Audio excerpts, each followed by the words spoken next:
and progress to the knockout stages and potentially lift this EMF Eurocup by the end of the week. And what a prize that would be.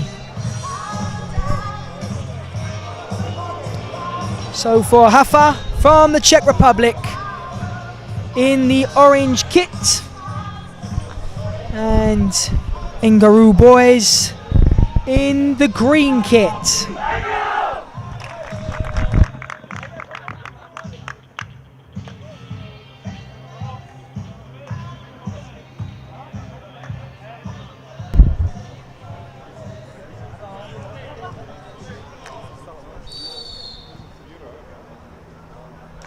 Starting proceedings on pitch 1, and it will be the Engerau boys to get us started. And let's see how this one plays out. And kick back sportingly to HAFA. And now, the moment we have been waiting for in Group B. Ben McCarthy has you covered on pitch 2 for the other game going on in that. So you may want to be switching across both streams. This is an early opportunity here for the Engerau boys, but again, very sportingly, just kick the ball up because there is a bit of a problem for Thomas Pospis, who is just holding his ankle. So the Slovakian side just kick the ball out in order to make sure that the number 7 is okay, and that is going to be thrown back and applauded all around the arena. Launched forward now. And that's left and off for a goal kick.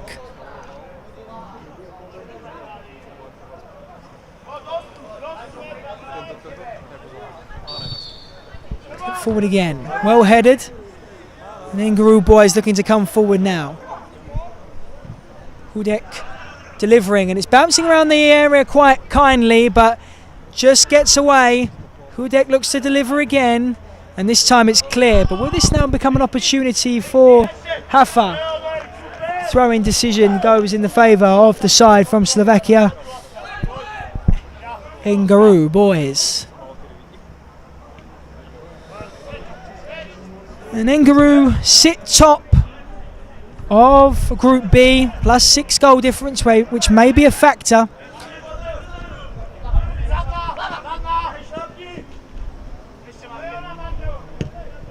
Ball's cleared down the line. In fact, stat sheet says a plus 6 goal difference. That is not the case, considering they won 2-1 and then 4-0. So they're on a plus 5 goal difference.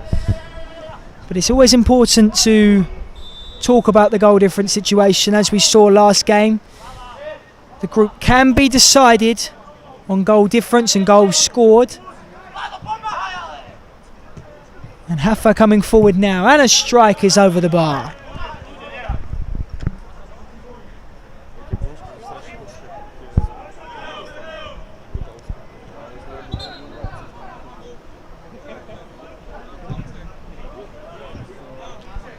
So that's goal kick will have to be retaken, this time clipped forward. Dispossessed, but Engerau boys looking to recycle, but the goalkeeper's just forced into a decision to kick the ball out. Don't want to give the ball away in front of the goal, so rather just boots it away. And now HAFA have the opportunity to build some momentum, some opportunities. Is there a little bit of drizzle coming down here in Sofia?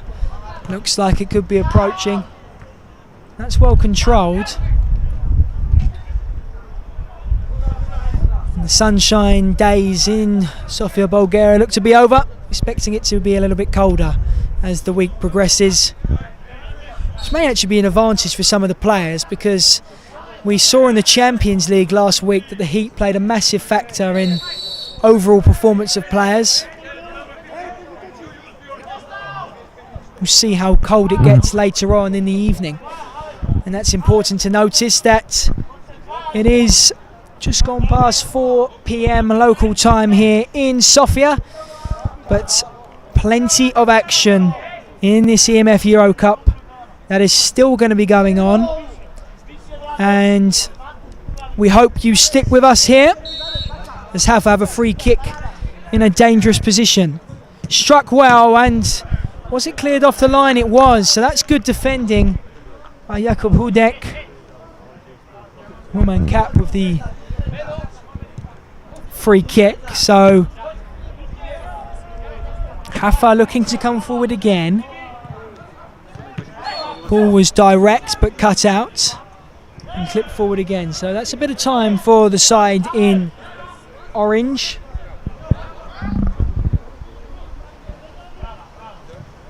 It's clipped forward directly again to that far side. Kept on initially, no it wasn't. It's now going to be a throw in for the Engerau boys, who are in the green kit. Launch forward, that's a long throw but can't be controlled. And for HAFA, lost 6-1 in their opening game, which is obviously a disastrous start, but there's often a claim, and it's very much true, that if you lose a game badly in your opening group game, then you have to bounce back. And HAFA did it in impeccable style. They won 10-0 in their second match.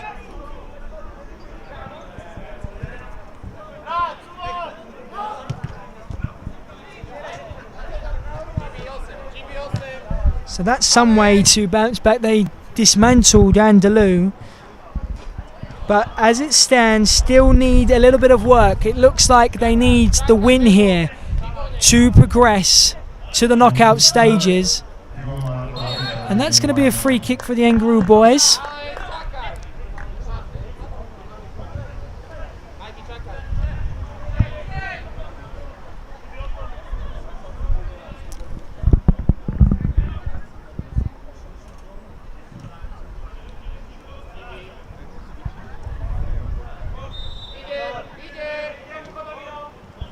To be a little bit patient here.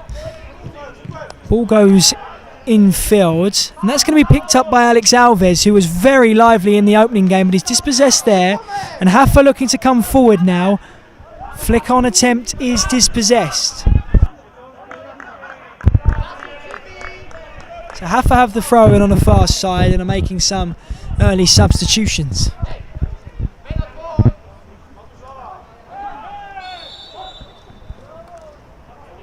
Cap clips the ball forward.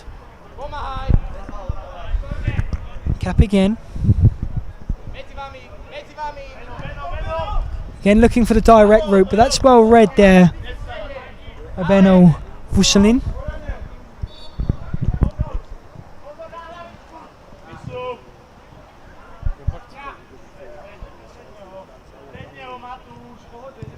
Vavra out wide. Just looking to be a little bit patient here, HAFA. Looking for their moment to strike. Trying to force the space. And that's nicely worked, but that's a good challenge by Sispa. And that corner is going to have to be retaken once again. Not quite in the corner. The referees are quite strict on where the ball is placed. They don't want any awkward angle or any advantage to be had, any extra advantage that is from the corner, and that's taken fine this time. So HAFA have the opportunity. It's set back to Cap, who strikes.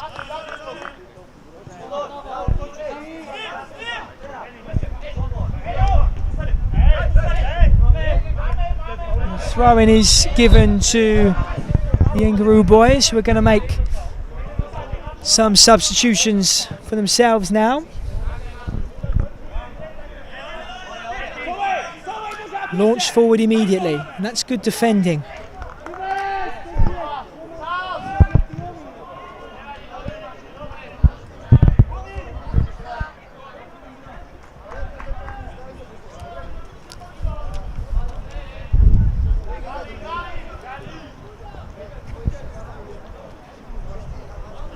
Ball played inside now to Yehuda.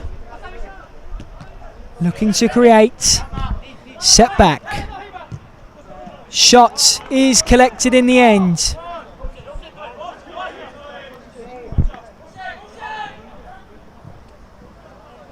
Litchi. And that's a problem for the goalkeeper, nearly punished So an early warning sign for the Engerau boys when playing out the back, and that ball went out on the near side. Not happy about the Slovakian side, but it looked like it was out. But as mentioned moments ago, this is the risk that teams do have when playing out from the back. The press can be intense, and if you lose the ball in front of your own goal, in any standard of football, is catastrophic. And they've gone away with it this time, the Engerau boys, and HAFA looking to build on that momentum. And what's the decision going to be? It's going to be a free kick for a handball on the edge of the box. And that is right on the edge of the box. So this is a good opportunity for HAFA.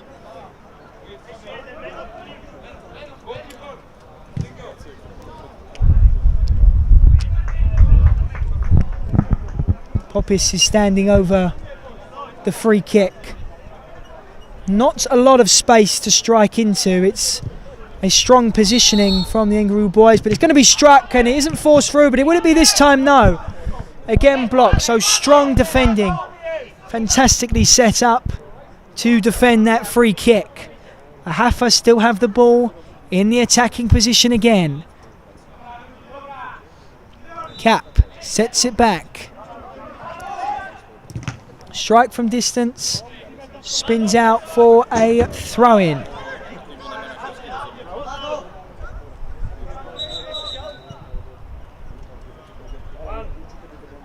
Throw to the back post is just flicked away, and that looks like maybe that should have been a foul on the goalkeeper, but nothing is given. So have a throw-in again, and have another throw-in. Thomas Popis is just down in the area saying that he was clipped. It actually will be a corner out on that far side. Set back to Popis, who lets it run through his legs. He was calling for the ball, and when it came to the number 7, it just went through his legs.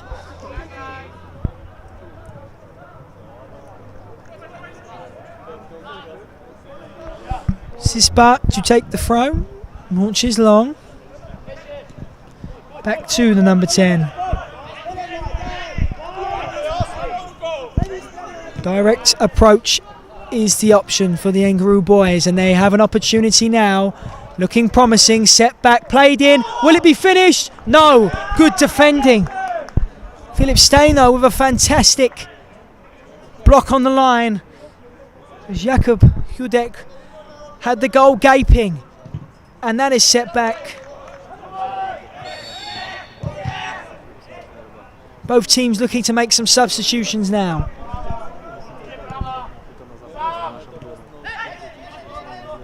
And that's going to be lost, and HAFA have an opportunity again in the attacking position, but strong defending by Alves. And he's driving forward now, Alex Alves. Plays the ball out wide, making a run to the back post, and forces a good intervention again by Philip Steino. And that's the energy that Alex Alves has.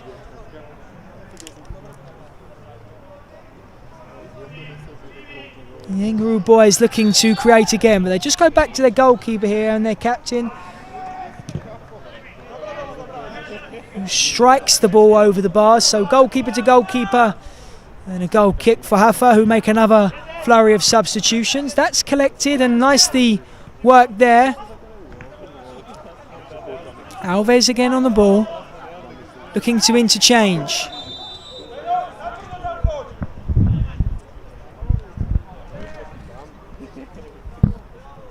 So well over halfway through this first half.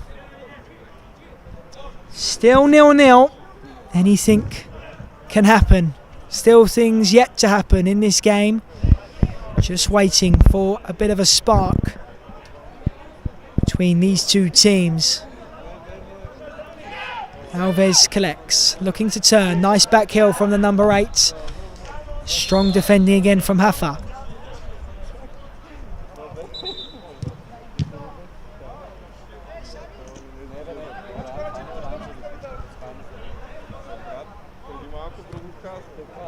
Throwing again is controls. Chance this for the Engerau boys to create. Still going forward, ball across the box. Is collected but not cleared, and now is. That's nice football, and they're looking to have an opportunity here. HAFA, good save. That was fantastic. That was a beautiful move from the Czech side, and they look to take the corner quickly. Volley just wide. What a fantastic move from HAFA, but yet can't punish. Podgorica in the goal for the Engerau boys.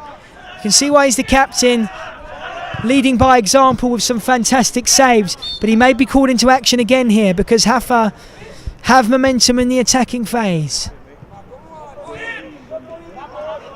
Jardini finds Cap, who turns, and that's well challenged on that far side by Petic. Throwing again for HAFA, thrown into the box and cleared. So HAFA will have another throw in.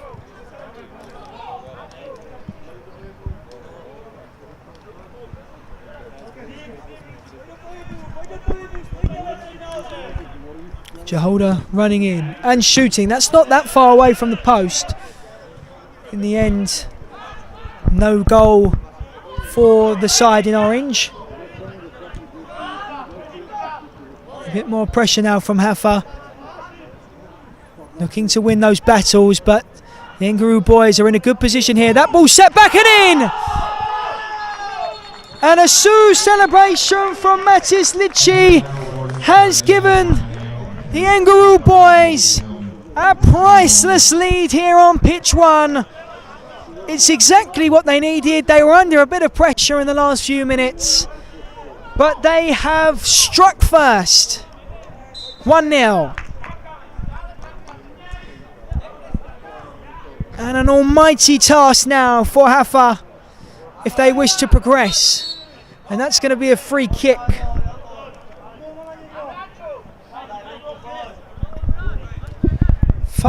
Less than 5 minutes to go in this first half. Cap strikes from distance and in! Immediate response! Did it take a touch off Jurazek, the number 10? Well, it doesn't matter anyway, because the action is getting exciting, and we said we needed a spark. We've got it now, because HAFA have equalised. So we're back where we started now. 1-0 on pitch 1.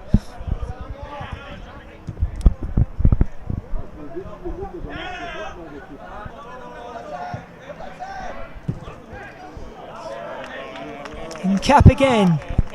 Clips the ball forward well. HAFA coming forward and shooting and nearly finishing. 2-0 over on pitch 2.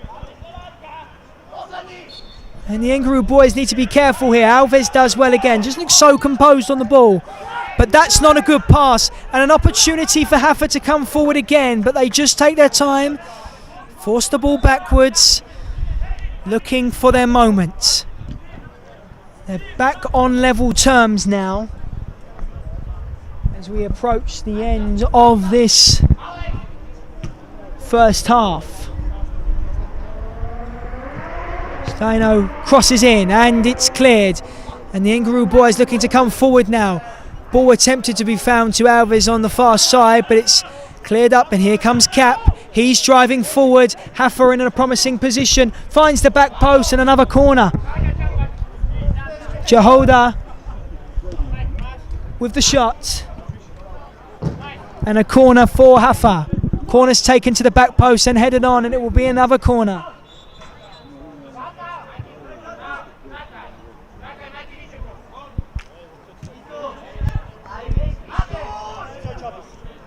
Cap shoots, not far away.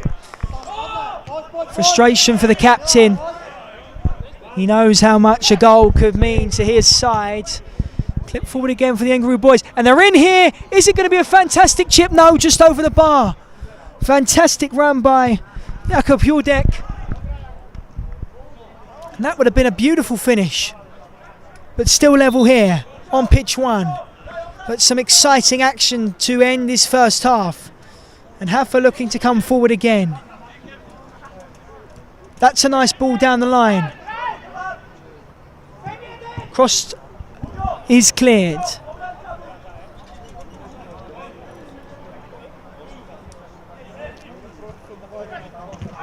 Turning shot and bit of discomfort, but Alves has the ball. Goes off for a throw on that far side for the Engerau boys.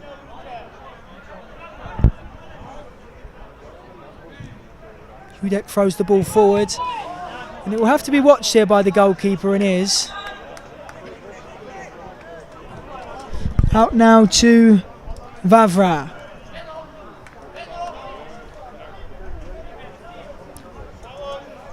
Stino. Crossfield pass back to Philip Stino. Cap. And that's a tussle on the edge of the box, and a turnover for the Engerau boys. Alves looking to come forward again, looking to keep the ball for his side. Nice footwork and wins a foul.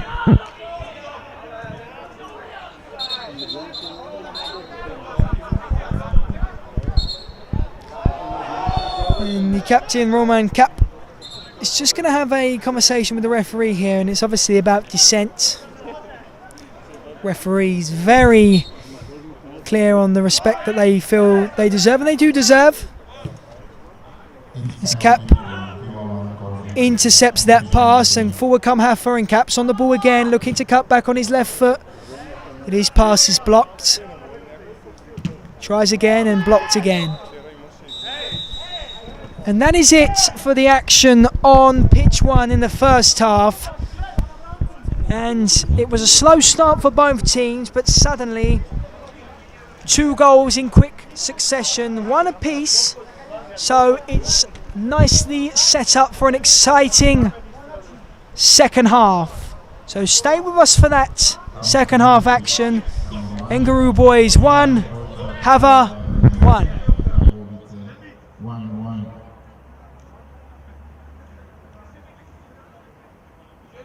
Respect the referee.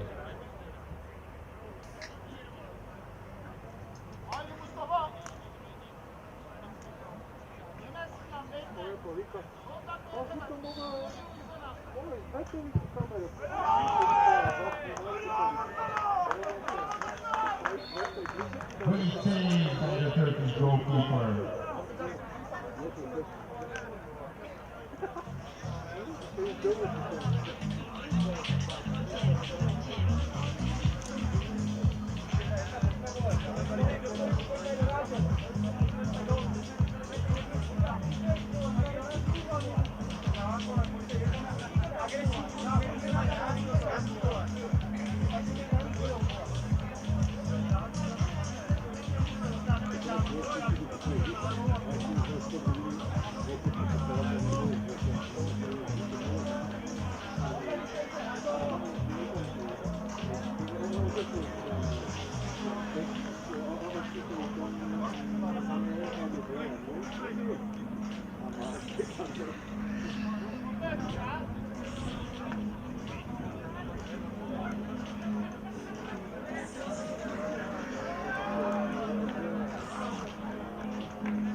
Both teams entering the field now again on pitch 1. And the Engerau boys and HAFA are level, with the second half set to start any moment now. And I know for sure the next time I return to the gantry I'll be bringing a jumper. Definitely a lot colder now. But those players on the field won't be worrying. They have a job to do. As we await the start of this second half here.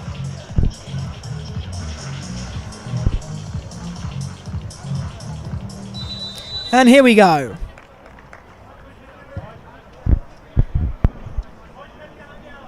So HAFA still need another goal here, most likely. That ball is launched forward. Let's actually have a look at what's going on over on pitch 2, so we can maybe see how this game is being affected. ball is direct again. 2-0 to Villa. So implications for the group stage with that result. Villa on 6 points, which would put them top. So at the moment it's not enough for HAFA.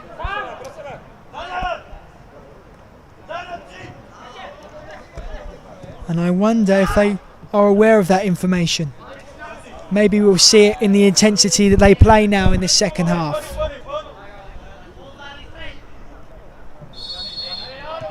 And they have now restarted over on pitch 2. So there'll be a delay on the results anyways. Cap shoots emphatically. What a goal that is for HAFA. Roman Cap. Fantastic strike from the captain, who finds the top corner. And that could be vital. That could be vital for HAFA.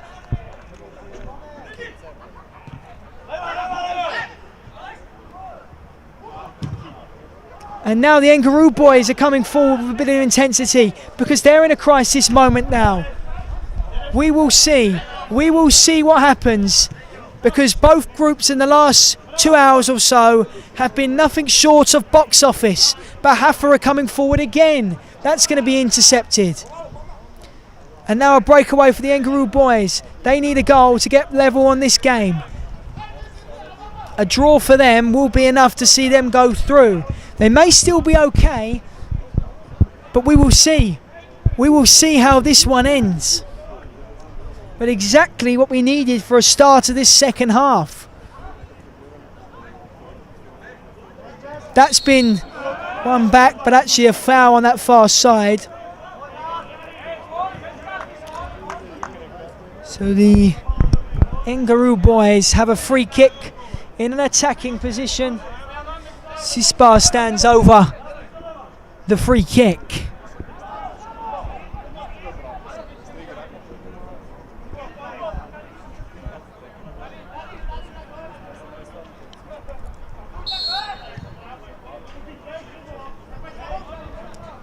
Will this be the moment? No.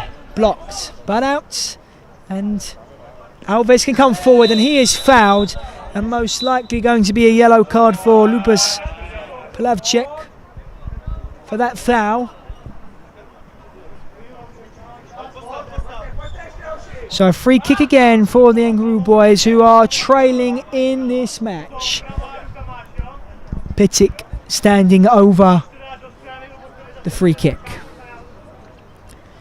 Looks like Alves is on the edge of the box. We'll see if the number 37 Pitik rolls the ball back. He's looking to see if there's a gap. Plays the ball down the line and it will be cleared. Launched up the field and cleared away. So that's going to go off for a throw for HAFA. To be taken by Vavra.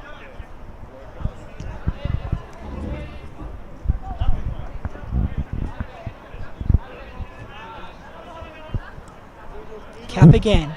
They won't want to let him shoot on that left foot. He's showcased what he can do. But he does, and he has shot, and it's not far away again. That's a massive danger for the side in green, because the captain, Roman Cap, is looking dangerous, looking to strive his team into the knockout stage. Ball launched forward again, and Cap intercepts. Can HAFA break forward now? Ball down the line, and what's the decision going to be? No foul, so a goal kick for the Engerau boys.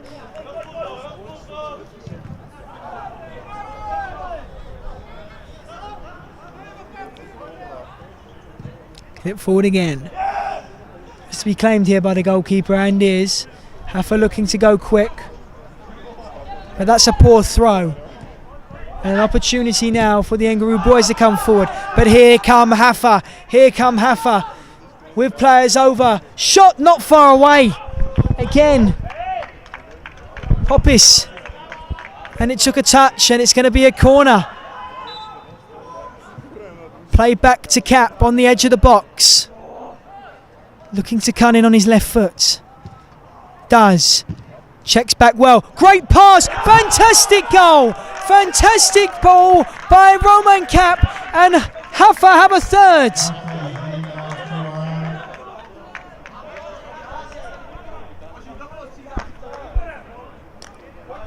Fantastic move for the Czech side. And they now lead 3-1.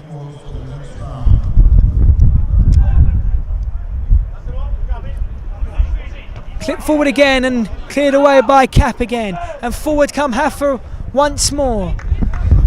For those who missed it, the goal was scored by Pavel Borski, who was there to get on the end of that brilliant pass. And he may have another goal here, Borski. He plays the ball, but it's missed. Yehuda can't dispatch this time, but HAFA are looking dangerous.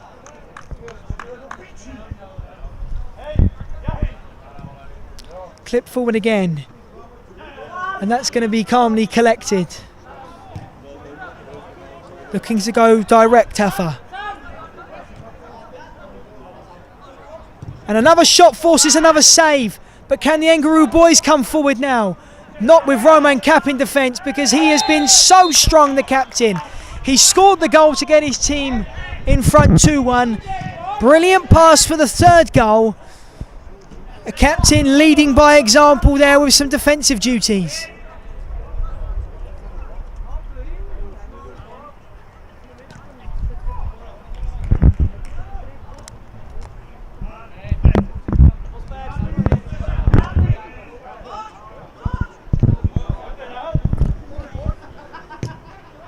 Cleared forward again, but that's going to be intercepted. But HAFA still have possession of the football. And that's going to be an awkward one on that far side, looks like, for Alex Alves. Struck in an awkward position. Painful one.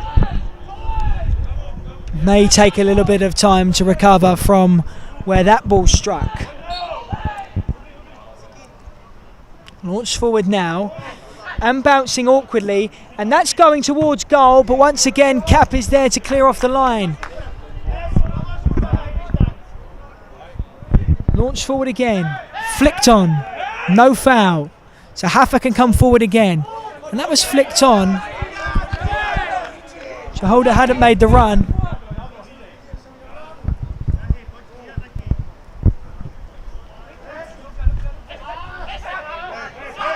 And no foul is given. So an opportunity forces a save. Engerau boys looking to try and get back in this match. Back heel attempt. Vladimir Vilcek is not successful.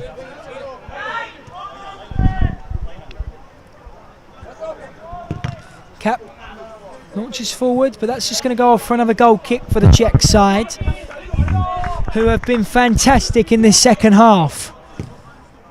But that's not a great clearance, and will it be punished now? Slovakian side coming forward with promise.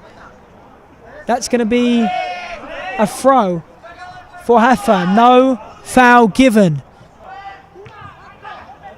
They've won it back here, the side in green. Coming forward, ball across the box. Surely to be punished. No. Well blocked. Body on the line. Jurek for HAFA.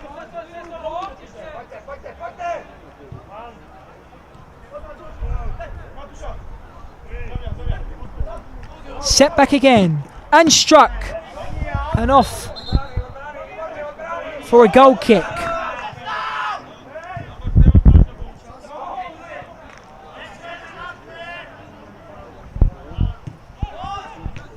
Roman Cap on the ball again, under pressure. Forced back to the goalkeeper and away. And that looks like a kick out, and it's going to be a free kick here for HAFA.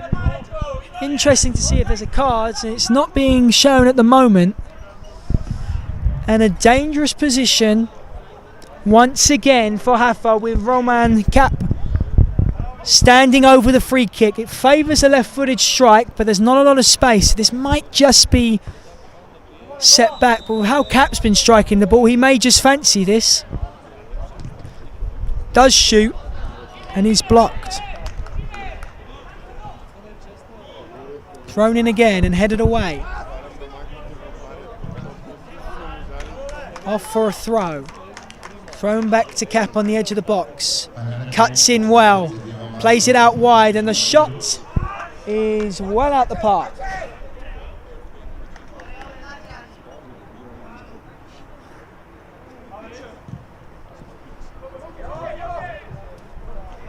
And goal kick for Engerau boys ends up in a goal kick for HAFA. Cap is looking to exit the field and a little bit of a problem for the Czech side, but they've recovered well. Final 10 minutes now, and that's not a bad looking ball. It's not collected by the goalkeeper, and it's going to be put in. It's going to be put in for the Engerau boys. It wasn't collected by the goalkeeper, and that is a lifeline provided by, it looks like, Jakub Judek. So a disaster for HAFA. They still lead,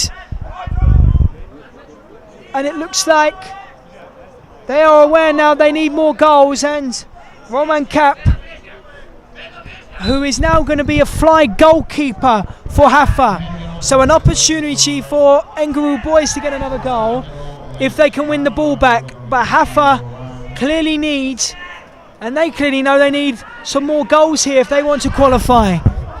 Still leading the match, but it may not be enough. Shot from distance is blocked. Out to Cap, who plays the ball in, and it's still on that far side.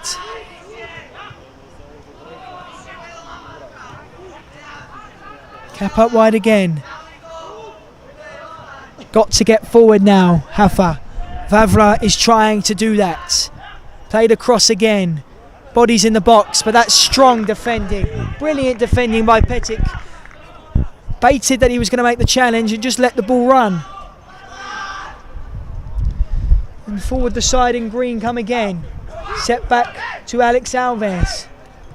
Showcasing his quick feet. Nutmeg is beautiful. Alves is driving in and a blocked shot. Actually came off to number 8 last, so HAFA looking to come forward, but they're trapped in their own half. Done well to get out of that situation.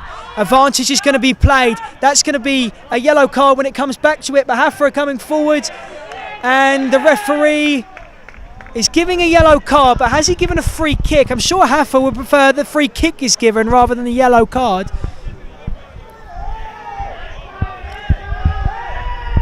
And the free kick, is it given? Do we know, referee? No, it's not. So HAFA will feel a little bit hard done by. They weren't given the free kick. Clip towards Alves is wide and just strikes the camera, which is now going to have to be readjusted because it's not facing the pitch, I don't think. Cap is under pressure. HAFA coming forward again. Cap as the fly goalkeeper, giving them the numerical advantage. And Cap is dispossessed. And will it be punished? It's going to be. It's going to be for the Engerau boys. Vladimir Vilcek has levelled it on pitch 1. And that might be that now for HAFA. Absolute heartbreak, it seems. They look like in such a promising position.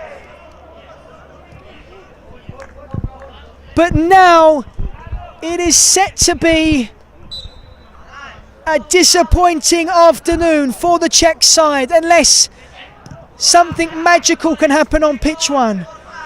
Cap is still the fly goalkeeper who lost the ball. He's been so good for his side, but that moment for him might just be something he looks back on and focuses on. But he had a goal and assist in this game. But the Engerau boys are coming forward again and they go from distance again, but that's past the post. And this is now the risk. But they have to take that risk, HAFA, because they need the goals. A 1-goal win is not enough. And for the Engerau boys, they don't mind at all. A draw is enough to see them go through. A win is enough to see them top the group. Back to Cap again. He strikes, it's past the post. But it takes a touch. So it's going to be a corner. Cap taking, and that's off the post this time. Was it touched onto the post? It was. No, it wasn't. It's going to be a goal kick. Referee pointed towards the corner, and then it's been taken as a goal kick. So Cap's going to have to do some defending here in the fly goalkeeper situation. Advantage going to be played for HAFA. Cap's pass is intercepted again and needs to get there first, and does. Final less than 5 minutes now on pitch 1. It's now or never for HAFA. Alves is coming forward for the Engerau boys, and that's going to be a yellow card for Ćošak.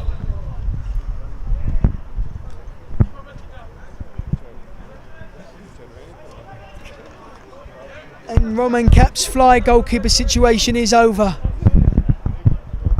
Disappointed, the number 16, and it just wasn't meant to be for HAFA, it looks like. But the Engerau boys are coming forward again, and Alves is in to finish it, but forces a fine save.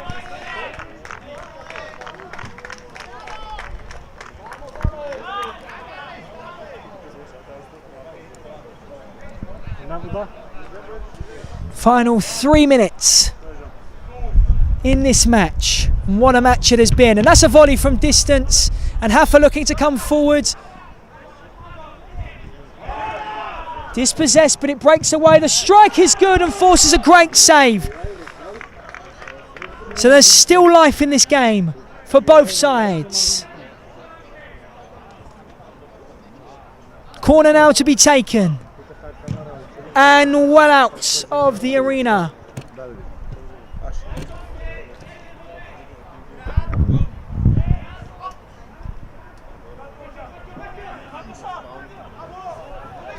That's a loose pass that's going to be collected for HAFA to come forward. But Alves will pick that one up and come forward, just looking to recycle the play, but he is dispossessed. But now they can come forward, the Engerau boys. 3v2 situation, and one of them is Alves. He sits the goalkeeper down, and that might just be one of the goals of the tournament, because that skill was simply unbelievable. Alex Alves with some absolute magic. And the cool guy celebration just tops it off.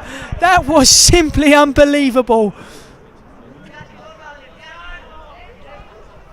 And that was reminiscent of a chill guy from Alex Alves.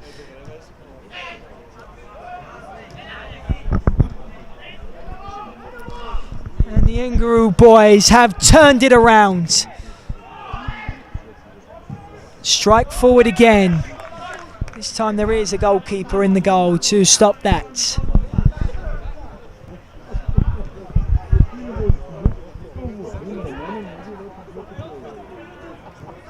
Ball to the back post for HAFA to create. Blocked by their own player. And needs to be cleared now, but as calm as you like. And Alves has the ball in the corner. Under pressure. And is fouled. Brilliant work again by Alex Alves, who has showcased throughout the tournament the class that he has. That goal showcases it in abundance. And we've seen some fantastic goals in this tournament, but for pure skill, that is one of the finest moments of the tournament. And he knew it as well. You could see it in his celebration.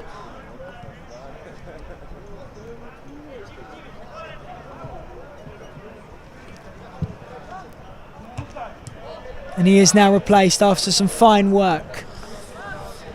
Turn it around. They have done it. The Engerau boys have done it.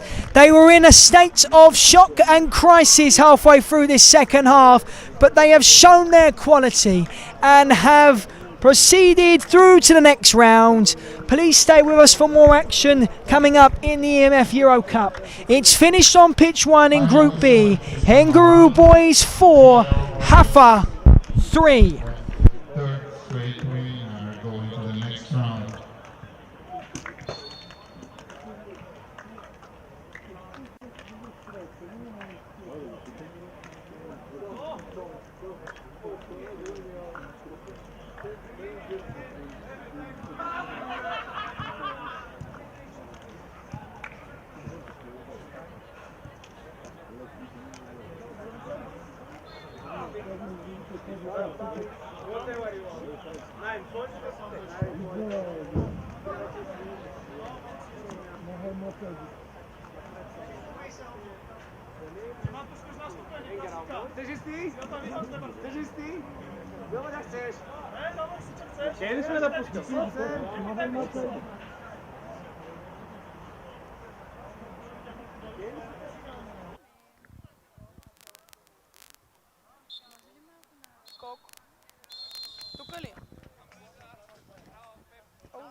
We are here from the Eurocup and we are here with Engerau boys. Engerau boys.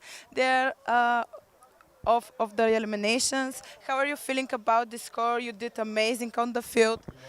I feel amazing. It's my first goal in the tournament, and I assist to my friend, and we win the game.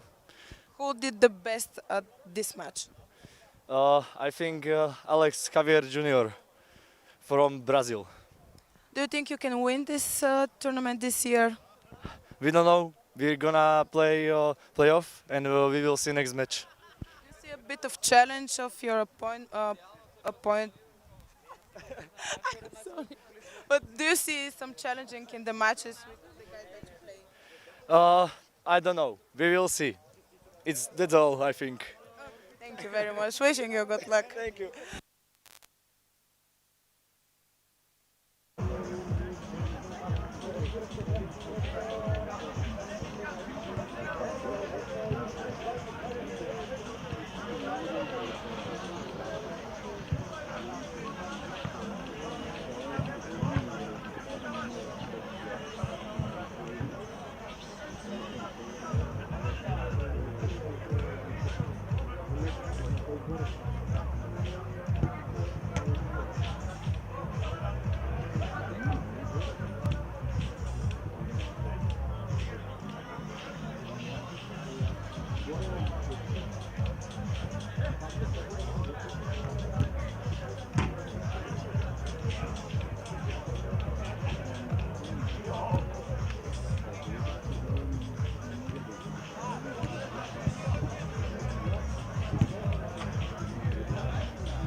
group stage of Group E of EMF Eurocup. On pitch number 1, we have Pljevlja 04 DC Lightsystem against Elektrowozniak, Sharpantsi. And pitch number 2, we have MFC Progress against Bandoleros Athens. Only 2 can go through the next round.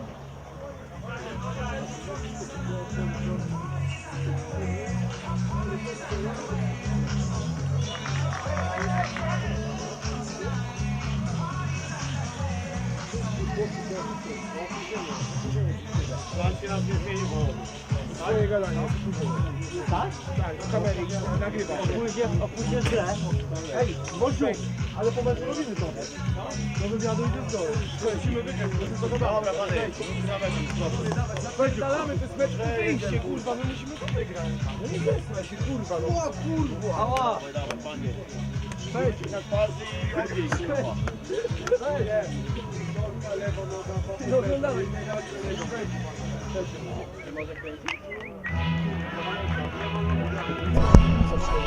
And now for the decider of whether and which team will progress through to the knockouts of this year's edition of the Eurocup here in Sofia. Here on pitch 1 we have Pljevlja being led out by referee Jos Gatli, by Thomas Shakora, and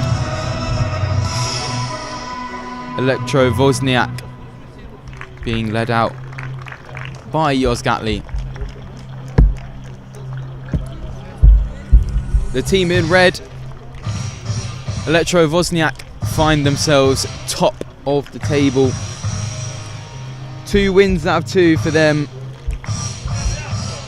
A flawless group stage. In their first game against MFC Progress, it was a 7-0 win. Goal scorers, a hat-trick from Ćošak, and then one each for Kuszewski, Stardos and Kielak. In their second game, another big win. 6-1 was the score against Bandoleros, where Modzalewski scored himself a brace, and the rest was shared between Skotnicki, Ćošak again, Bienas and Kielak again. So overall, Ćošak leading the scorers for Elektrowozniak, the team from Ukraine. 4 for him, 2 ahead of any of his teammates. As for Pljevlja, they are 3rd in their group, level on points with Bandoleros, who sit 2nd, but after their loss was a 3-2 loss in their opener,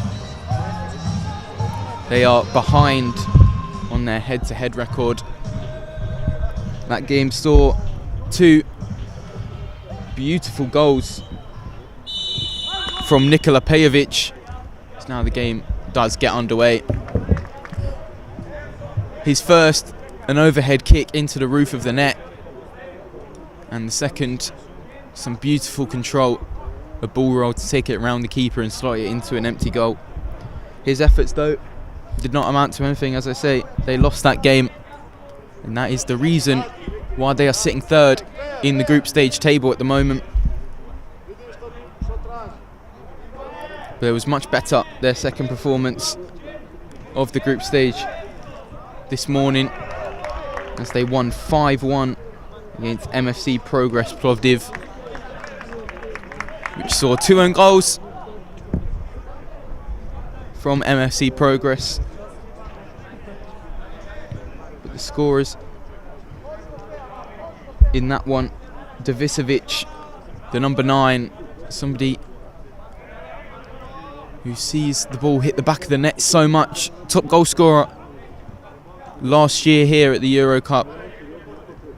held in Bosnia and Herzegovina. He was the man leading the scores.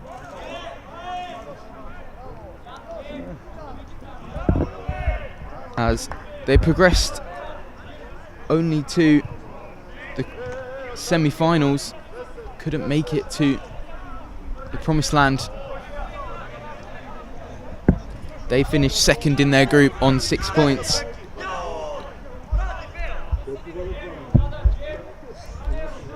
They beat Borussia Dortmund 4-0 in the round of 16 after progressing from the group stages, and Ballerina Varna 3-2 in the quarterfinals before eventually losing to the runners-up in the semis.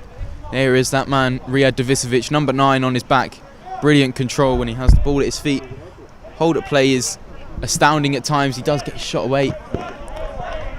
Throw-in, says the referee on the far side. A lot of this Pljevlja team are Montenegro internationals. I saw quite a few of them in Baku in May for the World Cup, most notably Nikola Popovic and Riyad Davisovic, Vladimir Magosha, Bošković. Quite a few of them were there, in which they came fourth, lost in the third place playoff. But they did top their group in that one, and it's highly unlikely that they'll top the group here in the Eurocup, but they'll need something if they want to qualify, and Davisovic found himself a bit of space there. Direct throw from Alexander Bošković. Almost found his teammate in just a yard of space inside the box. But now Elektrowozniak can move forward down the left-hand side. Their captain, Przodkowo, as I say, the leading scorer, picks up the ball once again on the left-hand side. He's been the difference for them at times, although they have walked over opponents. Now they move down the right-hand side. Good block from Bošković. And a slight 50 there as Zoran Kovac goes down under the contact, the captain for Pljevlja. And he will receive some treatment just from one of his teammates. And it is the number 22, Michal Kielak for Elektrowozniak, who goes into the book. They are slightly inexperienced at these tournaments, although they haven't showed it really. Elektrowozniak, never been at the Eurocup before. And my, are they giving a great account of themselves. As I say, top of the group, flawless. Not much to complain about there.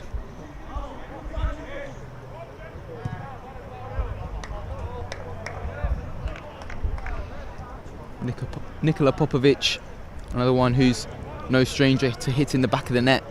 Normally stays further back, but you see a lot of efforts from deep when he is on the pitch.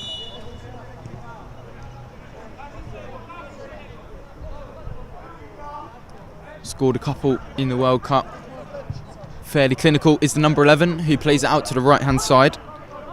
Nikola Pejovic also goes down under contact and gets the foul. The Pljevlja bench asking for a booking. Don't think it's going to be brandished. And a few words there from his opposite number, from Elektrowozniak, number 10, Golashevets. And it is a free kick for Pljevlja, just inside the opposition half.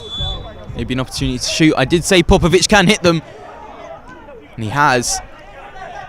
Just reached a number of bodies though in the Elektrowozniak box, and eventually falls back to him on the back line as he looks to rotate down the left-hand side. Pejovic loses out, and now Kielak can move forward down the centre of the pitch. Foul, says the referee. Kielak goes down under contact from Zoran Kovac. Just coming in from behind. Looked like he won the ball but also took the man with it. No hesitation from Tomas Sikora in making that decision. And an equally dangerous free kick here. Riyad Davisovic, the only man in the wall at this moment in time. He isn't joined by Nikola Pejovic in the end. Looked like he was creeping his way to become part of that wall. Decides against it. Good shot there from Bienas. Matched by Darko Berkovic. A keeper of real quality. At times he has slipped up and allowed his team to go behind. But don't deny the quality that he's got. And don't deny the quality of Elektrowozniak as Bienas picks it up once again in the centre of the pitch. It's great press, but they have eventually given away the free kick. Pljevlja. It was great press from them. Two man really looking to capitalise on Bienas. Looking in a dire situation, but he did well and was able to get out of it, and two trailing legs led to a free kick. And now they will stay patient. And Pljevlja in no rush to press the back line of the Euro-Ukrainian outfit.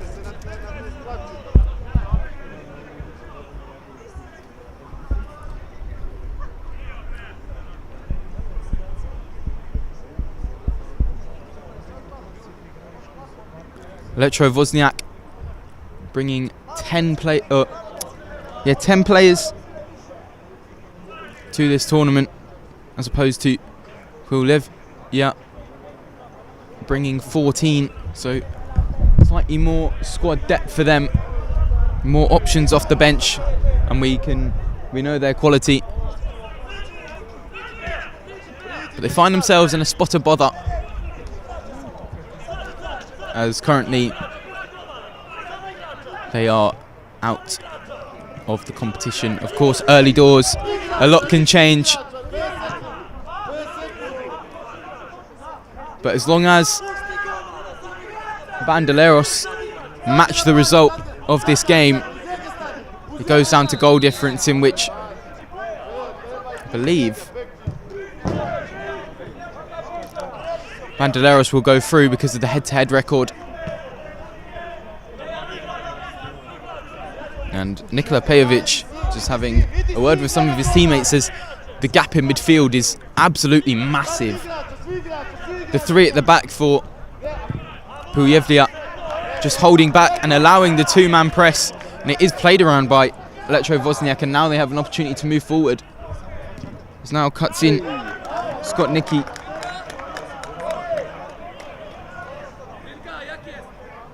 Shot was deflected and will be a corner to be taken by Pierre-Jacques, captain, who lifts it to the edge of the box. Karol Bienas was there.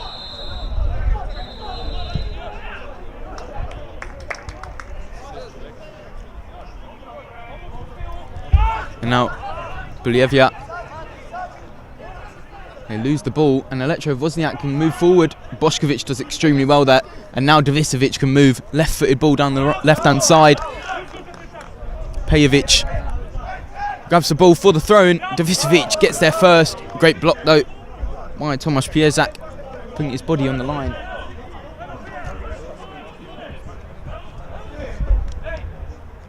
And I believe there has been a sending off for Bandoleros on the other pitch. This is a big effort there. Match though, and Pljevlja can clear, and they aren't going to chase it.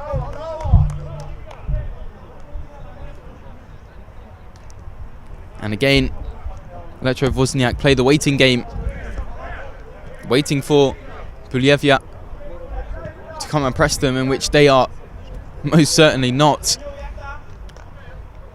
They are quite happy with Elektrowozniak just playing it around the back.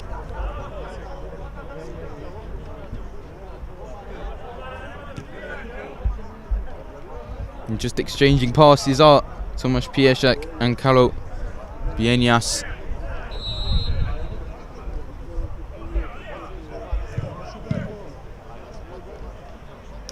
Pieszek once more. There are options forward. There is the direct option. Just fakes it. Now there's one down the line. He still does not elect to make any risky passes. As now the keeper is beginning to step up to become part of the back two. Not a lot lies on this game for Elektrowozniak, as they are all but guaranteed to go through, of course. Unless something wild happens, which it shouldn't.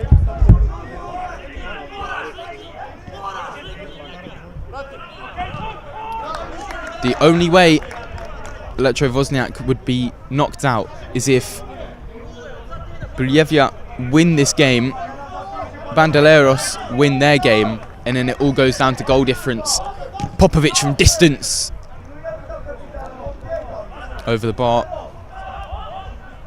As I say, not afraid to shoot from distance is the number 11. Likes to test the keeper, likes to catch out the back line, keep them on their toes. Rijad Davisovic gets onto the loose ball. He's one-on-one with the keeper. Great save. He's still in play though, as he cuts it back. Kovac, poor control. He looks to take out the man moving forward. And now Pejovic latches onto the loose ball. Davisovic once more. Does he miss twice? Another great save. Two massive opportunities for Rijad Davisovic. He could have put his team one in front.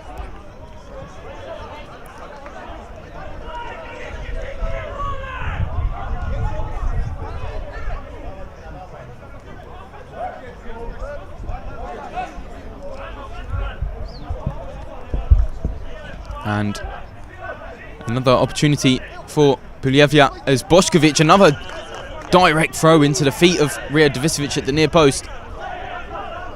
Real architects from a set piece, especially a throw-in, are the teams from Montenegro. Loose ball rolls back to Berkovic in the Pljevlja net.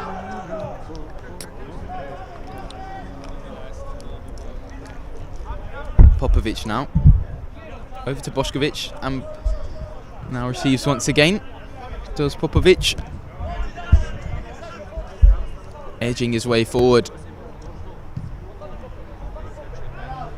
New introduction, Damjanovic is in space on that left hand side. Pejovic instead elected to play to Rijad Davisovic, who loses it. Elektrowozniak, soft, no free kick, says the referee. And Pljevlja were gifted the ball back.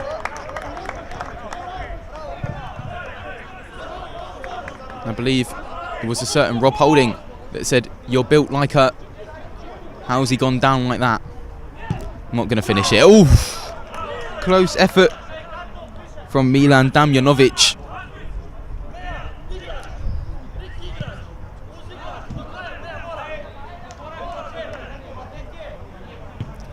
Long ball, direct ball from Elektrowozniak from the goal kick. And all the way out for a goal kick for Pljevlja on the other side. I don't think Elektrowozniak are too worried and won't want to take any risks in this game.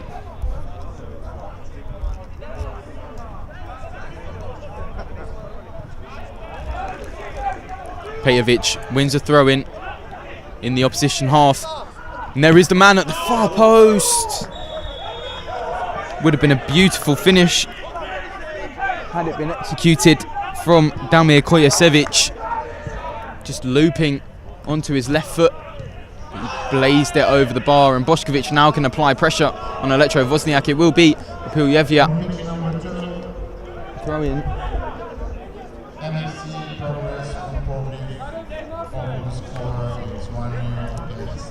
And Bandoleros have gone 1-0 down, which provisionally means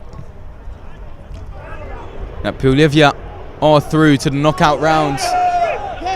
If all stays the same, I'm sure it won't. There will be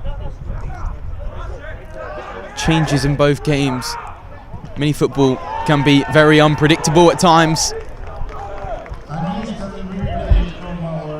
And as I say that, Bandoleros equalise, so it's all back the same. And within 10 seconds, Pljevlja were through to the knockouts provisionally, and 10 seconds later, they are back needing something in this game, or relying on Bandoleros' downfall. And now they win the ball at the back. Pljevlja in their white kit, and Popovic doesn't elect to go long in the end, instead uses Bošković, who receives it once again. Option direct to Damjanovic, who was making himself available and is looking for the space. Now picks it up, the number 8, lays it off to Pejovic, who's forced to go backwards. Considerate play from Pljevlja,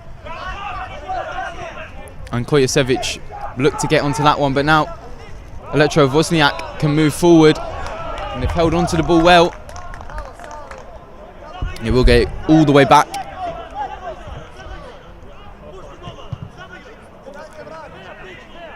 Two-man press of Nikola Pejovic and Kojicevic on the 3 back, including the goalkeeper.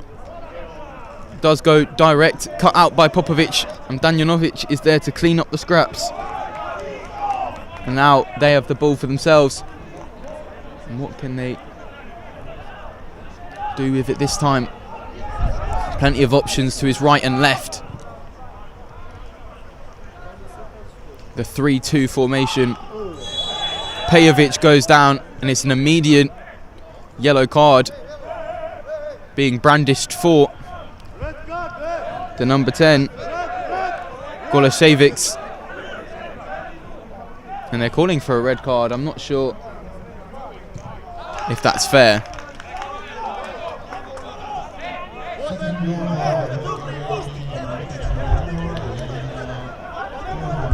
And on pitch 2, Bandoleros have gone behind once again, so once again Pljevlja find themselves provisionally through to the next round, through to the knockouts.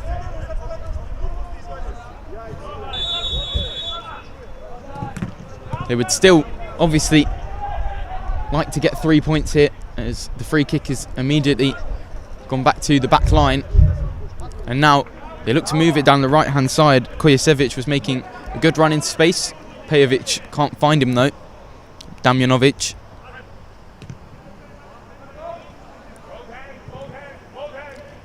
Direct ball into Boškovic's feet. He's holding off his man.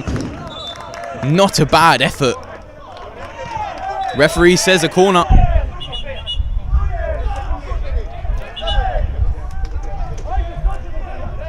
Alexander Bošković did extremely well there. Turn and shot as he takes the corner out to Nikola Pejovic. Got one man following him, Viitorul. And his pass is just behind and goes out for a throw-in, which brings an end to the first half. Tightly contested, but goalless at the break. Pljevlja having a couple of chances going forward, as have Elektrowozniak. But it will be a big second half, I promise, as we just take a short break for half-time.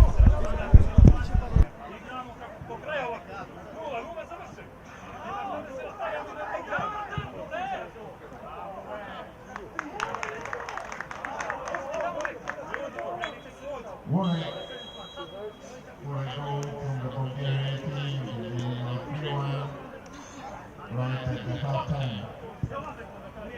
Podgorica, proud sponsor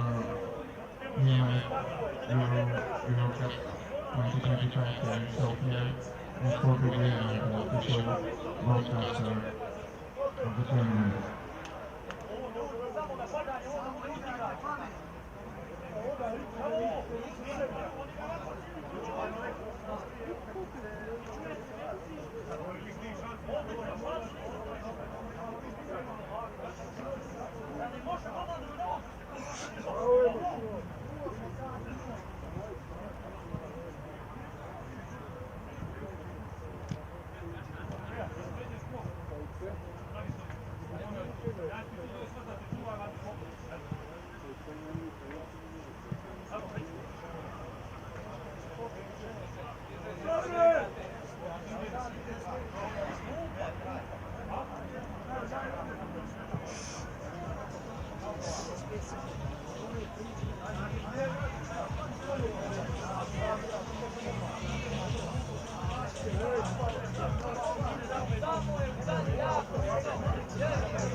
And the teams are back out for the second half. I just had a little check on pitch 2 at the break.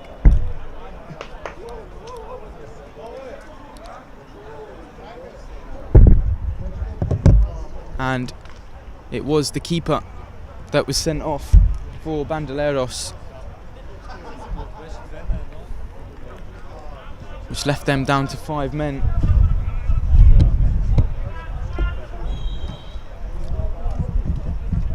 And they find themselves 3-1 down after a long-range effort just on the stroke of half-time. Made it 3 for the opposition. So Bandoleros at the moment gifting Pljevlja a pathway into the knockouts. And they will be as patient as they want, the team in white. As long as Bandoleros fail to win, they will progress.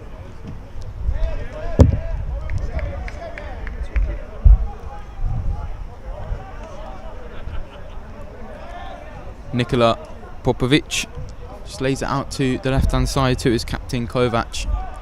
As I say, patient play from them. They can't be taking any risks.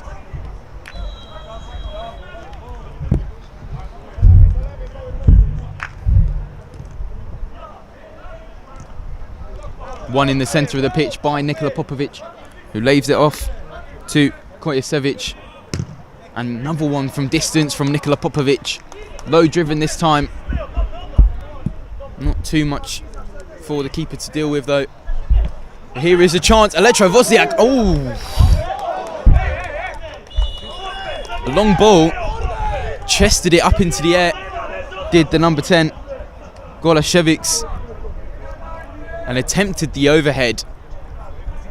Was met by Darko Berkovic. But he's just feeling the effects of the follow through of that shot. And the referee, Thomas Sikora, just comes over to make sure he's okay. But nothing more.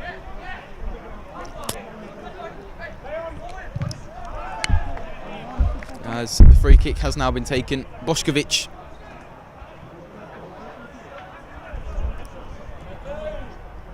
As Berkovic was just stretching it out, wasn't sure whether he was seriously injured, but looks like he's okay to continue. Pejovic moves it into the centre. And receives it once again over to Kojasevic on that far side.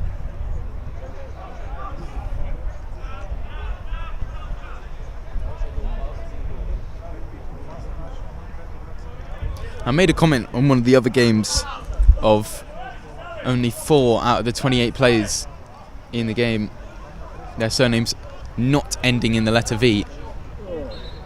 For Pljevlja, the team of Montenegro, only one of their players doesn't end in the letter C, and that is Vladimir Mogosha, who hasn't seen as much game time as he did in the World Cup, where he was fairly effective in the forward line, of course, for the nation who finished 4th in the World Cup. Not a bad feat, but many of those internationals are playing for Pljevlja. Almost all of them on the pitch at the moment have featured for the Montenegro national team.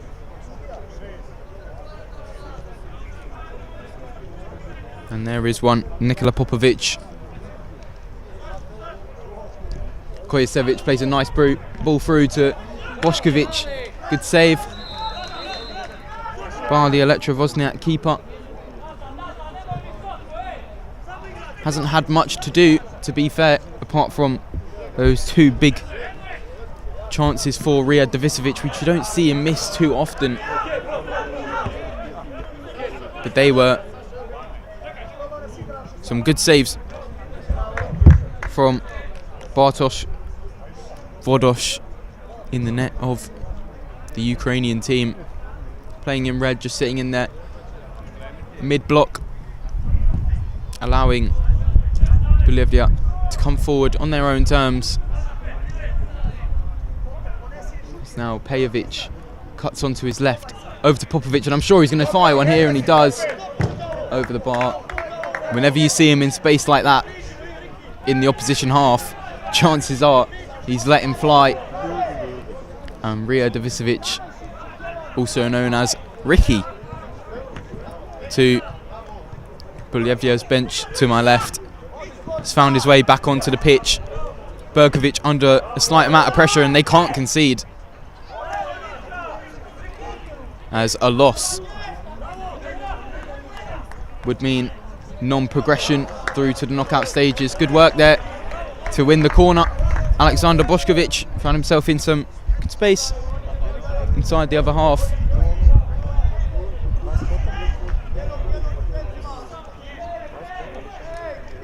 Bošković is now taking the corner.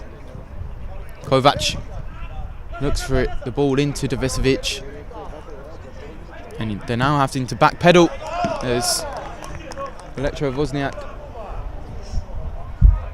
just looking to see this game out. Of course, no risk lies on them, really, unless Bordelairos can turn their game around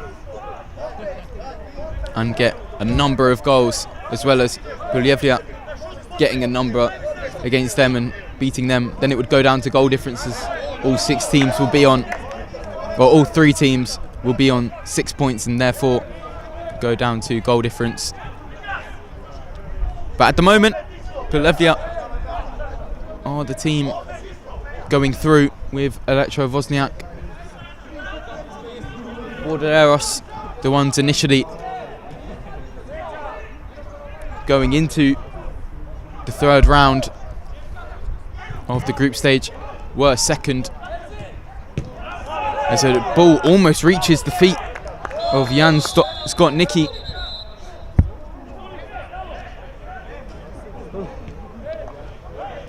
Will be a throw for Elektrowozniak.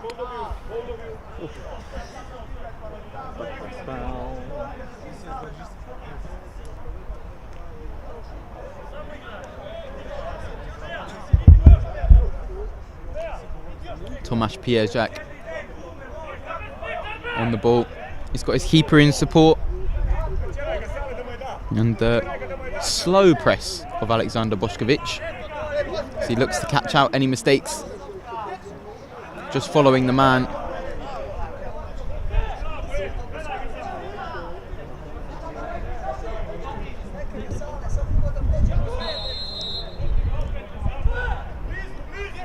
Vodoš picks up the ball once again, finds his captain.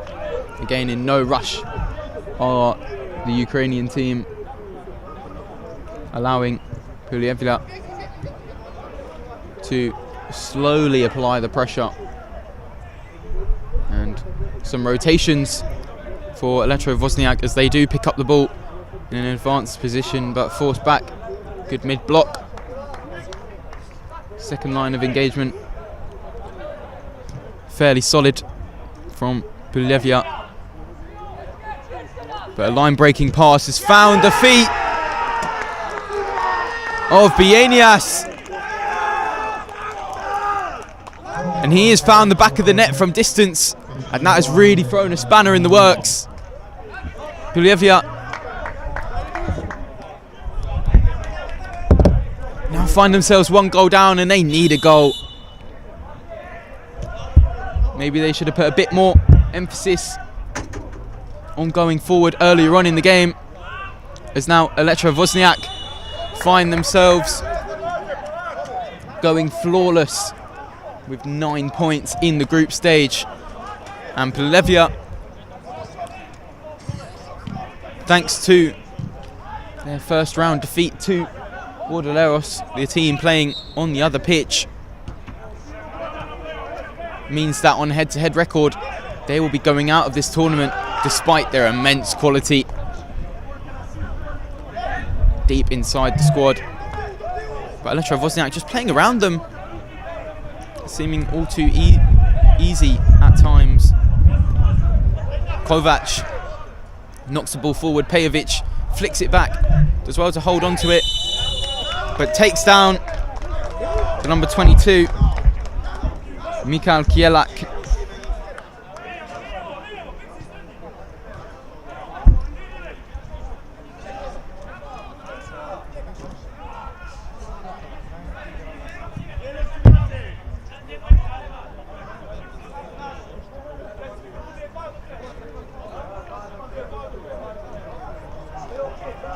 And again, no rush from the captain, allowing the press of Riyad Davisovic, which is fairly lackluster, just looking to cut out any of the passing lanes. Says, good press there by Kojasevic with a long ball, forces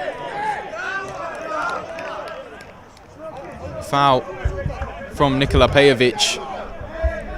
The keeper had to get involved, Darko Berkovic.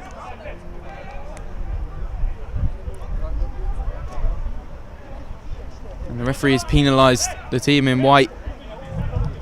Elektrowozniak with a free kick.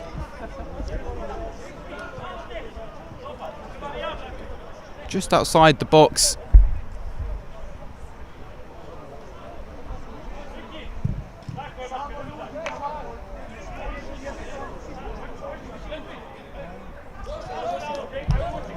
Here's the captain, Pierzak, standing over it.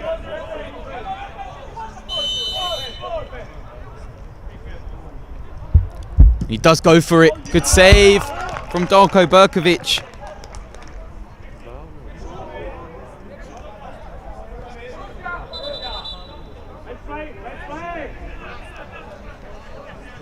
And it will be a corner on that far side, which now comes to number 97, who releases his shot. But Ria Davisovic clears long, and here is a chance for Pejovic. Tangles legs with the defender, and Ria Davisovic gets his shot away. Big opportunity there.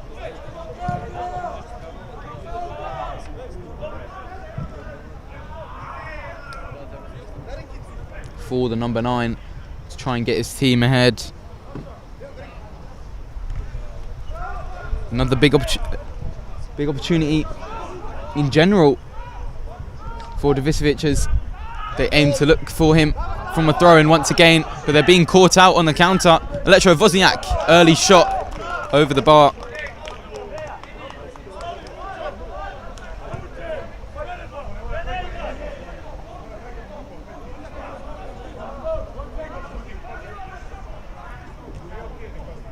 And Pljevlja needs something now if they want to progress. Davisovic lays it back into the feet of the number 7, Kojasevic, and Elektrowozniak win the ball back, and it is a free kick, much to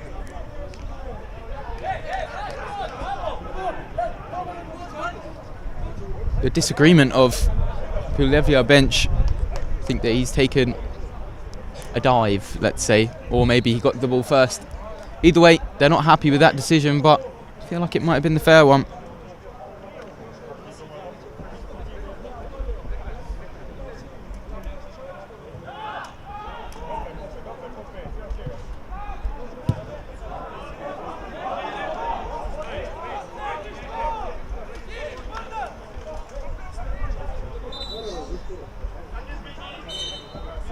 Is now going to be taken by Scott Nicky. Rolls back to the keeper. Looked for the direction of the top of the pitch, but nothing was on, as he now does a nice little flick into the path of Stavros. And another long range effort by Bienias. Takes a deflection and will be a throw-in for Elektrowozniak, which will go all the way back and all the way back to keeper. You could see it was going to happen, just running the clock.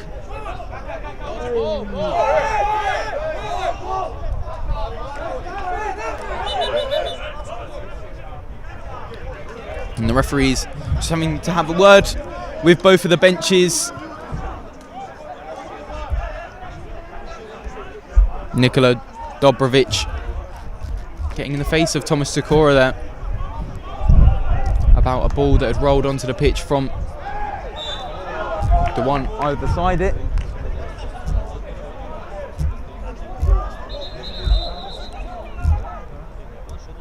But the game, I'm sure, wasn't too affected by it, as it is a free kick for Elektrowozniak on that far side in their own half. And the keeper elects to go long. There is options up there. Looks to chest it down and overhead kick it again. And he's tried that one time. And does it on the second occasion. Finds the back of the net. Brilliant finish. Goleshevics did that in the first half. Attempted it. And it comes off in the second.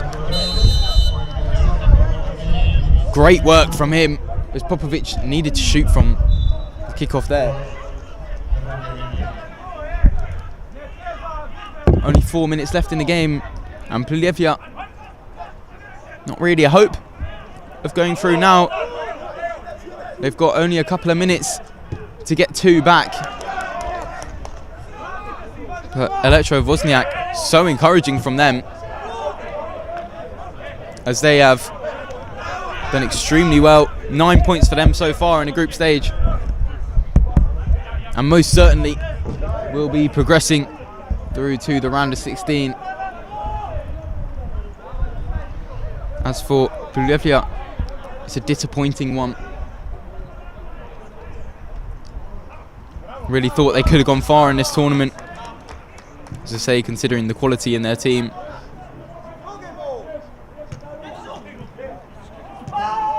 But not being able to beat or draw with Bandoleros is really the key issue here, as they are at the moment going out because of their head-to-head record. And there is another one.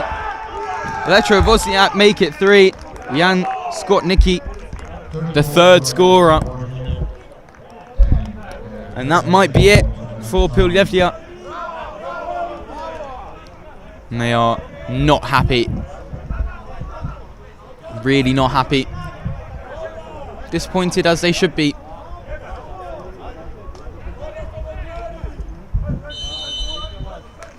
And they've brought on the man mountain, Bogdan Milic, number 87, who immediately runs forward to get in that advanced position, and they'll have to be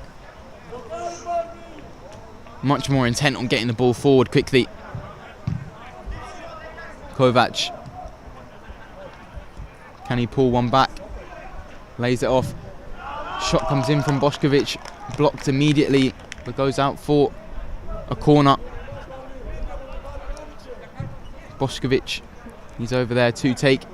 He's got Kovac on the edge instead. Elects to go to Milic, who picks it up once again, lets his shot fly. It was off target anyway, but Elektrowozniak block.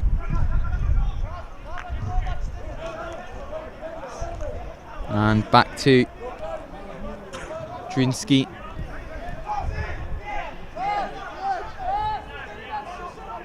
Now Elektrowozniak, can they make it 4? 2 big wins in their opening 2 games. And a 3-goal lead, unresponded so far in this one. Dominance in Group E from the Ukrainian side.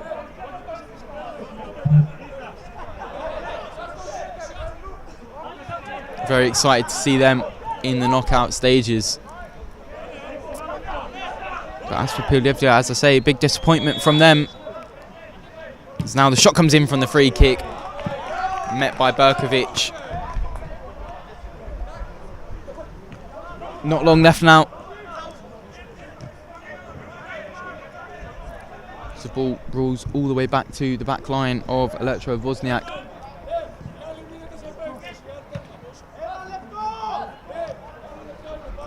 Great play from the number 55, who lets his shot fly, and Bošković can break. He uses Kojasevic, who was in support, but he has to come backwards. Good defending by Elektrowozniak, and now they can move forward once again. Skotnicki makes that yard of space inside the box. Great dribbling from him. Great ball control, and Bošković goes down under contact from the goalkeeper. And there is the full-time whistle. Pljevlja out. And Elektrowozniak flawless dominance in Group E.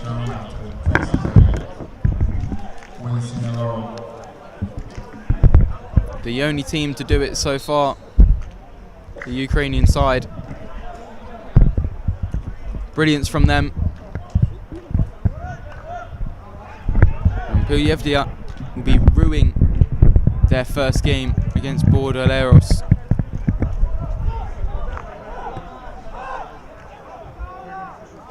So that is the reason they've crashed out.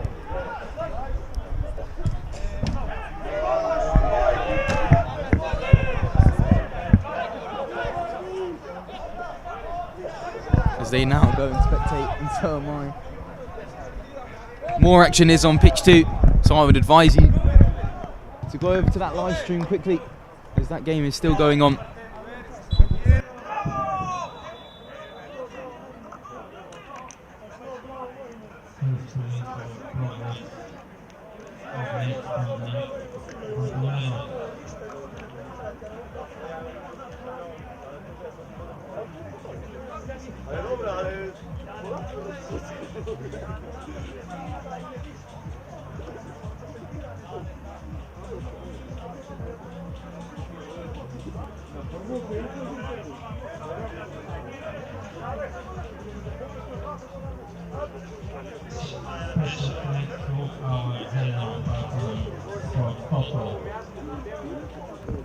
Excuse me. He will speak. I will translate.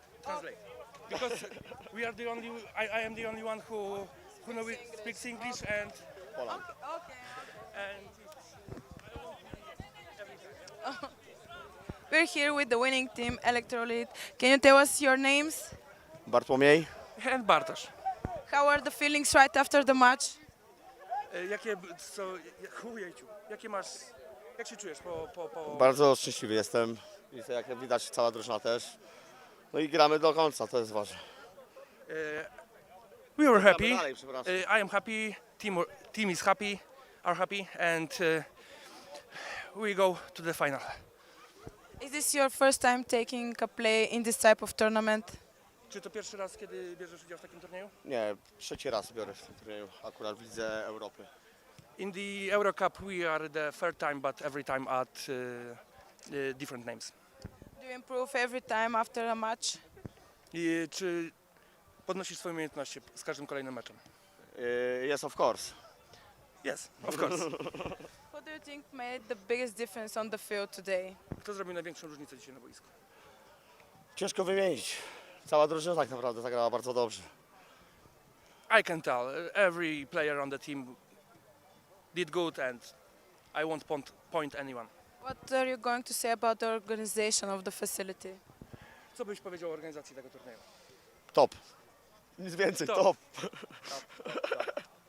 Thank you very much for the interview. Wishing you luck.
Temp on pitch number 1 and pitch number 2 we have Sayana Sofia against FC Temp. DJ music.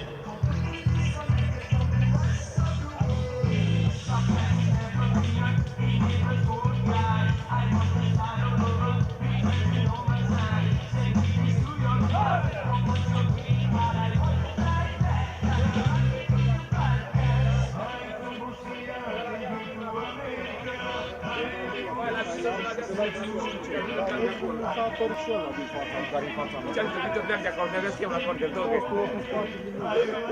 La fel.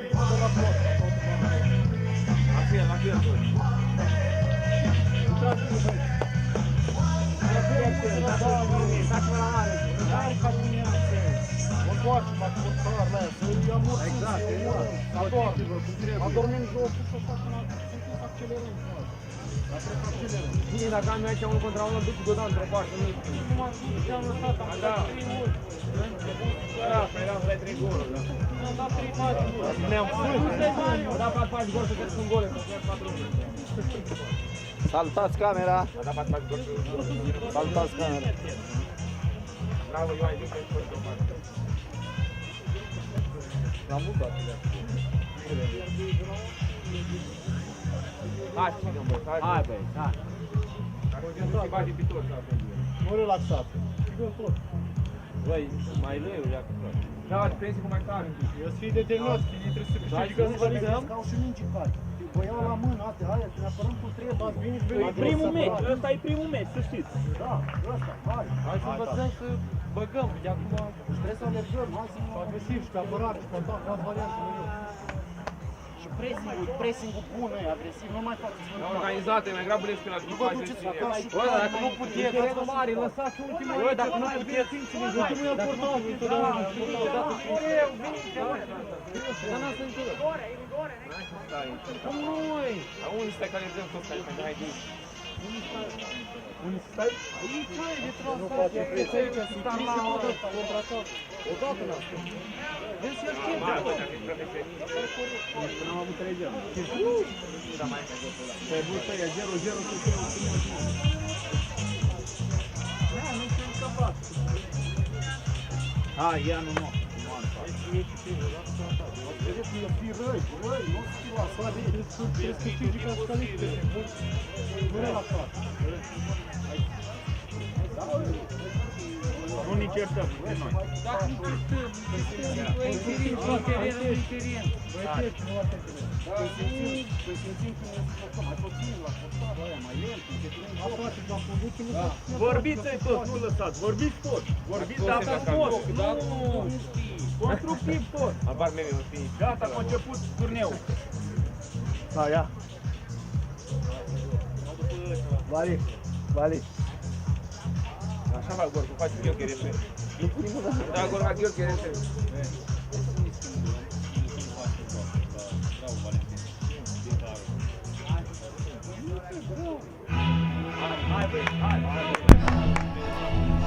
And the two teams of Group A are now led out by the referees Mario Blazin and Ratko Medanica.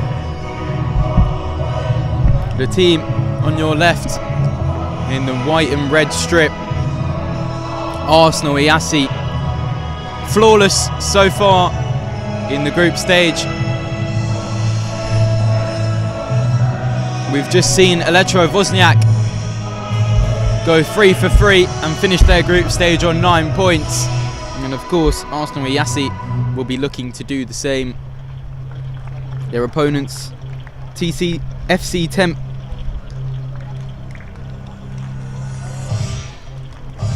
are second in the group. 4 points for them, a win and a draw from their opening game.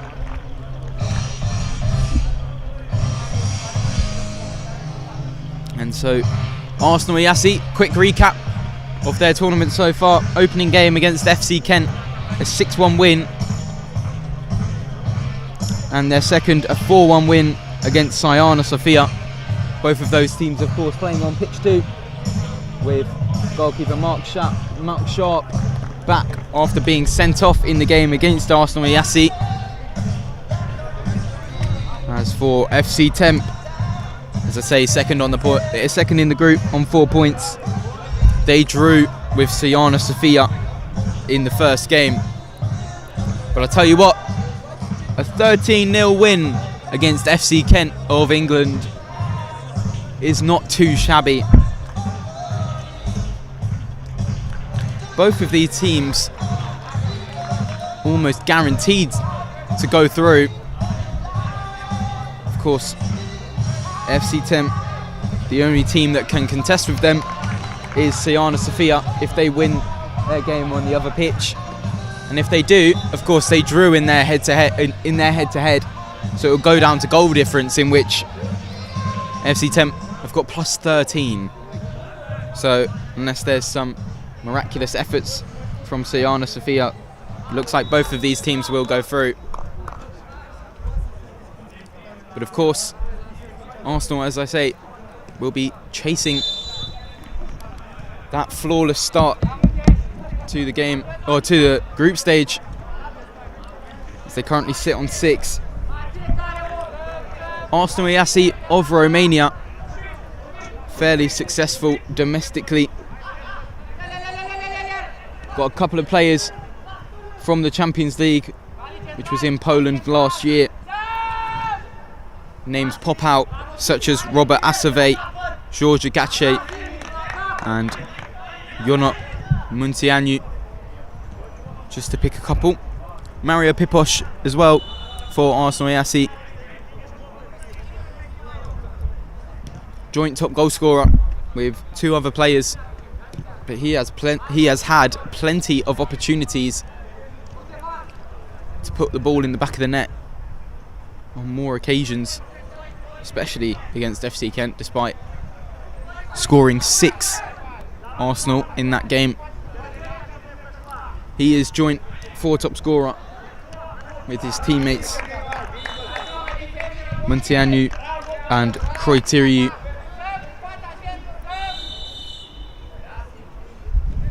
As for FC Temp, haven't participated in previous Eurocup tournaments. They are quite new to these sorts of competitions, but not giving a bad account of themselves are the Ukrainian team. As I say, that 13-0 win against FC Kent, massive. It brings so much momentum into this game.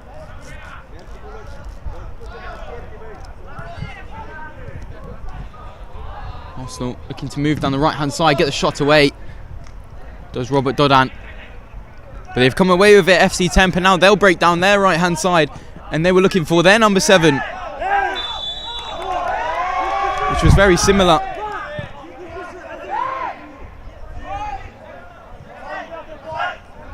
And the referee having to get involved.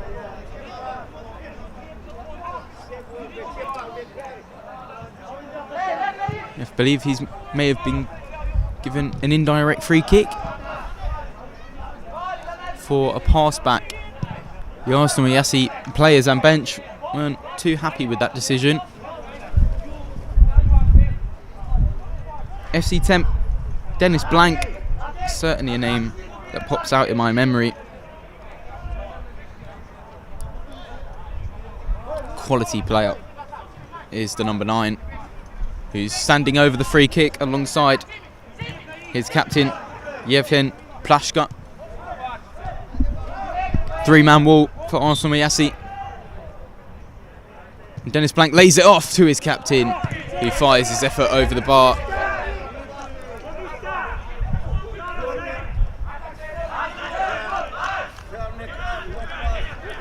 Asave, the ball down the right-hand side.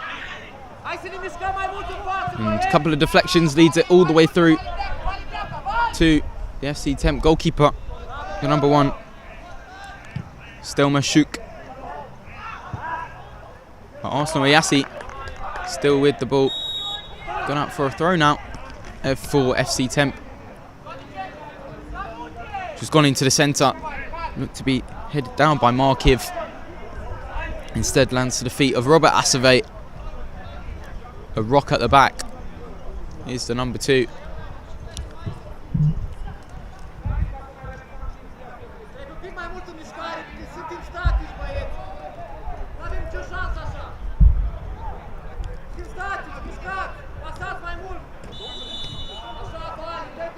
Asave with the ball at the back once again. Options forward. He's got Simeonescu, he's number 9 and captain, who's already bagged 1 so far in this tournament. He was lurking inside the box, waiting for a direct ball. Didn't happen though. FC Temp regained the ball. Kept in by Tamayan, but eventually landed back at the feet of Arsenal Iași, and they've won a throw-in high up the pitch. Going up Montaigne, the man with the ball in his hands. Looks to build from the back though. Koitoriu to Robert Asave, who let one fly just wide of the mark. Effort from deep. Certainly had the keeper slightly worried.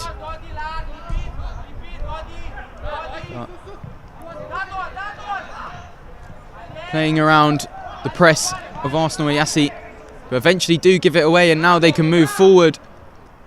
Now Asave gets his shot away once again, blocked by Markiv, who moves forward now. Can't get onto that loose ball. Arsenal Iași win the throw. George Gache comes onto the field of play for Arsenal Iași and immediately deploys himself high on the left-hand side of the pitch for rotating with some of the further forward options. Just trying to find any amount of space that he can. He has now, he's in the centre. Instead, Arsenal elect to play down the right to Simeonescu, and Asave once again. Another deep effort. Deflected over and for a corner. To be taken by George Gache. Asave again. Getting a lot of shots off early in this game is the number 2. for Arsenal. Iași, Dennis Blank sees that one out of play. The man who was here just a few days ago for the Champions League, in which his team finished 4th. Good performance from them, but all focus is here on the Eurocup for him now, the number 9 for FC Temp.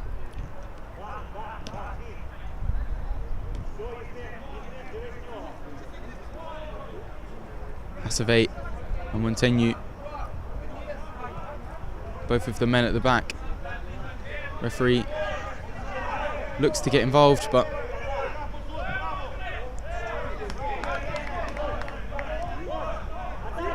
Asavate passes the ball out of play.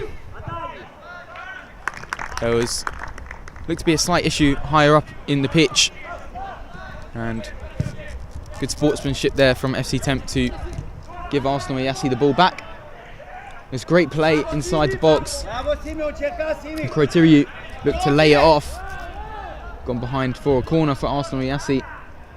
Good tempo from the Romanian side. Poor effort, poor connection from George Agache. FC Temp with a throw in their own half, goes long, looking for the run of Markiv. He does get there, but just loses out in the end.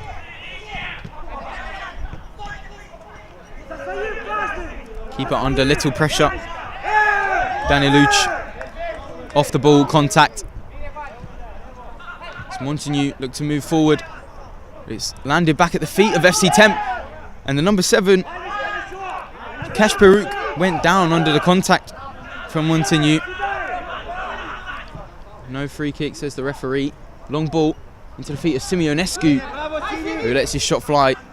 Blocked once again and behind for a corner.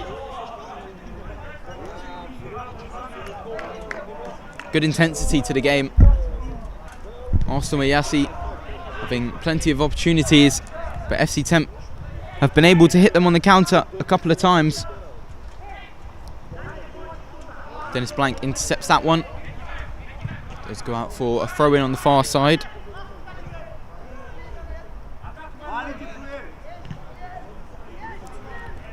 Mario Pipos almost plays that one back out for an FC Temp throw, but they eventually get hold of the loose ball. And Agache loses out there. And FC Temp regain once again. Mamro played it backwards, just looking to hold on to it. Mamro picks it up once again.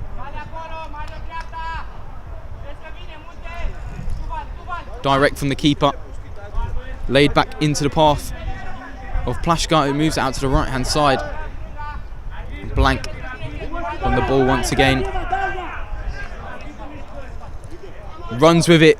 Does Dennis Blank, moves it into the centre. Cut out by Criterio, who charges at the defence. Gets stuck under his feet though, and now FC Temp can counter. It's moved out to Platakovsky, and Dennis Blank just misses. Poor connection, misses the ball entirely, but holds on to it. It's moved all the way to the right hand side and knocked off of Robert Asavate for a corner, which is taken quickly. And Plashka tries to hit one. The captain rolls out for a throw in for FC Temp in their own half.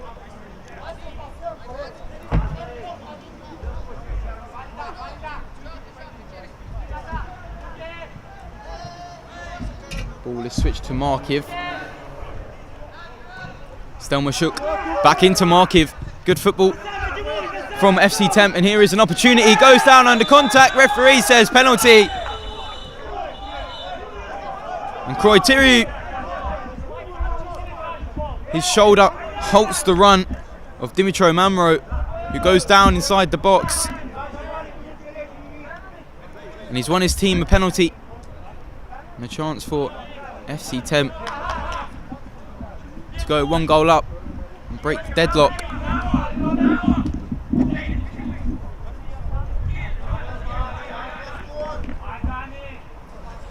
It is the captain, Yevhen Plashka,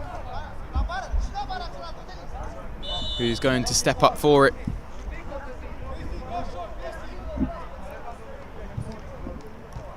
Daniluc in the net. Gets himself ready. And the referee just sorting out orders. Will now be taken. Plashka fires it into the net with absolute power.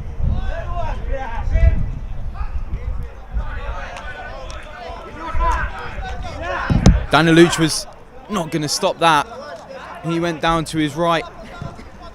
Shot was fired to his left, high into the goal with plenty of power. And FC Temp find themselves 1 goal up and top of the group on 7 points of Arsenal. Only on 6 now.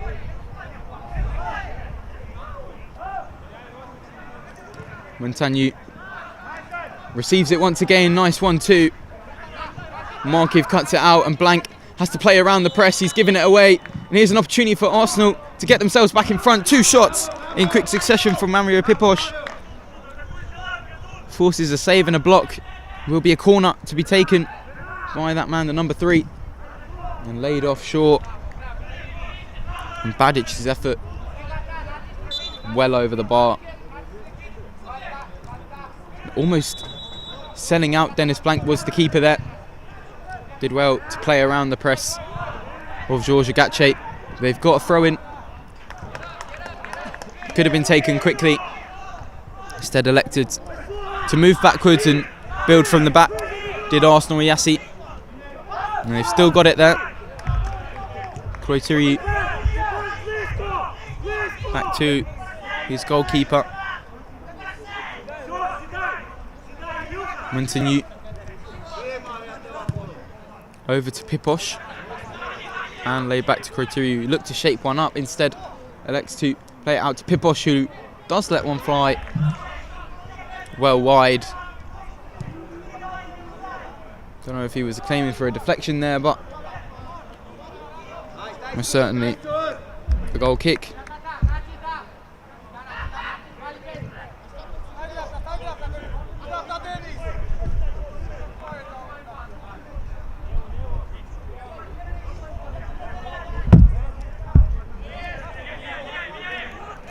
Montagnu moving the ball forward ever so slowly. Now cuts inside in the opposition half. Badic as well to hold on to that one. Receives it once again. Badic over to his keeper Daniluc. He finds himself in the opposition half under no real pressure from FC Temp players, who he lets one fly. We've already seen a goal from a goalkeeper.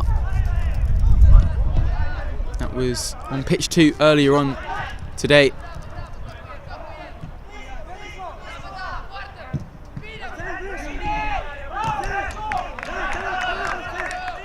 And Arsenal Iași looking to play out the back, and it now has fallen for Narcis Badic. Finds himself forward, nice little flick from Kroitiri, who couldn't find a teammate in the centre though. Dennis Blank moves it out to the right hand side. Now there's a chance here for Kasper Schuck. Out of play for a throw. George Agache calling to be substituted and is replaced by Victor Apostol. Good press from Pipos, can't get onto the loose ball. And FC Temp can hold on to it. Dennis Blank forced backwards.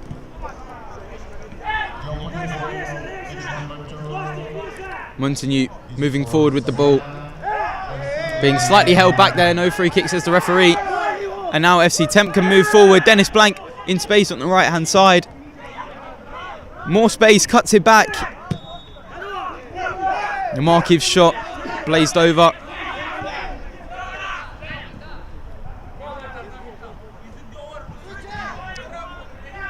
Badic moving forward for Arsenal Iași. Postol lays it back to him. Now Asave. No options forward, forced backwards. Simeonescu trying to create a yard of space. Asave instead elects to come himself. Looks to try and create something on his own. Nothing on. Simeonescu just standing by the post, waiting for an opportunity. Number 9. And he does get one. Lays it off. Asave goes down. And it's a yellow being brandished, but it's a free kick, says the referee. Contact outside the box.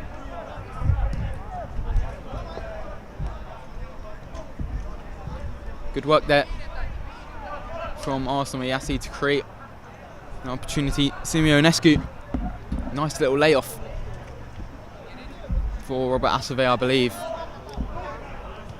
With a darting run, found himself looking as though he was about to get in the box, but just caught on his way through. It will be a free kick right on the edge of the box. 2 men over it.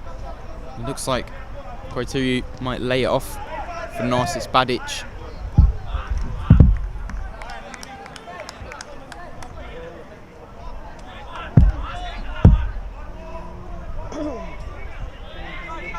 Referee still sorting out orders. Man on the line for FC Temp, Markiv, and he has to make that block. Big block from him. Almost drew the game level, did Arsenal Iași. Good work from number 30 of FC Temp to get that away from danger. Now Daniluc being lured forward. Might find himself in a spot of bother. Does well though to get himself out of trouble. Asave has options forward. Instead lays it off to Koiteriu. Simeonescu can't hold on to it. Now Markiv can break forward. It's being held back. Doesn't go down under contact. Does now, but it's already gone out for an Arsenal throw. Good defensive work. Good tracking back. Good work rate from the back line of Arsenal Iași. About a minute left. And Arsenal Iași trailing and about to lose their lead in the group stage at the top of the table to the opposition. If there's no answer in the second half, there might be a chance here for FC Temp to double their lead. Tamoyan out to it's number 8, but Asave intercepts the loose ball and he's looking to bring it forward. Good defensive work once again. It's a theme that we've seen for both teams, being able to keep each other out. Defensive solidity, only the penalty that separates them. There's a sliding challenge, wins the ball. Free kick, says the referee. I think that's fair. Tomoyan slid into the challenge against his opposite number, Nikolai Koiteriu. And Robert Asave, long run up. Left footed, I'm sure he'll look for that far corner. For the shot, he's got Simeonescu at the second post, goes for the shot. Blasts off of the number 10, Marcel Tamoyan. And at the break, FC Temp lead 1-0. Penalty scored. It was given away by Arsenal Iași slightly needlessly.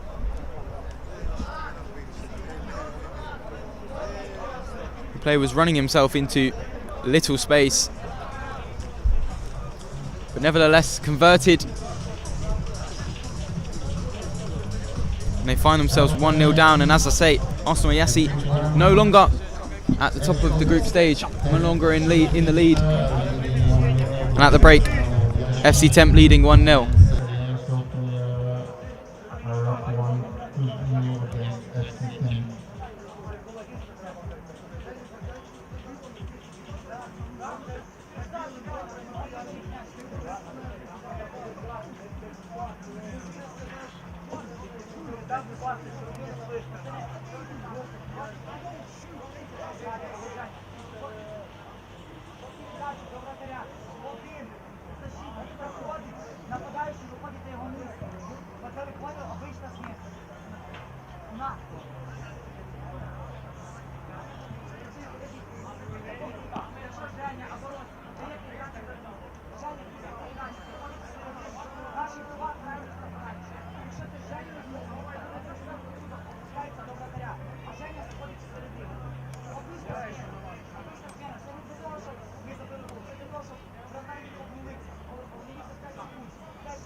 Arsenal will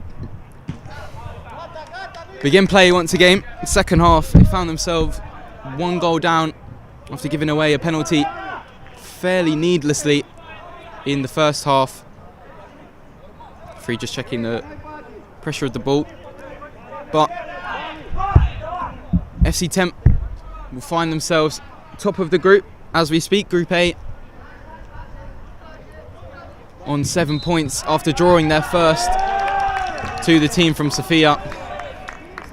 And ironic jeers from the Arsenal bench. They weren't too happy at half-time with some of the referee's decisions, but for me there was no problem with any of them. Long ball from FC Temp, looking for their target man. It's been supplied to him on numerous occasions. Mamro, he got the turn off, looked to shoot across the face of goal, just couldn't get his effort on target. Still looking to double their lead is the team from Ukraine. Montagnu lifts the ball up into Simeonescu. I believe it will be an Arsenal Iași throw in, but as I say, frustrations on the pitch as he puts himself into the book. Simeonescu, the captain, not the best example to be giving your teammates, but he has been booked. Throw-in now comes in. Robert Asave attempted a number of shots from deeper positions so far in this game. Robert Asave, a player who was very impressive at the Champions League last year now finds himself playing in the Eurocup, in which he's guiding Arsenal Iași to the knockouts. Dennis Blank on the ball. Also a player that played in the Champions League, but this year finished 4th with his team, as I said earlier. Rolls out for an Arsenal Iași throw with Asave. Man over there to take.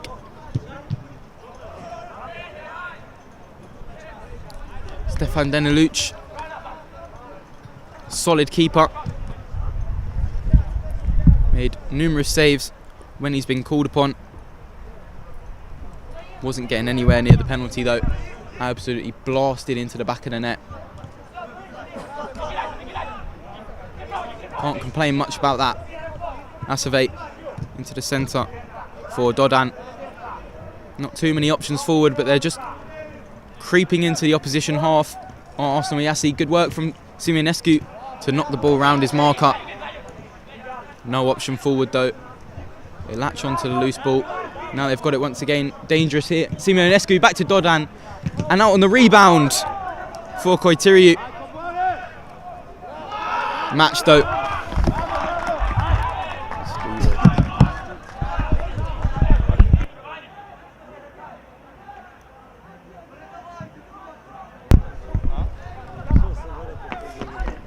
Asave picks it up in his own half.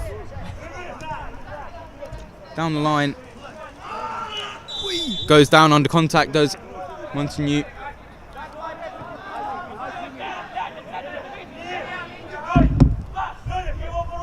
Simeonescu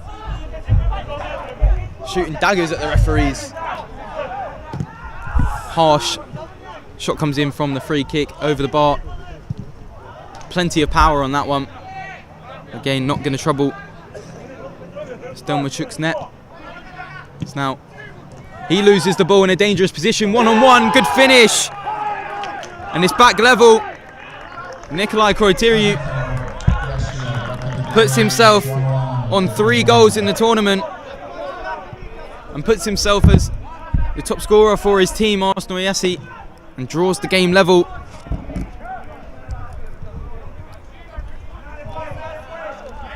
And puts his team back at the top of the group, which normally gives a more favourable draw.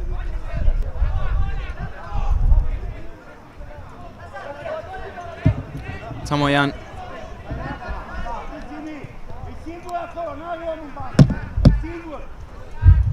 Back to number 9, Dennis Blank, charging at the opposition.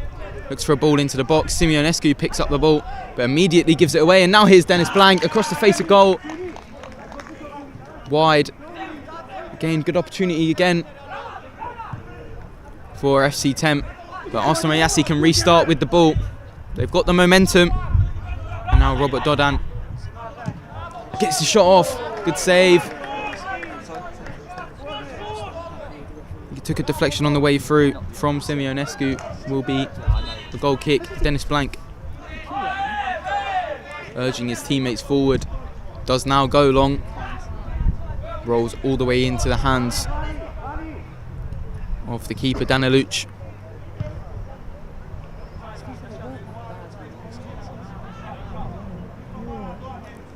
Montianu moving forward. Right-footed shot. Blocked and forced back.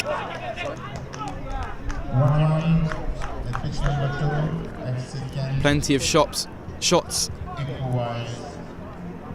from deep in the pitch, whether it be from Asave or any other of the Arsenal Iași players. Alexandru Simeonescu is on the verge of losing his head a bit out there. Just frustrated at every decision. Long from FC Temp.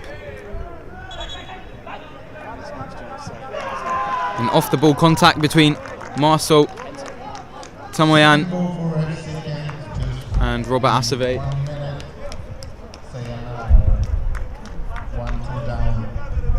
No action from the referee though. Just coming together. Will be a drop ball for the man in between the sticks of the Arsenal Iași goal.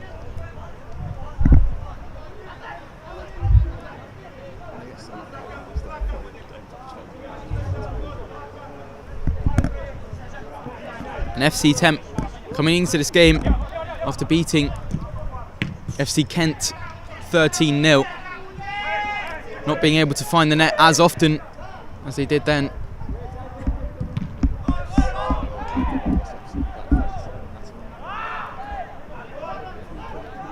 Arsenal Iași with the throw. Asave back to his keeper. Options forward. No way to reach them though. Danalucci in plenty of space and time to move forward with the ball. Now goes long, looking for Simeonescu. Nice layoff. Can't find the run of Robert Dodan though. He does pick it up in the end. And Simeonescu lays it off once again for Dodan. Good link up, but given away again by the number 9 and captain. Asave does well to see that one out.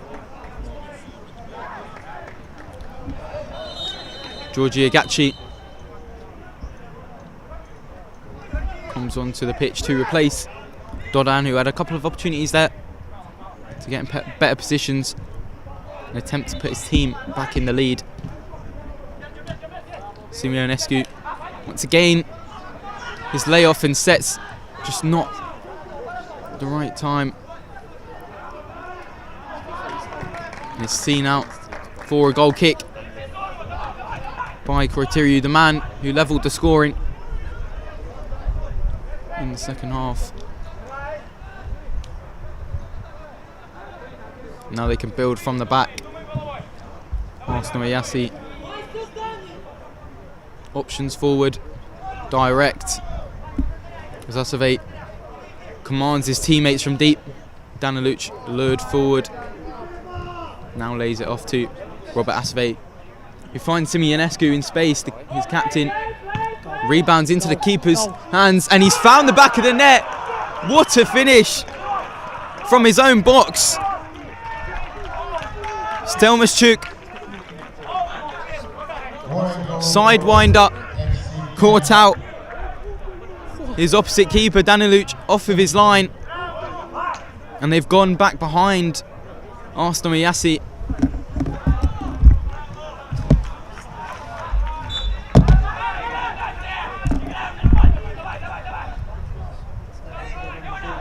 They might be through to the knockouts, but they'll want to finish top of their group, of course.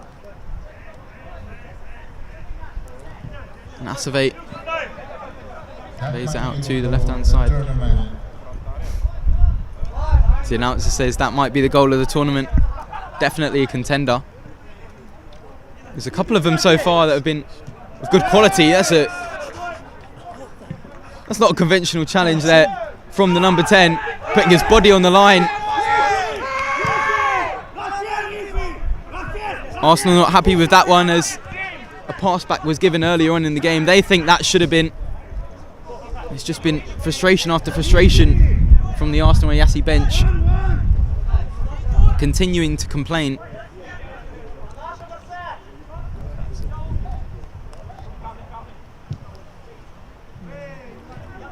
Montianu moving the ball forward though. They'll play despite their frustrations.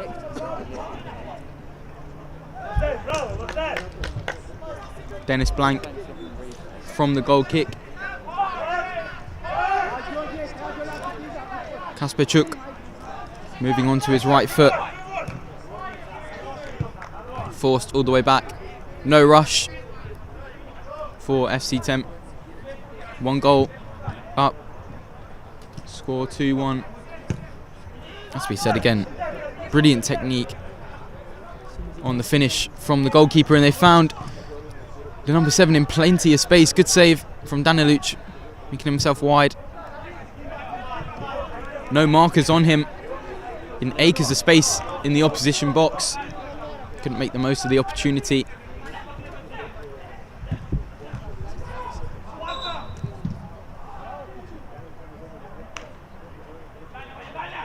Arsenal direct throw into the feet of Simeonescu. Sits the defender down, lays it off into the path of Koiteriu. Can't get his effort past the goalkeeper though.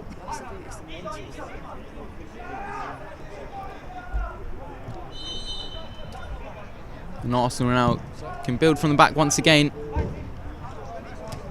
Great play there from Simeonescu. Just wasn't able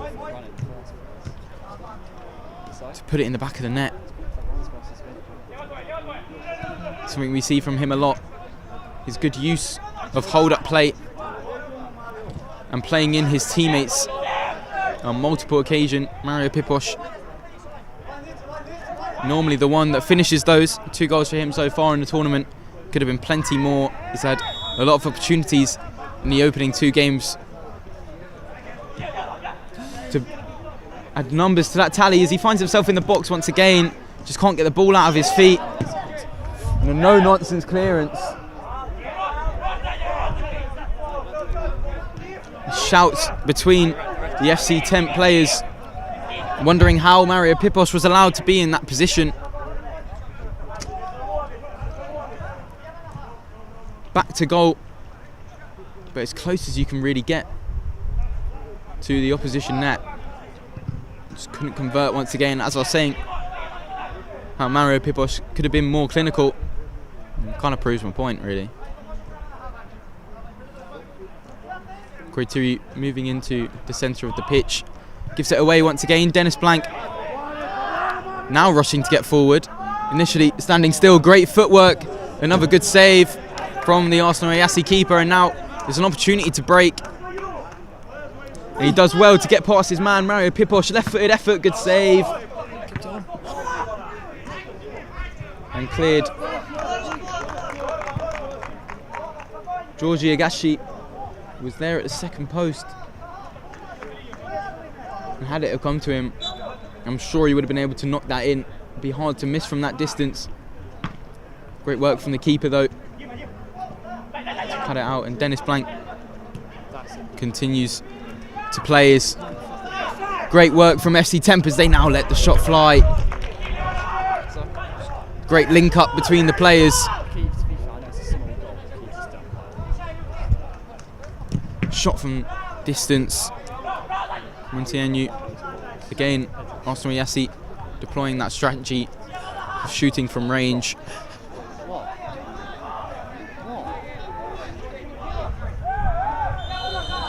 Asave.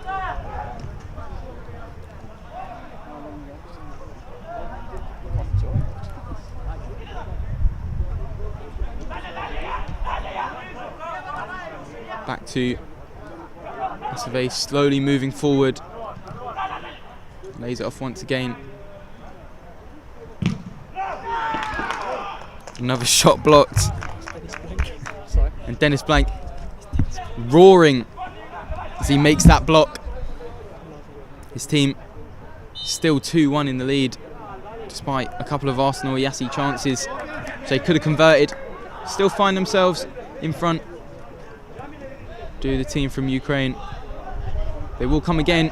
Arsenal Iași. Pipos out to left hand side. Nice little flick. He gets there first past the keeper. Does Pipos. He goes down under contact. Referee thinks about it. Says no. And there's a one-on-one here. Elects play for the corner instead. Pasolovsky. The break one-on-one with the keeper. Good recovery from Robert Asave. So he gives away a corner. And the countdown begins. It's at 3. And he takes too long on the corner. Arsenal Iași waiting for a goalkeeper change for a fly keeper. I think it is Koitiriu or Robert Asave going to be the fly keeper. Foul, says the referee.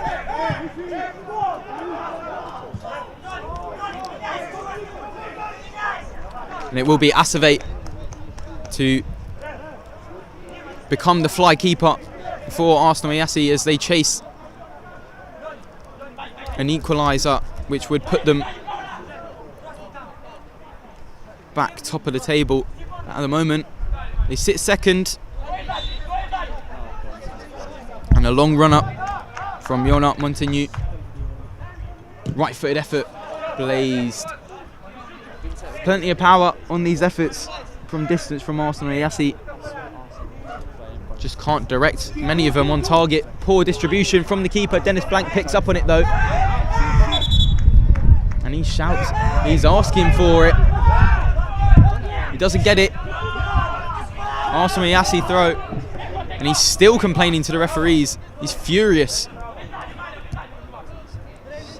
Activate out to the left hand side. Pipos. No movement forward.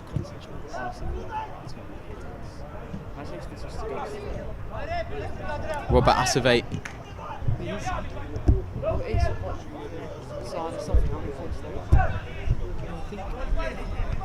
Activate. Once again, the fly keeper. Very high up the pitch.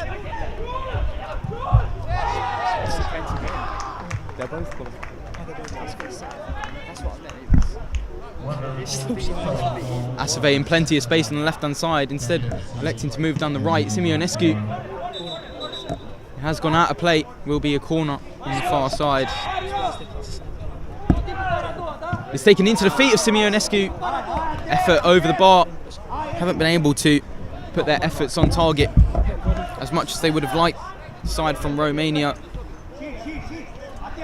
not been as clinical as they have in previous games. Ball over the top, can't reach the run of Dennis Blank.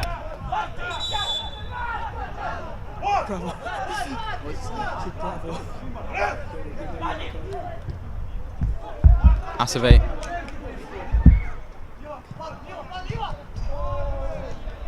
To continue and back to the fly keeper, Robert Activate. Thinking about letting the shot fly. Montague will. Deflected in behind for a corner. Pipos back to Montague. Good movement. Pipos finds the man in the centre. Dodan couldn't get his effort past the goalkeeper. About a minute left in the game. Robert Activate really looking for an equaliser. Arsenal Iași, see if they can finish top of their group. If they score,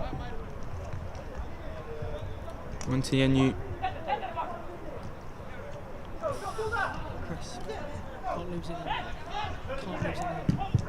Looking for the corner. Mario Pipos was there. It didn't reach him, but Activate plenty of space for him. Laid into Simeonescu. He plays it off the keeper. Still at his feet. Activate once again won't let the shot fly. Instead elects to play down the left-hand side. Dodan lays it off. Put behind for a corner. Koitiriu, the man to go over and take it. Simeonescu lays it behind him. Can he create a yard of space? Now the shot won't come in. Montianu loses out. Simeonescu runs out of play, but it will be a throw-in for Arsenal. It's surely the last move of the game. Simeonescu tries to flick it out to the right-hand side. Now comes to him, and it's just over the bar. And that might be it for Arsenal. Iași. Simeonescu with a big chance at the end of the game. Referee with the whistle in his mouth, and it does go. Final score 2-1. Big performance from FC Temp. Defensively solid, resolute at the back when they've needed to be. Arsenal Iași maybe not as clinical as they would have hoped to have been. Plenty of chances for the likes of Activate, Dodan and Simeonescu, the captain, not converted. But both teams do progress, of course. They will be in the knockouts. Final score, FC Temp 2, Arsenal Iași 1.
We're here with EMF. This is their second win for the tournament. And what is your name? Can you tell us? Anton. What are the feelings right after the match? Match will be really hard for us, but we take a win, and I'm really happy. I'm shoot a goal, very nice goal, and this goal take to team a win. So I'm really happy. What do you think about the organization of the match and the facility? Really cool, really nice. So I think it's high level. So. Is this your first time taking a play at this type of tournament? Yeah, it's my first time, so I feel very well when I play here and play this format, 6-6, and it's nice. Who do you think from your team plays made the biggest difference in the game? Plays? My players, right? My team is very well because he have a voice, so I think we can be in podium. So yeah. Thank you very much. Wishing you good luck.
next Eurocup 2025 is the first time we saw that.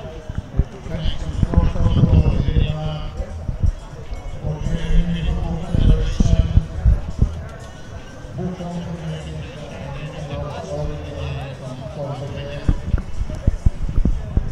for the final games for the group stage. Page 1 we have Gastro against Sharpantsi, Uzhorod.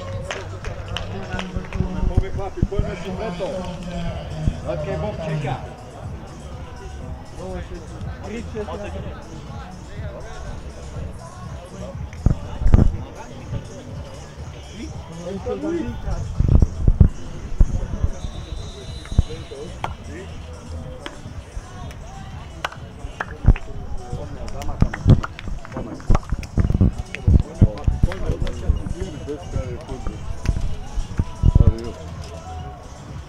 To piłkę rovnaký výkon stačí, no nie stačí, rovnaký výkon na ten druhý zápas, hej? Zodpovedne všetci. A ty oni moc nestredali. Jeden za druhého, poďme zabojujú. Počo vedel, ich je menej ako nás, a to jedného menej málo. Po jedného menej. Po jedného menej hráčov, má iba troch hráčov. Hráčov moc nehrali, čo som videl. Iba troch hráčov. Treba behať hlavne tým, jak behajú, treba behať. Chcem byť veľký, tak to chodí, hej? Tak, nedal toľko gólov. Ba jeden mi stačí do piči. Drobní kokotiny.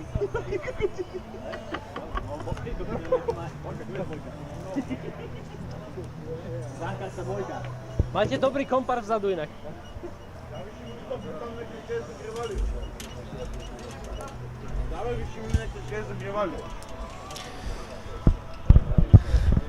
Good evening, everybody. The sun is beginning to set here in Sofia, and group stage action is coming to a close, but we still have some more games to bring you, including this Group D match coming up next on pitch 1 between Degson and FC Karpaty, which will decide Group D. And much like we've seen throughout the day, this group is in the balance and no team's place is safe yet. So as we approach kickoff, the teams will be entering the field any minute now for Degson and FC Karpaty. Kickoff on pitch 1 is coming very shortly, so don't go anywhere.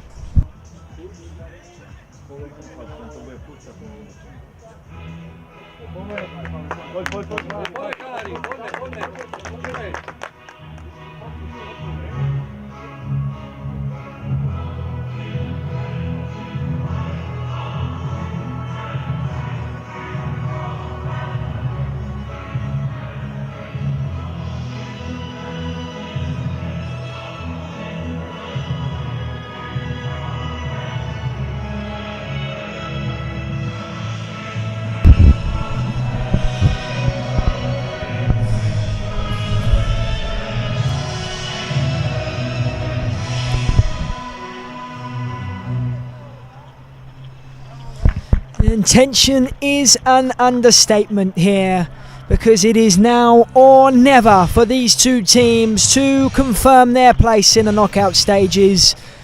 And as mentioned, Group D is very tight, and it's worth mentioning the group situation. As Degson are currently sat top of Group D, but they are on the same points and in fact the same goal difference as FC Rykomers. So that is a battle for first place. But FC Karpaty from Ukraine, they're only sat on 1 point. They lost their opening game to FC Rykomers and drew 2-2 to FC Karabag, who sit bottom of the group but are also on 1 point. Now that's a key factor, because we could have a situation here of which all teams in the group are on 4 points. That's not happened yet, but it could. So it's going to be very, very interesting to see how this game goes. As mentioned, Degson at the top of the group at the moment. They drew 2-2 in their last match, but opened their account with a 4-3 win. So an opportunity that both teams have to take with confidence. You cannot rely on other results elsewhere. You must do the business for yourself. And for both Degson and FC Karpaty, you can feel that they know that that is the case. A performance is needed or your tournament is over.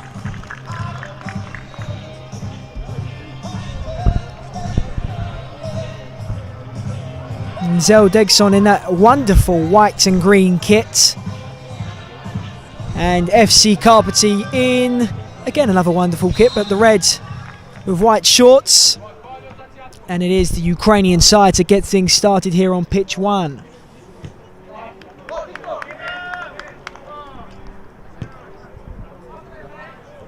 Lenko, the captain for Degson.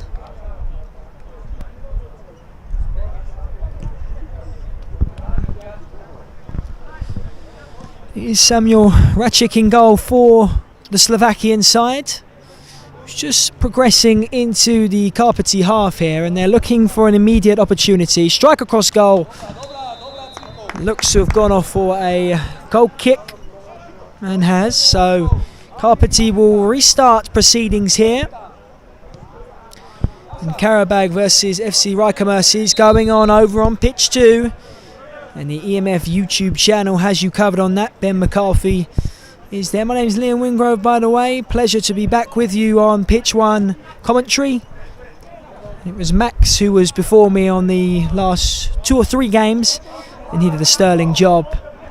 And I'm very happy to be back here, and hopefully going to be bringing you some, well, reporting and commentating for you some brilliant action here on pitch 1. We've seen so many goals, so much action and drama, and we feel that it's only just the beginning for this Eurocup as we get ever closer to finding out who will be the 2025 Eurocup winner.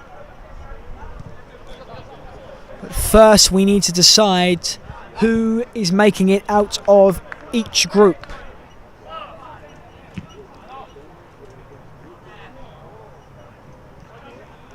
And that's going to be a foul, and referee deemed there was no advantage to be played for FC Karpaty, so they have a free kick now in Degson's half, and they make an immediate substitution.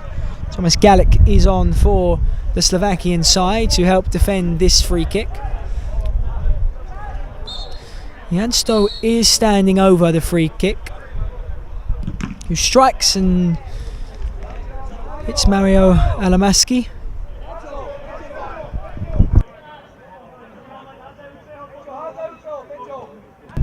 That's a nice flick into the area, but cleared away. Now a chance for Degson to have some of the ball. Eric Lanko bringing the ball forwards for the side in white and green.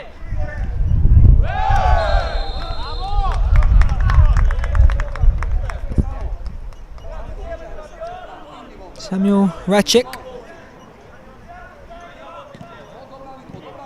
They clip that forward and isn't cleared effectively by FC Karpaty, so Degson will have the ball with Lanko. Getting back to the captain for Degson. And now they played it forward and have a little bit of an opportunity here. That ball goes to the back post and is finally defended. Good defensive work by Ratsin for the Ukrainian side. Thrown in towards the back post and volleyed on just over the bar by Mario Alamaski.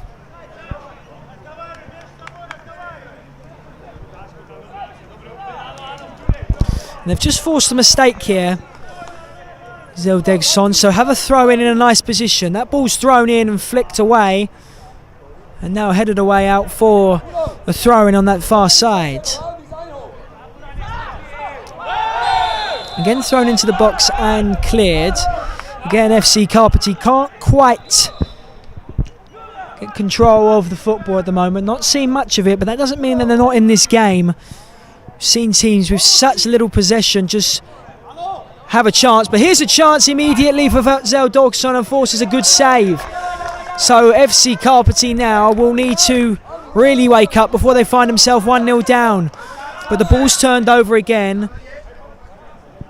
And that has been given as a foul, so FC Karpaty do have a free kick.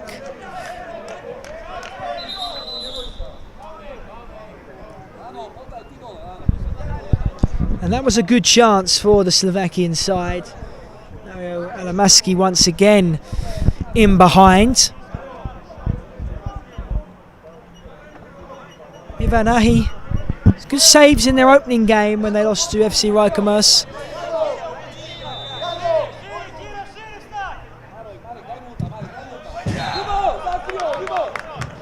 Free kick to be taken, set back and cleared. In fact, it's not Ahi, it's Sergio Numentes in goal for FC Karpaty, and he may be forced into action now. Set back, shot blocked, and now a chance for Karpaty to come forward, and they're driving away, but that touch is heavy and will just be brought back into the box by Rajcek. Played forwards and flicked away, still on here on this near side. That's good hold up play by Thomas Berger. Played out wide again. Shot from a tight angle by Thomas Gallic. Now some more substitutions for Zel Dogson. Flip forward again, and that's loose by Numentes.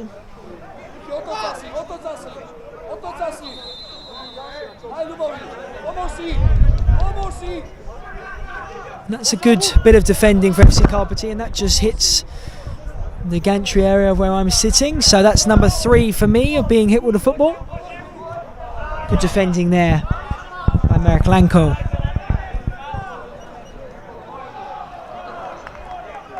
Vitaly Lemen is on for FC Karpaty. Side from Ukraine, and it was FC Temp from Ukraine who just booked their place into the next round of this year's Eurocup.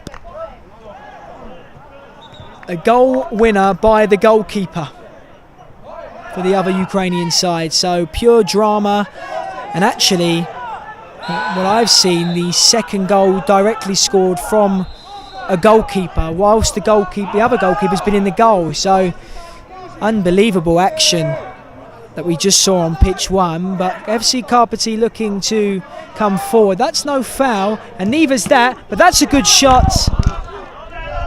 Testing the hands of Samuel Rajcek. Michalo Jansto with the shot for FC Karpaty. So they've had a good opportunity there to lead this game, but that breaks down. But out for a corner for FC Karpaty. Corner taken short and set back, but that's good defending on this near side. And now a chance for Zel Degson to come forward. Doesn't quite break down. Marek Lanko on the ball, being patient. They're looking for the direct ball through the middle, but that may be dispossessed, and unfortunate that for Janso, he couldn't go on the end of that interception.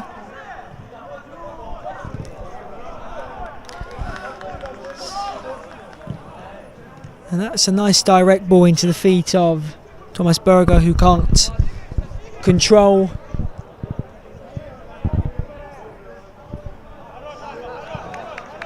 That's a long throwing attempt, headed away, but FC Karpaty looking to come forward again. Just breaks down.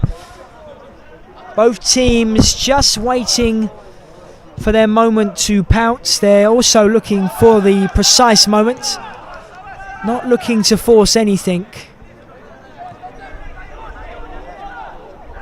Both looking to get a bit of a foothold in this game, but it's not easy.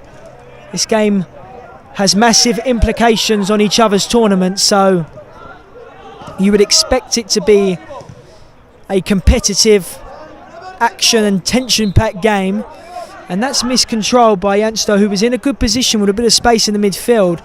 But again, the passes are just a little bit too overhit at the moment.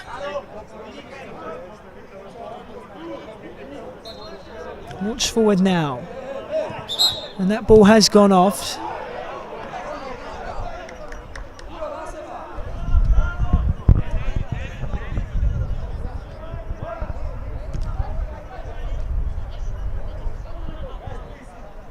Galek looks to fire the ball forward, and this time it's working, and that's not it's a powerful effort. It's not the worst effort we've seen by Mario Alamaski.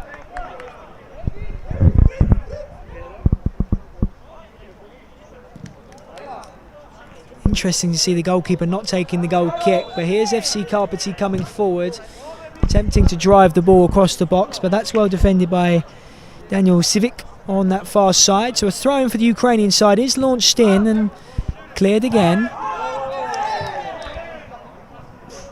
Some calls for handball as that ball was bouncing around the area, immediately waved away by Carl Jones on that far side. Referee number 2.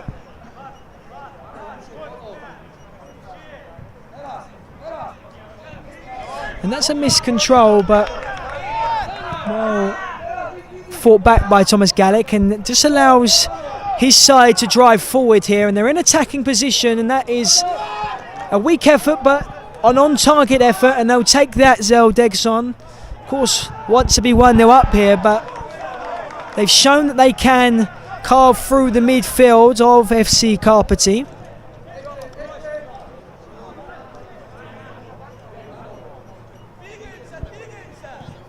Ball forward now, and Janso just can't control that ball again. Ball in an out wide position now.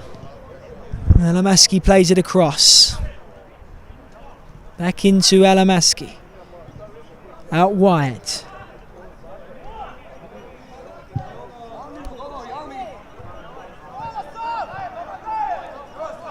Alamaski turns and shoots, and that's well blocked.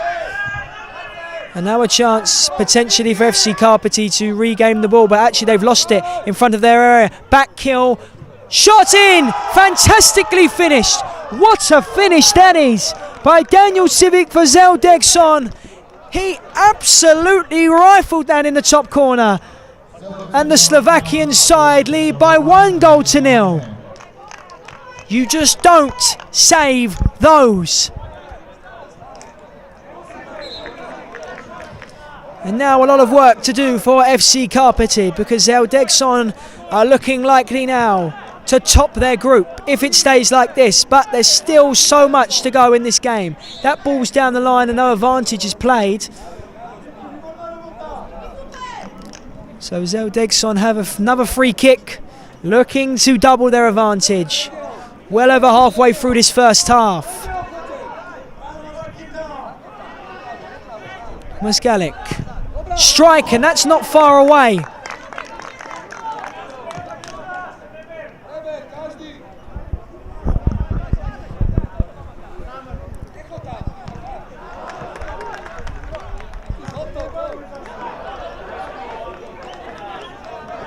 Peleska plays it out wide.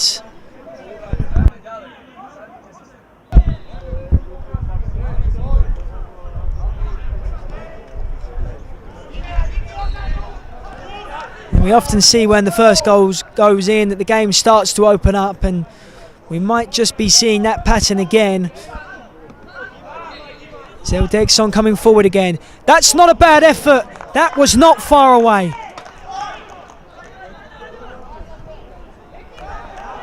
Lanko with the curling effort, and that looks from my position like it was going to nestle in the top corner, but whiskers away. But forward come FC Karpaty now. Is that going to be a free kick? No. Waved away immediately. Now the Slovakian side are coming forward again.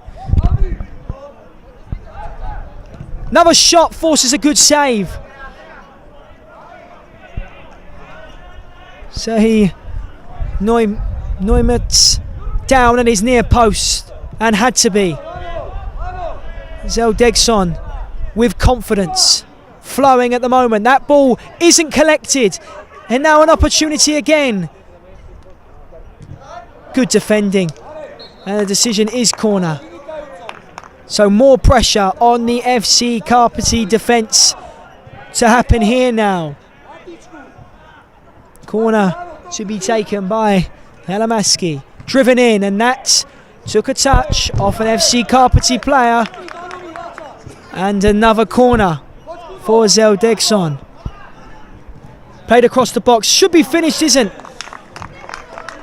Wide open shot for Daniel Civic to get a second goal for himself and a second goal for his side. But there may be another goal. No. Breaks down at a crucial moment. And now FC Karpaty have space to run into. But that's a strong challenge by Civic, who just calmly backheels the ball back to his captain.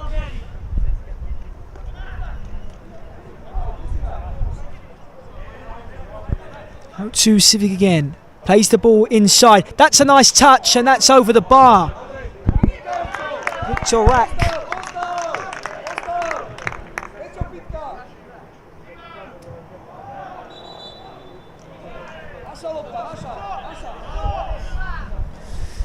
And again, FC Karpaty just struggling to get control of the ball. And as it stands, they're in a spot of bother if they want to qualify from this group. That's a nice touch again. And it's gone off for a throw, and the throw-in is for FC Karpaty. But they're starting to have a little bit of success here, Degson, with the direct play into the feet of the two attacking players they have. It's not always consistent who's up there, but the message is always clear. But that might be a mix-up at the back, but it's strong defending again by Civic. We approach the final 3.5 minutes of this first half here on pitch 1. Sure, we will be updated with any action and any goals that are going in over on pitch 2. And as I say that, you may be able to hear the celebrations in the background because a goal has gone on pitch 2. But more attack for Degson on pitch 1. So let's see how that has an effect on the group. As mentioned, FC Rijkomers on pitch 1, also on 4 points. So this is a chance and not taken. But wondering why I'm talking about the stuff on pitch 2 whilst we're here on pitch 1. It's because the situation for both teams can change so quickly.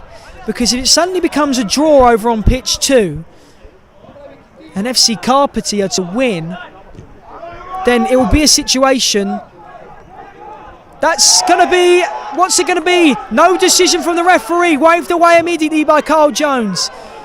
So a bit of controversy. And in a group where there is so much tension and it's all so close, with teams, both sets of teams on 4 and 1 points, decisions like that could have a massive impact. But the penalty is waved away. And now FC Karpaty looking to come forward.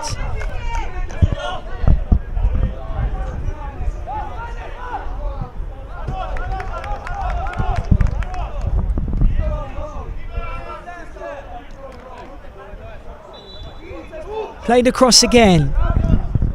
Out wide for the Slovakian side. Just being patient. Civic on the ball. Back to his goalkeeper. Again, not looking to force anything. But just getting a little bit closer to the goal. And that's a nice ball out wide. The space is opened up. And that's going to be tapped in at the back post. Lubus Tomka has put Degson 2-0 up on pitch 1. That was a beautiful move. They just waited. They were patient. They said to FC Karpaty, let's see if you can win the ball. And when they approached, they just attacked the space. And there was always going to be a player at the back post. And Tomka was the player. And now Degson have an almighty cushion to hold on to. But they've still got to do work here because it may be halved immediately. That's a good challenge though. Fantastic challenge.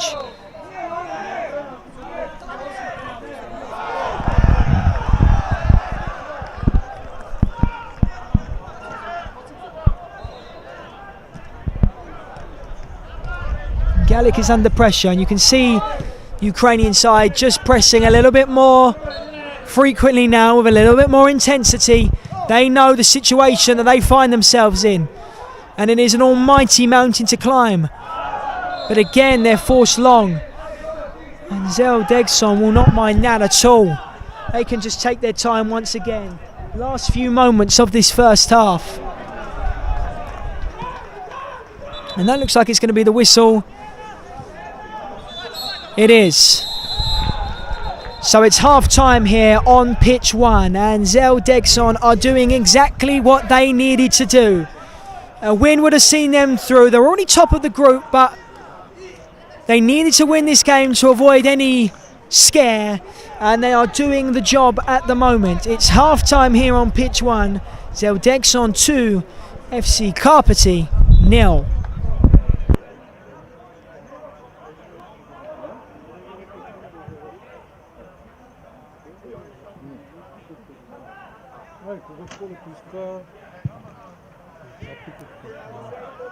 Понеже тя е по-зелена,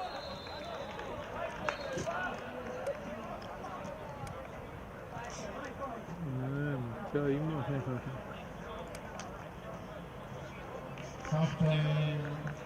Ама по-чек, това малко. Просто неща, които тия, малки ти през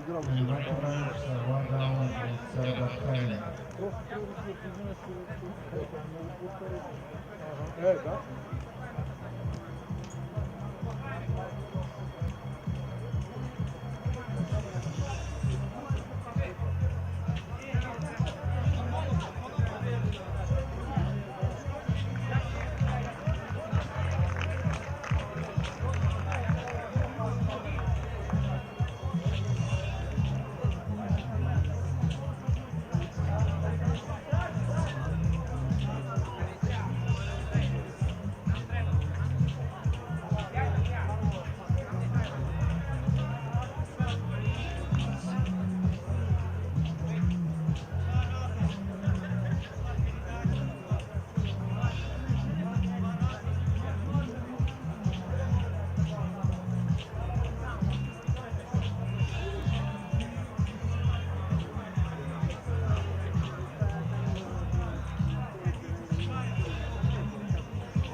So we're back underway here on pitch 1. And Degson from Slovakia are 2-0 up and in cruise control in terms of, at the moment, because it looks like Karabag are winning at half time, that Degson look likely at the moment to top the group. So work to do, short half time break. And there was a discussion whether Degson should have had a penalty earlier. Oh, there could be a chance immediately for FC Karpaty. They rattled the post. And going back to what I was going to say, was a bit of controversy in the first half where there was a penalty. Just had a conversation with referee 2 Carl Jones, who was in prime position, and we both partially agreed. If he listens back to this, he'll be laughing that it wasn't a penalty. But that's old news, because Degson went on scored almost immediately after they were denied of that penalty. So they won't mind in the position they're in at the moment, and they're coming forward to add a third here.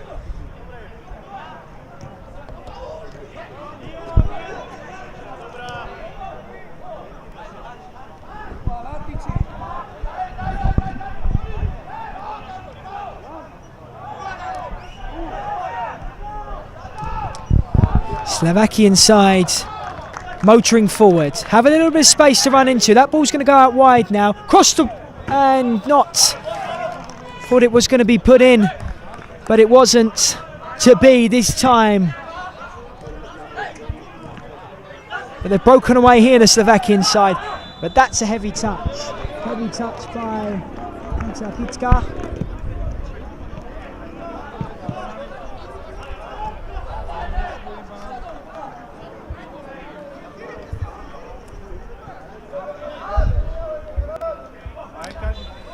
And that's a nice turnover again.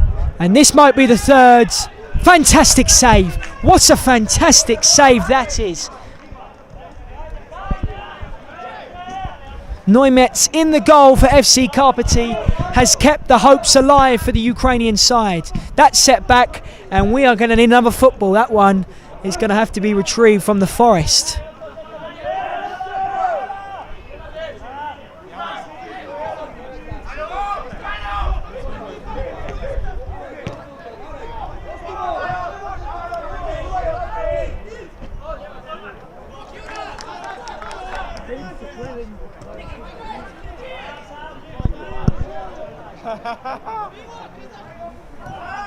Played in field now again. And that's a nice reverse ball attempt. Was the right idea, and is there a little bit of a problem for the goalkeeper? Inadvertently collided. He's happy to just carry on, but the referee's going to want it to be played back.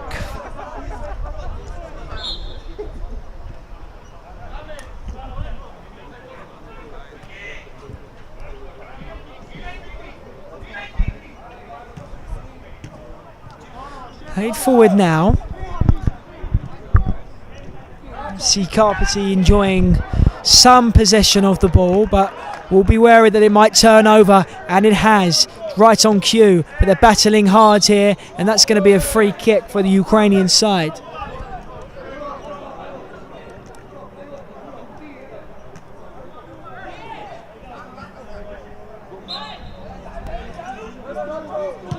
Strike from distance forces a brilliant save.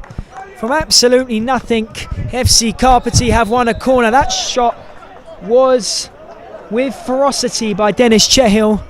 Didn't expect him to take that on from that distance, but that wasn't far away from getting his team back. And unfortunately, that one is a little bit further away than Chehil's attempt. Forces some subs though from Degson, which might just be a good sign for FC Karpaty. They have started well in this early stages of the second half, as Jansto can't quite collect the ball again at his feet.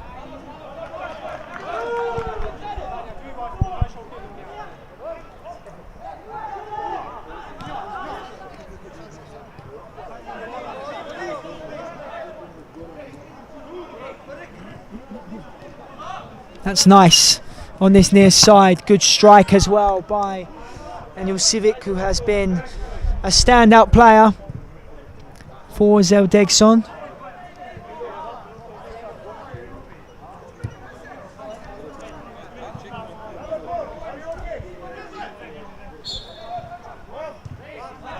Thrown back here to Tomka, whose goal, scored the second goal for Degson and has put them in a good position, but it can all change if FC Karpaty can find a goal. But it's looking like an attack here for Degson, looking to recycle under pressure, but well played out wide to Tomka. And they just keep the ball so well, the Slovakian side, moving it. Fluid football on show, making a statement and winning a free kick.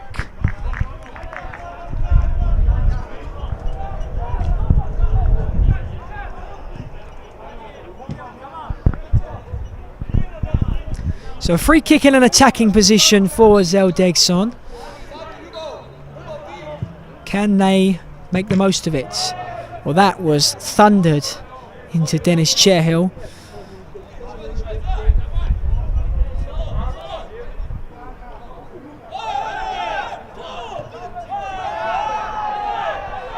Throwing now to Racek, out wide here to Daniel Civic, who is dangerous on that right foot and looking to receive the ball again, and that's good defending. So can Karpaty come forward?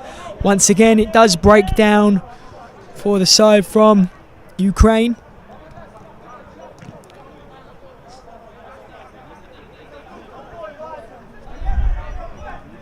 Civic back to his goalkeeper. And again, Daniel Civic playing the ball infield. That's a good ball, but also well met. And FC Karpaty look to try and get out, but again they force the ball long, and that's not a tactic. It's just because of how intense Degson are pressing.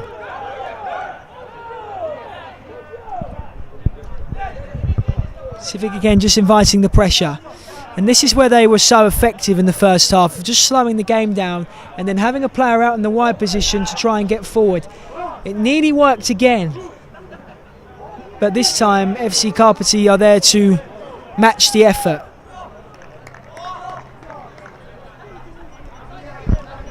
And are now reacting to how the game is going and making a flurry of substitutions.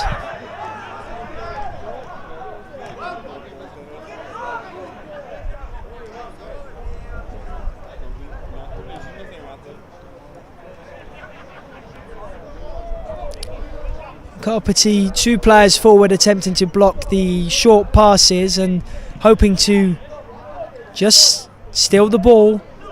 But again, Degson play a beautiful pass to break the lines and are coming forward. But this is an opportunity now, if it can be picked up for FC Karpaty. They're going to look to play the ball to the back post, and that's fantastic defending. But it's turned over in favour of the Ukrainian side. So they have the ball again, looking to come forward. And how they need a goal. And that is a overhit pass on that far side by Dennis Chairhill. The goal's gone in over on pitch 1, on pitch 2 should I say. Of course we're on pitch 1, so I hope you stay with us here on pitch 1, but there has been a goal on pitch 2. And FC Rijkamers have equalised over on pitch 2.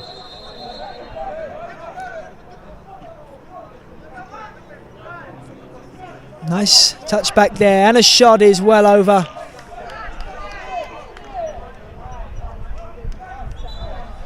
So for Degson, they still are in a position of which they top the group as it stands. And that's a nice ball out wide. And will it be collected here for an opportunity for the Slovakian side? Set back, just looking to recycle play. Lanko on the ball on his left foot, and he drives the ball towards the back post. But can the Ukrainian side, FC Karpaty, come forward now? Well, they can't, because that is a foul by Galic, and no yellow card. And it's turned over immediately, so a wasted free kick for FC Karpaty. And will they be punished? No.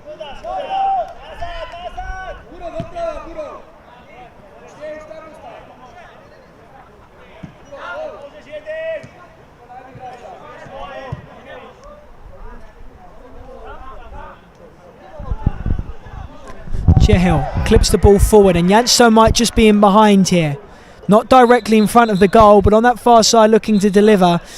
Cannot do it. And now they have to get back here, the Ukrainian side, because Degson are coming forward. That's strong defending though, and going to be a foul.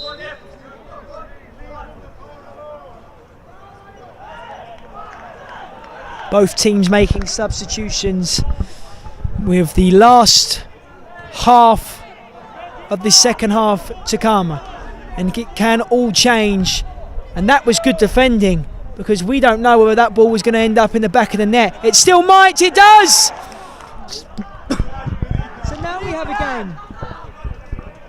Dennis Chehil has pulled a goal back for FC Karpaty, and Degson will be thinking now, we have to really concentrate. Because all of a sudden, FC Karpaty, who need to win the game, are now back in this game on pitch 1. Can the Slovakian side respond immediately? Forcing a good save. Will it be put in? No, over the bar.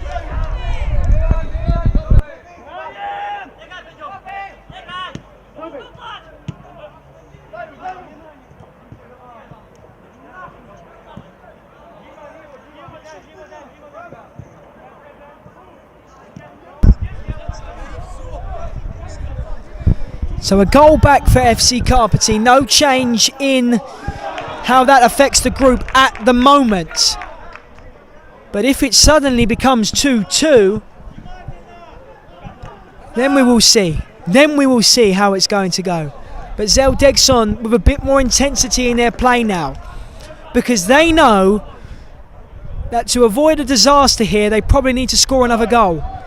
I've said it a few times today, throughout the matches, that a 1-goal lead is just simply not enough. Can they double it now? No, that pass is overhit. Disappointment for Lanko. Maybe should have played that ball along the floor, but it wasn't an easy pass.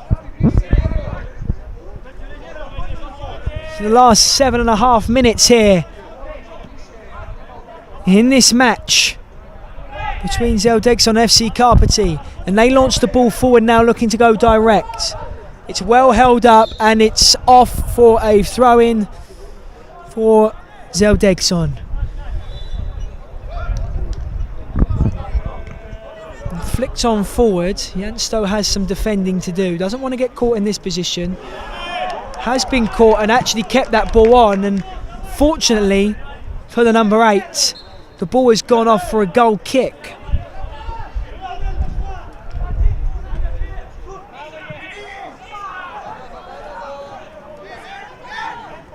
Strong defending on this near side. But are they in now? Is it a 2v1 or a 2v2 situation? That's going to be a sliding challenge, and it's going to be a yellow card for the goal scorer for Degson, Daniel Civic, who probably had to make that challenge.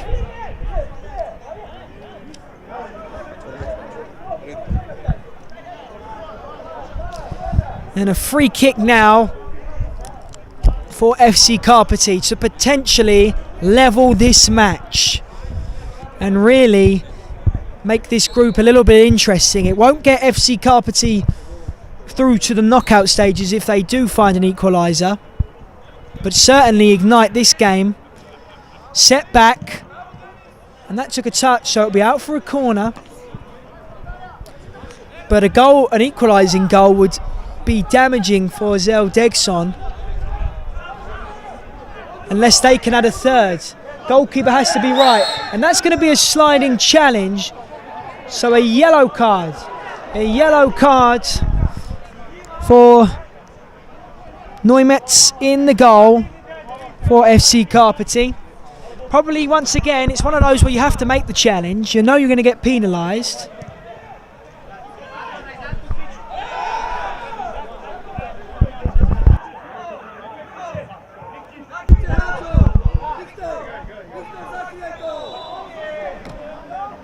And a free kick now for Degson.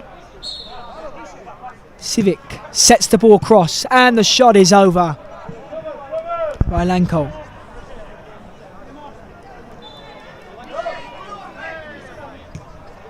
Ball was played to Jansto, and it's a heavy touch from the number 8 and just forces a little bit of pressure on his side. No foul, so it's going to be turned over.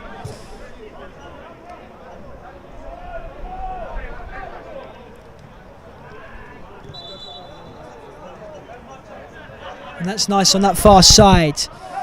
Looking for a third goal, Degson. Can they cut the ball back? The ball had gone off, so it's going to be a goal kick.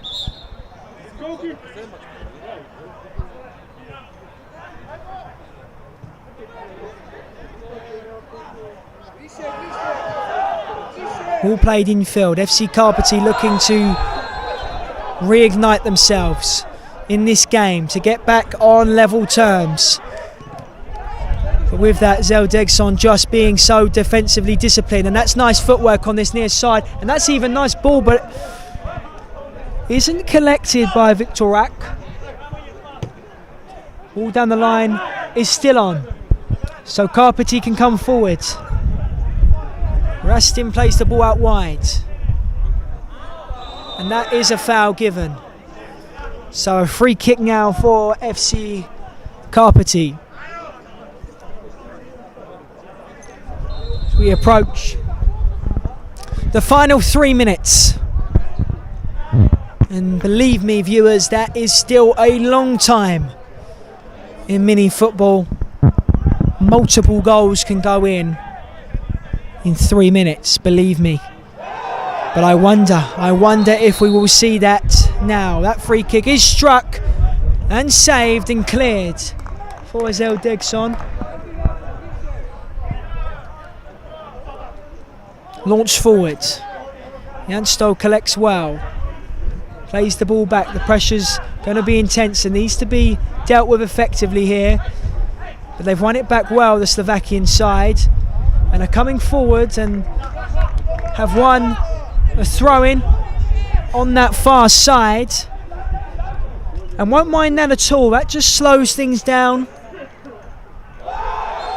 and allows them to keep possession, run the clock down. They're getting ever closer to the knockout phase, and they may have a third, and that might just be the ticket. That might just be the golden ticket that Degson were looking for. And now it seems that Degson are marching on to the knockout phase, and it was finished well by Shepetivka. And Degson have a third goal. So FC Karpaty now need something that maybe seems near impossible, but they'll still keep trying. But Degson will know now that they are a few minutes away from the knockout stage and looking likely to top their group. They come forward again. That ball's in behind. Will it be a fourth? That's good defending. FC Karpaty looking to come forward. Ball's going to go out wide. Good defending. That was a good opportunity for the Ukrainian side to come forward and just make the deficit a little bit smaller. But again, it's good work from Degson. Looking to play that ball forward and have a fourth. No, good goalkeeping. So a little bit of end-to-end action to finish this game off. Chehil out wide.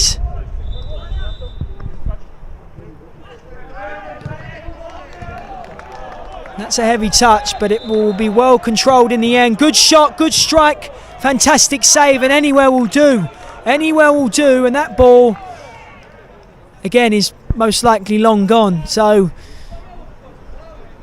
we will see now. We need another football on this far side. It's going to take a little bit of time because one went over the fence into the forest, and that one is also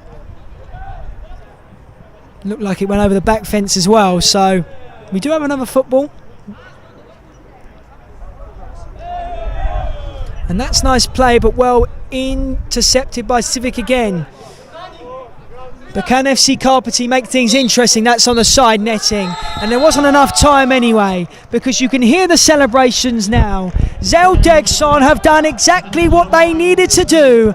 They may have just topped the group. It's not finished on pitch 2 yet, so that's not confirmed. But in terms of qualifying for the next round and qualifying for the knockout round, it is done for Degson. They have done the job. It finishes here on pitch 1. Degson 3, FC Karpaty 1. Still more action to follow, so stay with us here on the EMF YouTube channel.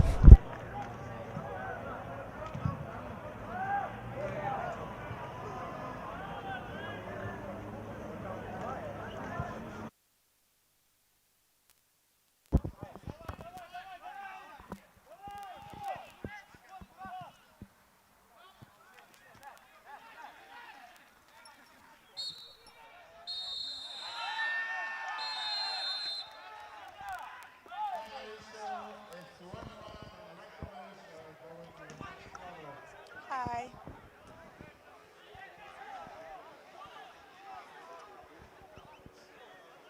Apsolutno ništa ne viđam. Ama čak.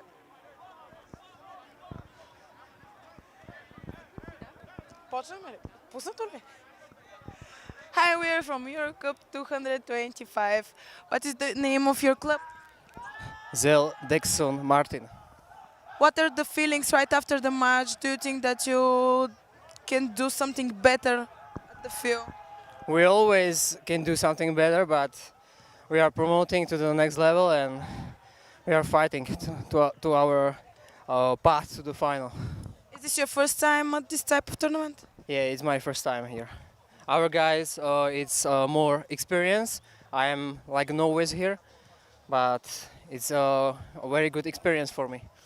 How would you describe the organization and everything? It's very good. I like it. I never see something like this. Very good. Who do you think made the biggest difference in the game today from your players? I don't know. Maybe we are fighters. Yeah, we fight for every ball. We have a good defense. I think that's the path to the win. Thank you very much. Wishing you good luck.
Cu някои търси.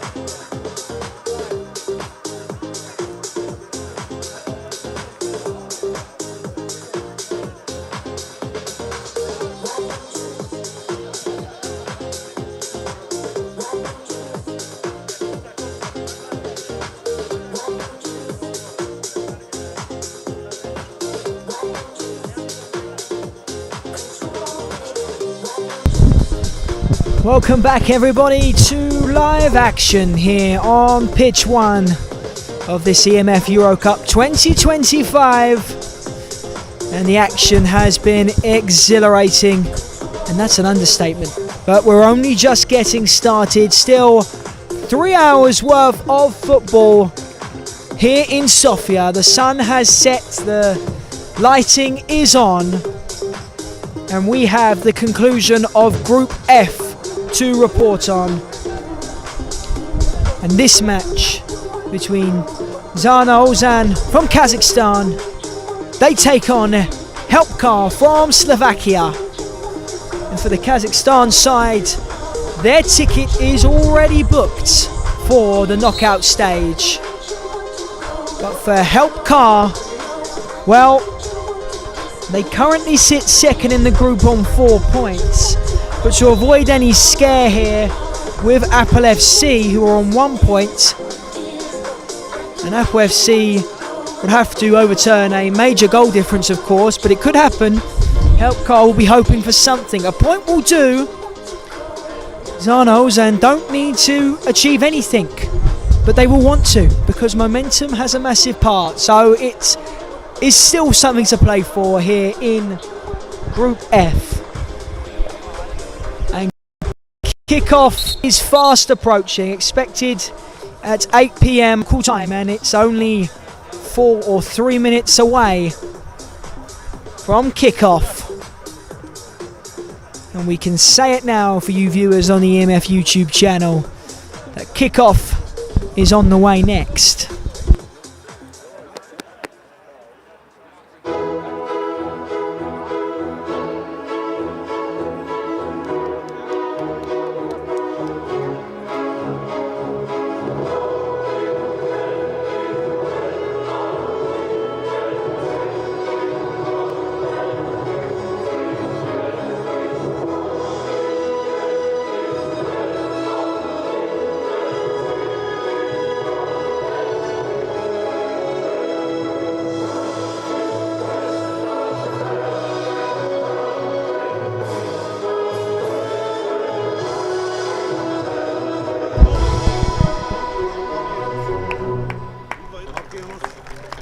So for Zhanaozen, their job is done, and Helpcar have all the work to do. It's not a major situation for the side in orange, especially if Gladiators can get a result against Apple FC. So we wait to see what happens over on pitch 2. But Helpcar know that they have a task that is in need of doing. So let's see if they're up to that task.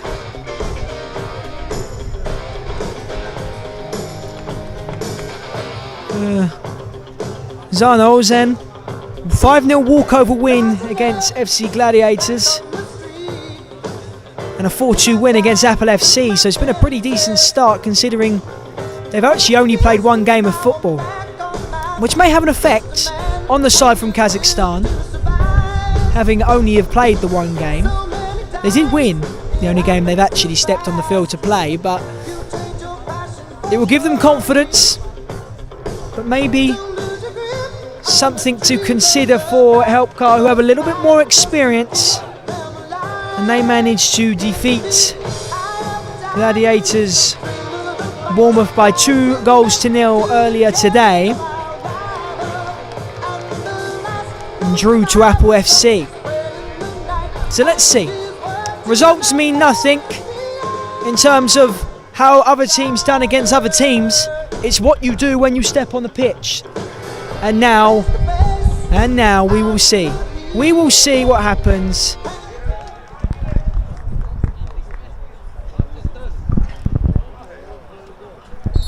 And Zhanaozen will kick off here on pitch 1. Looking to come forward here immediately. And that's a free kick. Less than 30 seconds of play.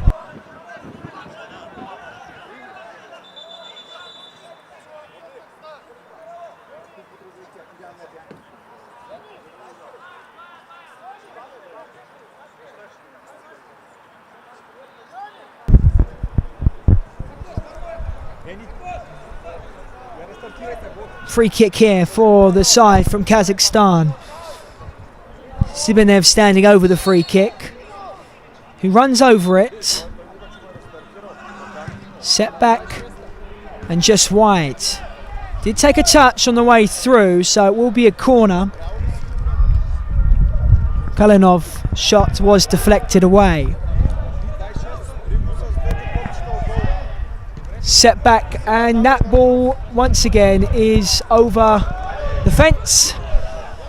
So that ball boy now needs to go and get another ball. There's probably about 2 or 3 over that back fence, so plenty of work to do there. But Helpcar now have the ball. Interesting to see their goalkeeper Richard Oberman in an offensive position. The Kazakhstan side will be waiting to see if they can pounce on the goalkeeper being, well, not in his goal. Let's see if they can do that now. Looking to break forward quickly, but that ball doesn't bounce in the favour. But they look to be intense with their pressure. Zhanaozen.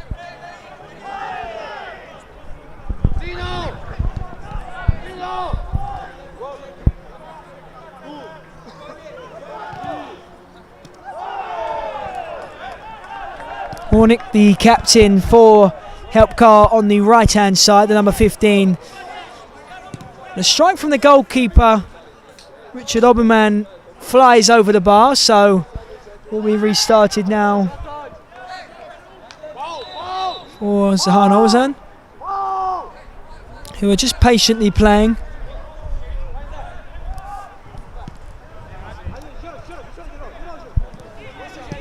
It's nice football in there, and this could be a wonderful goal, but just not controlled at the vital moment by Sibanev. But they look to come forward with some intensity, the side from Kazakhstan. They, again, very patient with their play, and then they drive forward,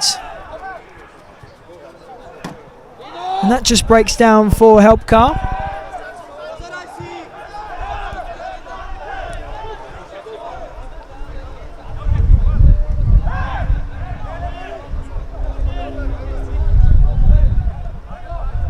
Kadylov just interchanging there with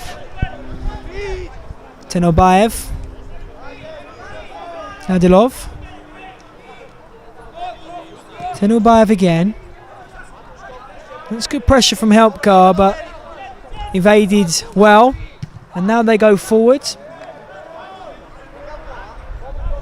Looking to play the ball to Sibanev as much as possible, the striker for Zhanaozen. And again, it's strong play.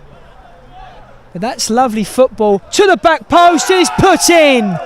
Beautiful move. Finished off by Yesekep Sibanev for Zhanaozen. And that is a sign of a team playing with so much confidence, and a team that maybe just believes that they can go on and win the entire competition. Early to say that, but Zhanaozen have been perfect in the group, and it is a perfect start for the side from Kazakhstan. And we said that they were trying to get the ball through to Sibanev, who is in good positions earlier before he scored, and he was there to dispatch.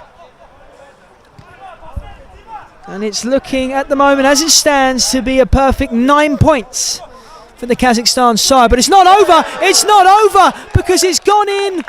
Now Richard Oberman played the ball forward, and this is why you can never say it's over, because Richard Oberman played the ball forward, and Adrian Pasinda may have just got the final touch.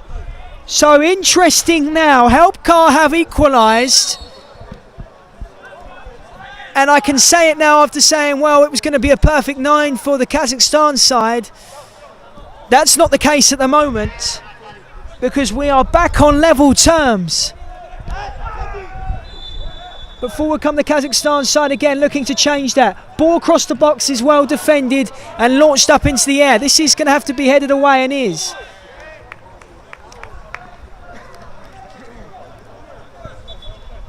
Always changing. The EMF Eurocup. It's never simple, but that's exactly why it is prime time viewing. Because just when you think a team has all the momentum, the other side say, well, we're not going to allow that. We're going to make this our game. And look at Oberman in the position again, looking to create. It's either an assist or a goal for the goalkeeper. And there's always the risk that if the goalkeeper loses the ball, they're out of position. But when you can have an extra outfield player, the space just starts to open up. And Helpcar are looking to try and do that again. And for Zhanaozen, it's just not about taking the bait. They have to be patient in their defensive structure, because if they allow for any space in behind, as you can see, it will be punished. And that's nice work there again. The ball was attempted to be played down the line. And now can Zhanaozen come forward? No, it just breaks down, but the pressure will be on. Oberman, who's looked composed on the ball, the goalkeeper. And that's good turnover now for the Kazakhstan side, who are coming forward. And now can they get back in front here? They're just forcing the ball backwards. Adilov. And Abu is on for Zhanaozen. And again, just slowing the pace down, looking for the moment to strike. Just calming things down on what has been a hectic few minutes here on pitch 1.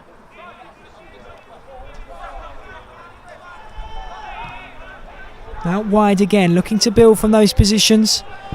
Zhanaozen.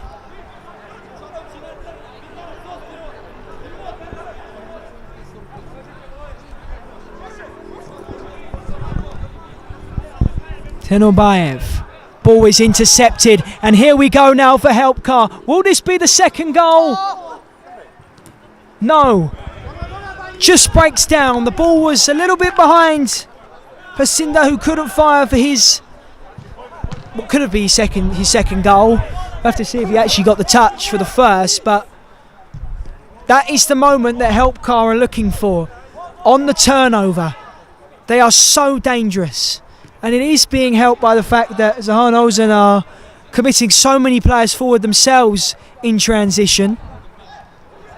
So it's a battle of counter-attacks,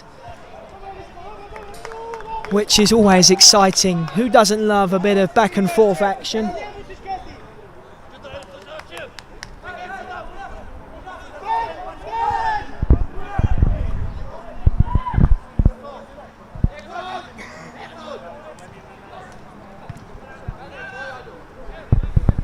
And again, the Kazakhstan side looking to build from the back. Adilov cuts in well.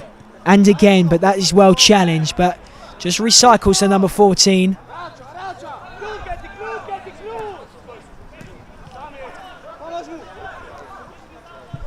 And can help Car drive forward here? Not many players forward, and it's well defended. And the battles are flying in all over the pitch, so we know that this is a top contest between two top teams, first and second in Group F.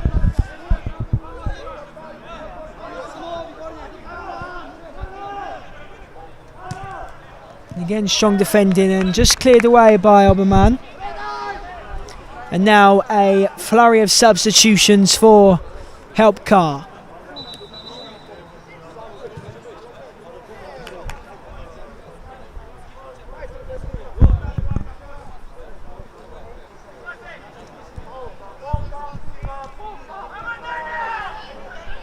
Halfway through this first half now. One goal apiece, and they both came in quick succession, so you just know that if another goal goes in here, you'd expect more drama. But it has just calmed down since the equalising goal. And that, as I say that, was nearly a goal for Zhanaozen to fire them 2 goals ahead. Not meant to be this time. Like Sibanev again, who's looking so dangerous, the number 73. Just receives the ball and turns so quickly. Incredibly quickly. Richard Oberman's coming forward, who's spent maybe more time in the right mid, right back position than actually in between the sticks for Help Car. But they won't mind that because he has been the provider. But also a strong force in the goal. The Kazakhstan side looking to build and have won a free kick. Substitution now. Adilov is back on for Zhanaozen. Out wide. Namaknamov is operating on the left-hand side, but just moves into a central position.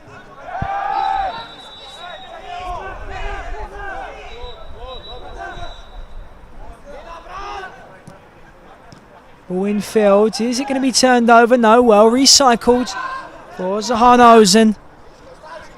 Patient play, which is a word that I think we're going to be using quite consistently throughout this tournament, because these teams just look for their moments.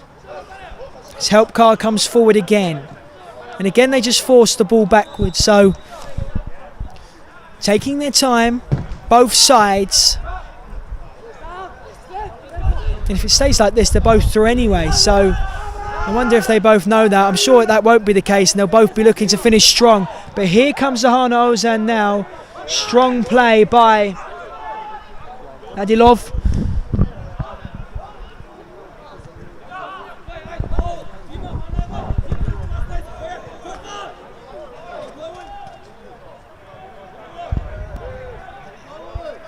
Corner now for Zhanaozen, clipped to the back post area and blocked, but not cleared in the favour for Help Car. The pressure is on, but that's some fine defensive work by Abu, who receives the ball back.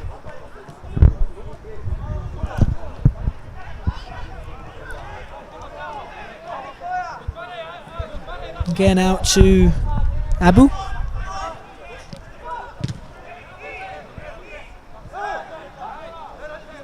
And that's a loose pass, and now Help Car coming forward, but as composed as you like defensively by Tanayev, but he has lost the ball, and it's going to be a free kick.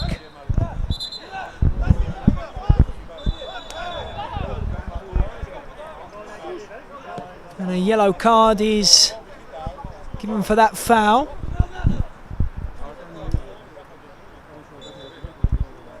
I think for Mrzubek,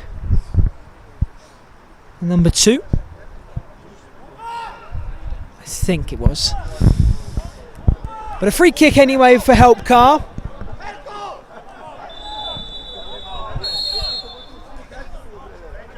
Shot from distance is blocked. And will this be a turnover now? No. Just breaks down.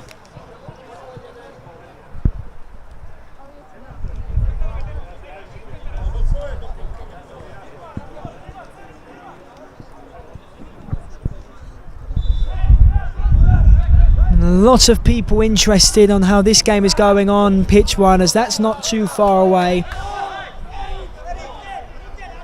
And I think it's been really fascinating to see how many people are watching the games, because all the groups have just been so competitive, and it's exactly what you want to see in the CMF Eurocup. Teams have travelled a long way to be here, and they have deserved to be here. And that's an opportunity now, and a good save. Adilov was running through. Second goal for Apple Julian, pitch number 2. And Apple FC have scored a second, so it looks like they might be 2-0 up here. And that puts them on 4 points, if that is the case. If they are winning in that game, then they are on 4 points, which would not be enough to put them through, considering the fact that Helpcar are drawing level here.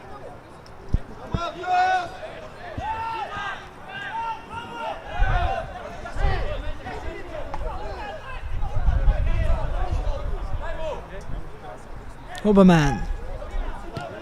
And that is a seriously struck pass that was never going to be brought down, and Oberman, who's been pretty good with the ball at his feet, is allowed one slip up.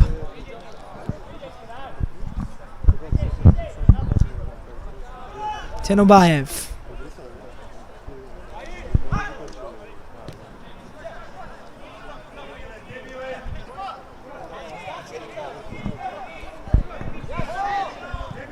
Tenobayev again. Out wide to Adilov. Looking to skip away, but is forced backwards. That was good defensive work by Richard Salina.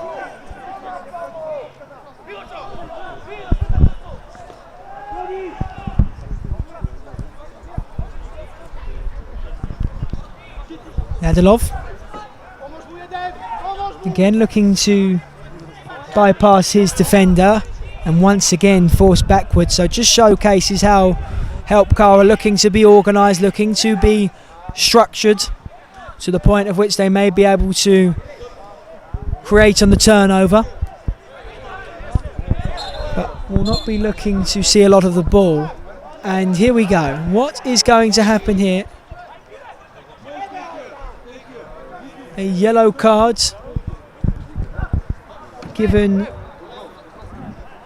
to Kidirabayev, who was just told you can't stand by the line and wait to be subbed on, you need to be a little bit further back. So the coach is having a conversation, and the referee is not having any of that. So he's made his point clear, and the teams must abide by the rules.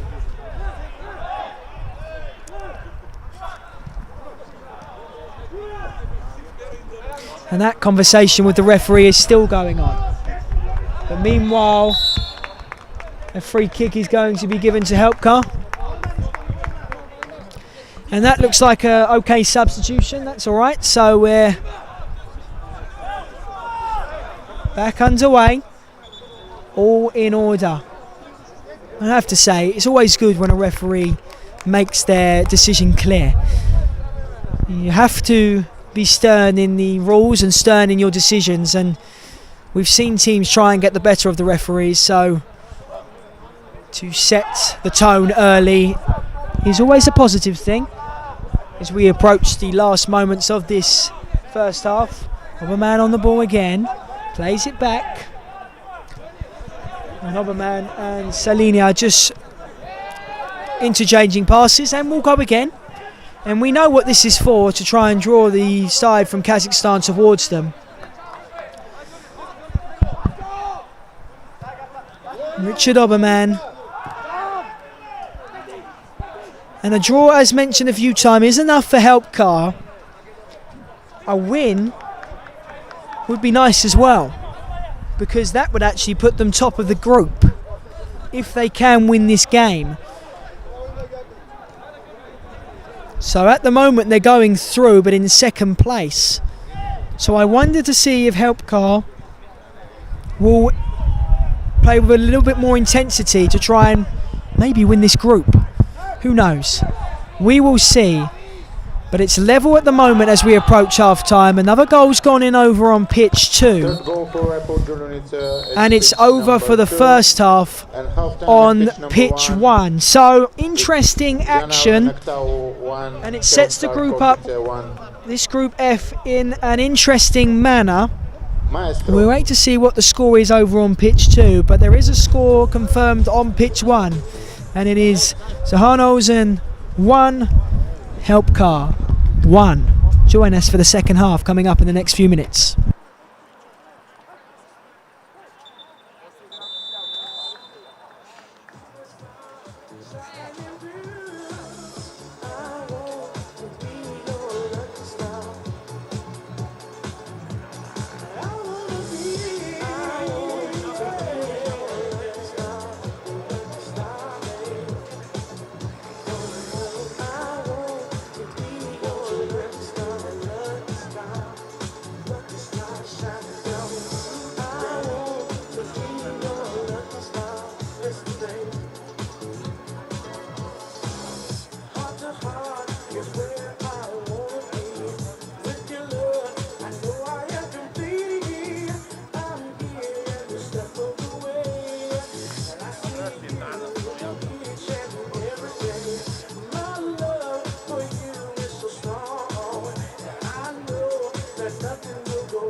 The coverage for the second half from pitch 1 continues now. Kickoff is about to restart here. Zhanaozen 1, Helpcar 1. Both teams going through as it stands, but a goal will change a lot of things. It will change a lot of things because a goal for Zhanaozen might just knock out Helpcar, and a goal for Helpcar will see them finish top of the group. So that will be interesting. Two scenarios, two very different scenarios. And there is obviously a third scenario that it just stays 1-1, but would hope for some more goals to bring you here. There's been plenty of them throughout the day, and more to come in the next few hours, hopefully, as the last kickoff tonight will be at 11 p.m. local time. So please stay with us. Don't go anywhere just yet. Ball is launched towards the back post. And Kidribayev received a yellow card for standing on the touchline before being subbed on. Nearly had an opportunity there at the back post for Zhanaozen.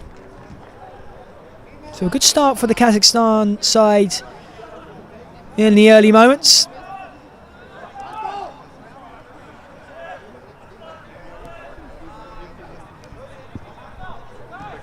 Oberman switches the ball out wide to Majeko. Just plays the ball back to his captain, Hornik. Majeko again.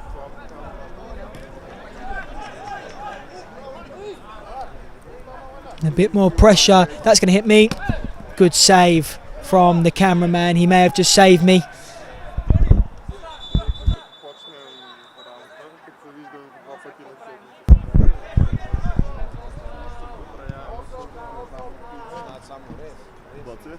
Tenobayev.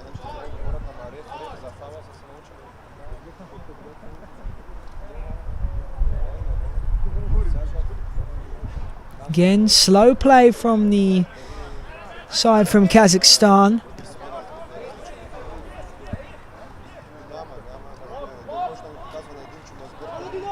It's a strong challenge.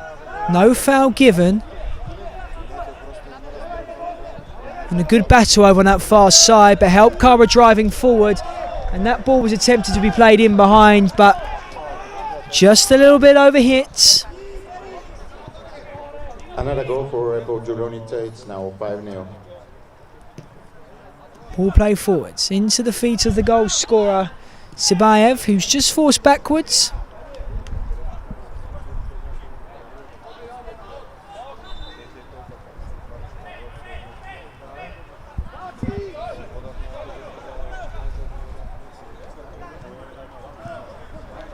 Zainabek Kalanov. Tenobayev. That's going to be a heavy touch, but cleaned up. And that pass is dispossessed, but again, strong defensive play. No foul eventually is given on the foul on Adilov. And some more substitutions for Helpcar. Tenobayev. Adilov.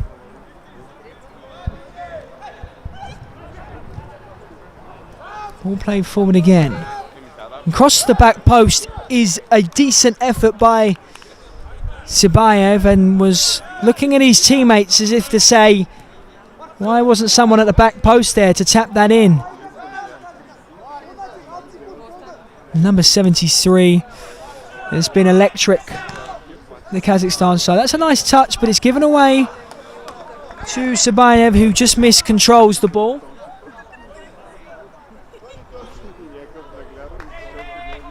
Kotles is on for Helpcar. Well intercepted again.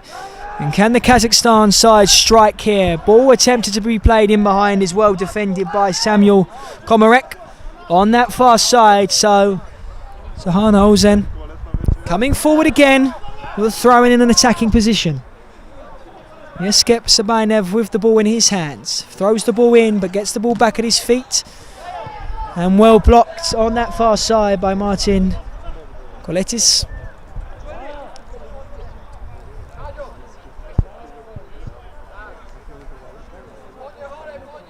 And eventually we will have a new football.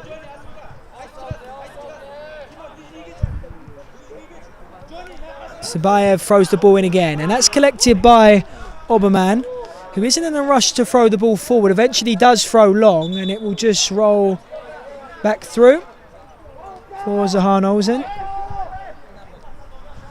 And you get the sense that both teams are happy with how the game's going. It's obviously even, that's showcased in the scoreline. Both teams haven't been massively threatened. They've been strong. In the mini football there's always chances, but no team has really dominated the match. It has just simply been a game of moments. And maybe this is a moment for Helpcar to come forward.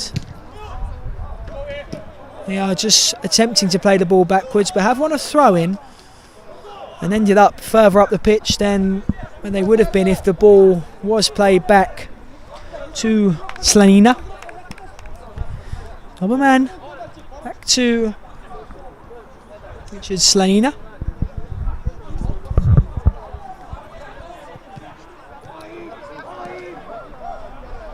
Oberman again, looking to force the pressure.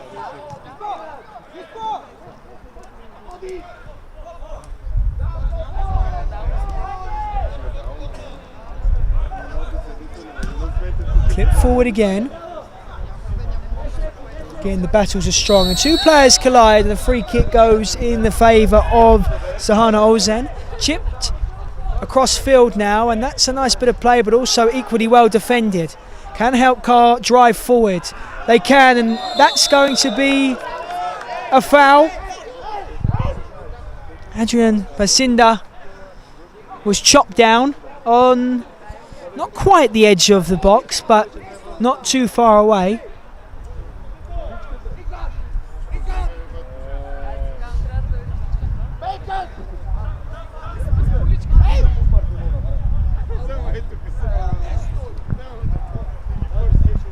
And let's see who takes this free kick.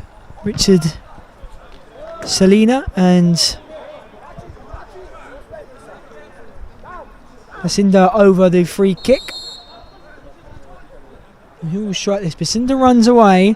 Salina strikes and hits the wall.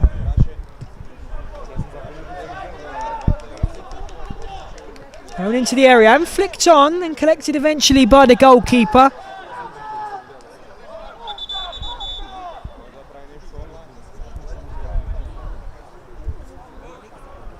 Hadalov on that far side, clips the ball forward, looking for Sabainev, who his attempt is off target and is immediately replaced. Oberman out wide, and the pressure is going to be on here. They're working it well, looking composed, playing out the back. Clip forward by Oberman, that needs to be dealt with, and is flicked on and out for a corner. And that could have gone anywhere. But in the end, well defended. Approaching the last 10 minutes now. Marko Majegko with the corner, and straight at the goalkeeper, forces a save. Clean up by Slanina. And Oberman is going to drive forward.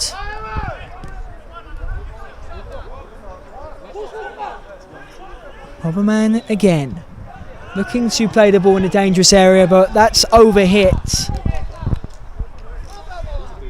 Just getting a little bit chilly now here in Sofia. Temperature continuing to drop. Seeing a lot more jumpers and hoodies. Been used to seeing sunglasses and caps. Not anymore. Tinubayev out wide again. Back to the number 3.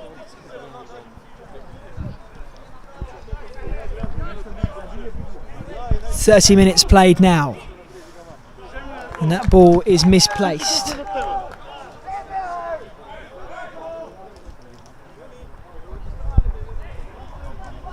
Patch is on for Helpcar.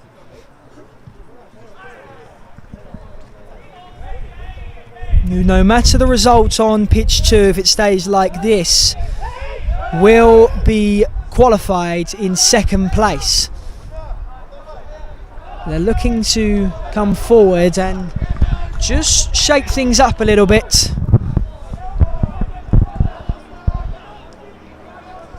Another goal for Apple. And Apple FC are running away with it over on pitch 2, but that just might not be enough for them as it stands. And is that going to find its way in the goal? No, it's headed away. Namakdamov does well to head the ball away, so Helpcar with the momentum.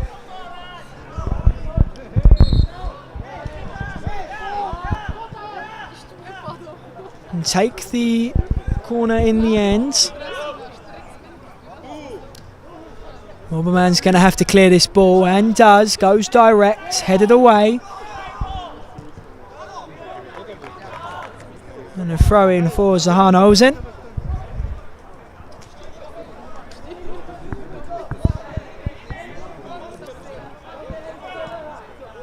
Mizabak plays the ball out wide.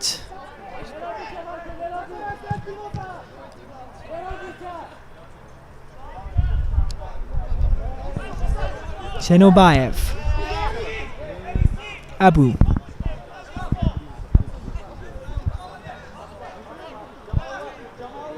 Zenobayev again, just resetting the play.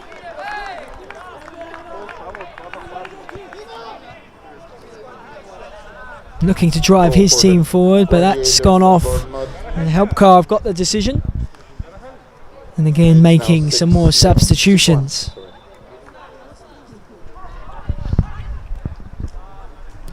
Clip forward again by Oberman. Headed away well. But that's not the greatest pass out from the back. And will it fall for Helpcar? Is it going to be a sliding challenge? It is. So an indirect decision. And it looks like an indirect free kick right on the edge of the box.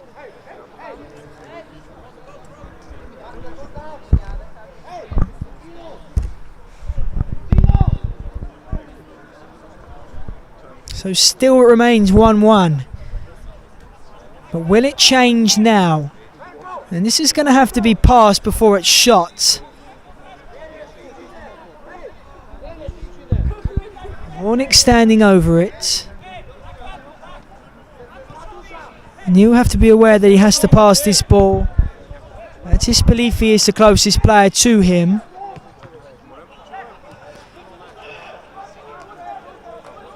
And Wall needs to just shuffle back here. And who is this ball going to be rolled to? Needs to be taken at some point. Rolled back and blocked. Always going to be a tricky situation. Those indirect free kicks.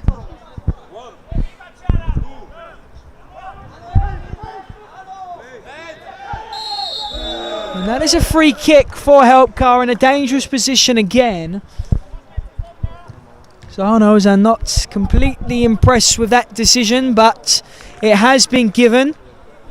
And let's see what Helpcar can do this time.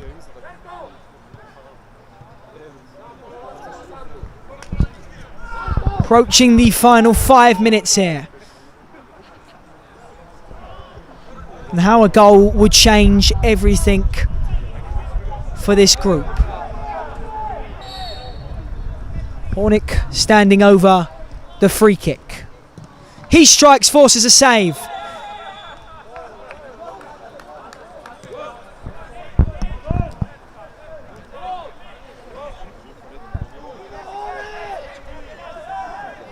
Oberman plays the ball out wide again. Firm challenges going in. And what's the decision going to be here? Going to be a throw in or a goal kick for Zhanaozen.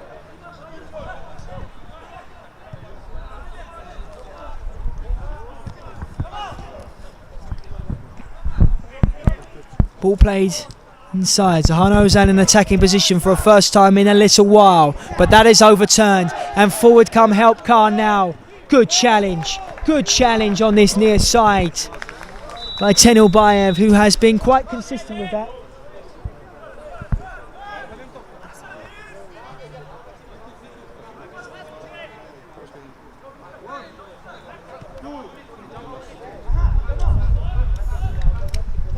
Ball launched forward again, something for the Kazakhstan side to defend, but that takes a strike off the face, and it needs to be stopped here because that is a head injury.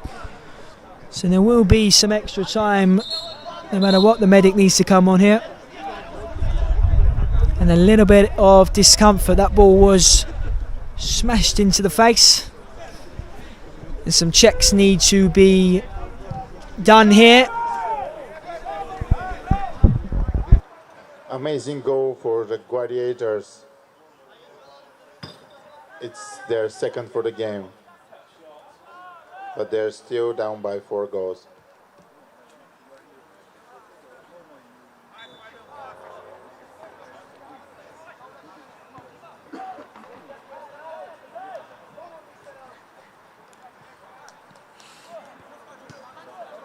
We're back underway here, and some brief medical intervention is done there. Sure, Liffey will be fine now.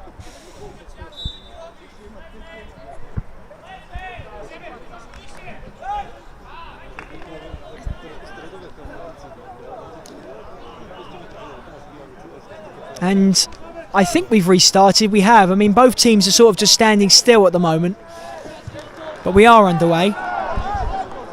And the final 4 minutes of additional time. Another one. And is that a free kick? It is. It looked a little bit weak, but it has been given. Final few minutes now, and the Kazakhstan side, Zhanaozen, have a free kick and attacking position. And I'm sure if they score from this, Helpcar will not be happy, not only with the decision, but we wait to see, because Apple FC have a considerable, it sounds like they've scored a considerable amount of goals over on pitch 2. So a goal for Zhanaozen would be absolutely disastrous for the team in orange.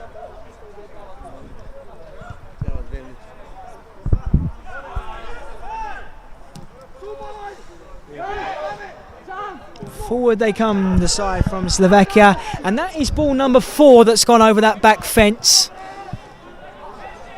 Really feeling sorry for the ball boy who's going to have to go and get those.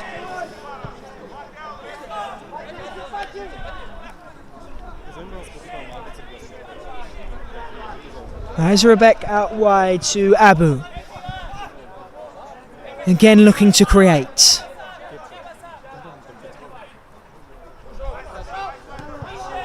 Well set back. 1, 2. Mizrabek. So the last few moments now. It's 6-4 in pitch number 2. It's going to be dramatic final minutes. Abu trying to drive forward and does. Ball into the box is blocked. Helpcar, shall I say, doing everything they can to maintain this point. A priceless point that will be enough to see them go through.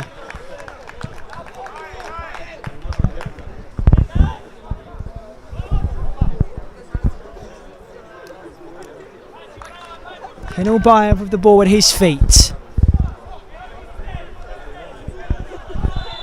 So Zhanaozen know they're through. That was already guaranteed before kickoff.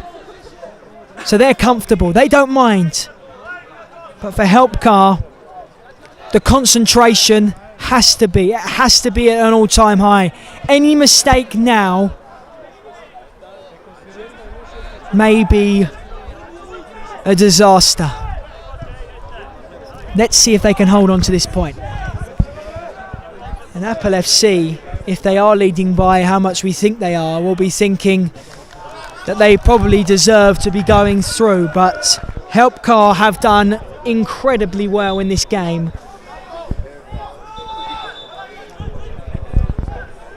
And that is The 40th minute done, but we should have some extra time here for the injuries that we did see. But let's see how much is played. 1 minute extra time. 1 minute is the decision of extra time here. So can Helpcar hold on? It will see them through with that point. But what have Zhanaozen got up their sleeve? Have they got a final twist in the tail? It's over on pitch 2, but we're still going on pitch 1. Forward come the side from Kazakhstan, but Helpcar have won it back, and they're looking to come forward.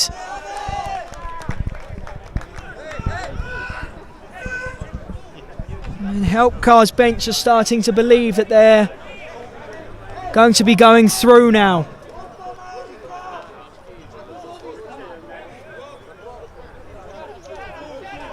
Throwing will be taken long. Anywhere will do.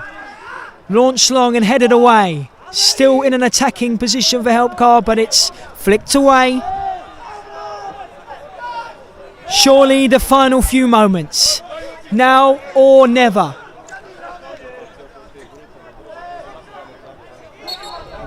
And that is it. That is it. It's done on pitch 1. Group F is concluded, and it is a massive point for Helpcar because that has surely seen them go through. Going to the next round. And it's Zhanaozen will go through at the top of the tree.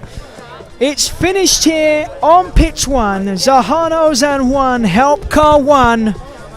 Both of these teams we will see in the knockout stage.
Zwycięstwo bolo više, no.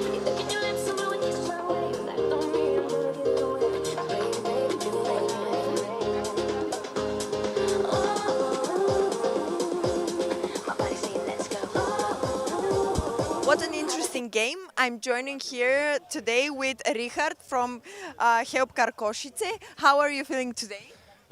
Today I'm feeling very good because we had today 1 win and 1 draw, and we qualified for the next round. So we are, me and all of the players from my team are very happy. What do you think made the biggest impact in today's game? The teamwork or? Of 100% the teamwork, because we just need the win or draw and we played very good defensively, and we drew the game, and we had chances, but we drew, and we are happy. Perfect, perfect. And what did you think about the opponent in this game? They were very good, really, really good. They know how to play system, they know how to play tactics and signals from the corners, and yes, they were very good. Yes. Congrats again, and good luck to the next game. Thank you very much. Thank you. Thank you.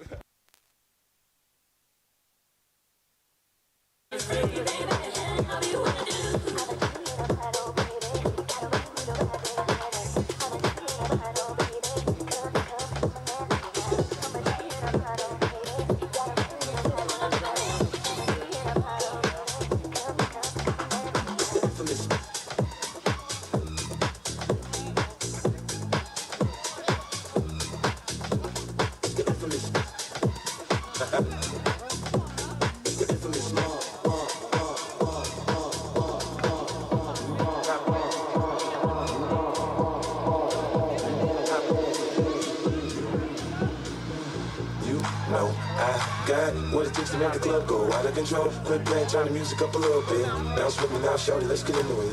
You know I got what it takes to make the club go out of control. Quit playing, turn the music up a little bit. Bounce with me now, shorty, let's get into it. You know I got what it takes to make the club go out of control. Quit playing, turn the music up a little bit. Bounce with me now, shorty, let's get into it. You know I got what it takes to make the club go out of control. Quit playing, turn the music up a little bit. Now get it poppin' in the club, everybody show me love. Everybody show me love. Now get it poppin' in the club, everybody show me love. Everybody show me love. Now get it poppin' in the club, everybody show me love.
It's EMF Eurocup here in Sofia, thanks to our sponsor Przodkowo, Erima, Bukom Communication and Sport.bg. Bulgarian Mini Football Federation is proud host of the event. Now we have the final games of group stage, of group G. On pitch 1, we have FC Even Yehuda against Budmax from Poland. And pitch number 2, MFK Vukovi Belgrade against Squadra Anonima.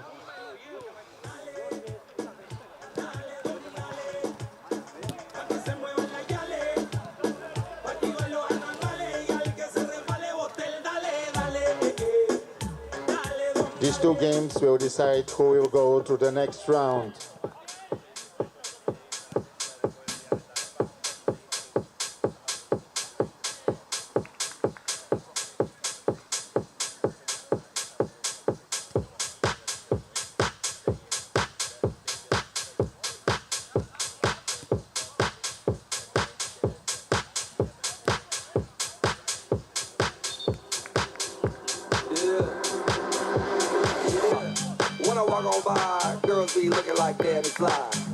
I peep to the beat, walking down the street and my new the freak, yeah.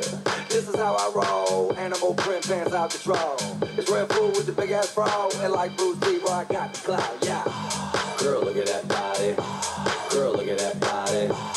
Girl, look at that body. I work out. Girl, look at that body. Girl, look at that body. Girl, look at that body. I work out when I walk in the spot. Yeah. This is what I see. Okay. Everybody stops and is staring at me. I got passion in my pants and I ain't afraid to show it. Show it, show it, show it, show it, show it. I'm losing it.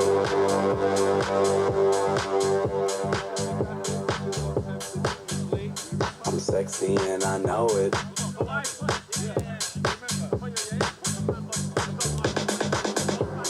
Sexy and I know it.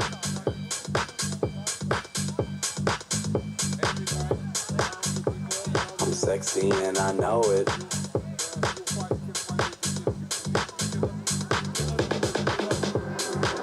I'm losing it. When I'm at the mall, security just can't fight them all. And when I'm at the beach, I'm in a Speedo trying to tan my cheeks. This is how I roll. Come on, ladies, it's time to go. We headed to the bar, baby, don't be nervous. No shoes, no shirt, and I still get service. Watch. Girl, look at that body. Girl, look at that body. Girl, look at that body. I work out. Girl, look at that body. Girl, look at that body. Girl, look at that body. I work out when I walk in the spot. This is what I see. Everybody stops and is staring at me. I got passion in my pants and I ain't afraid to show it. Show it, show it, show it, show it, show it. I'm losing it. Aye. I'm sexy and I know it.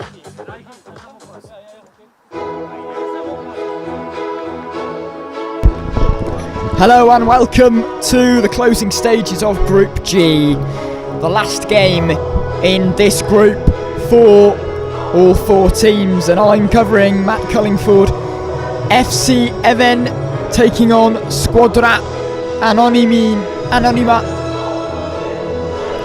Matt Cullingford, your commentator today, and there are several implications as we will get through shortly.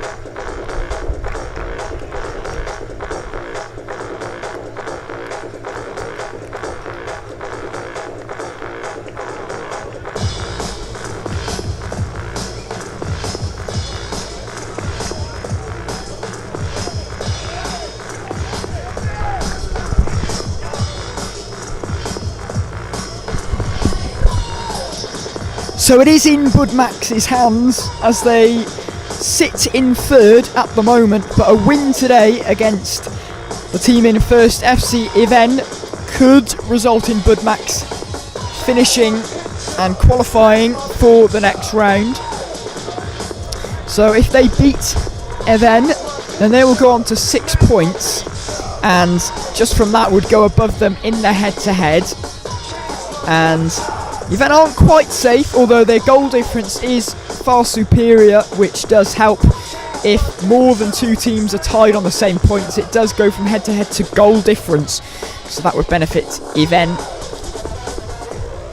And if Budmax beats Yven and Squadra beat Vukovi, and that's going on over on pitch 2, then there'll be 3 teams on 6 points, and goal difference will decide things.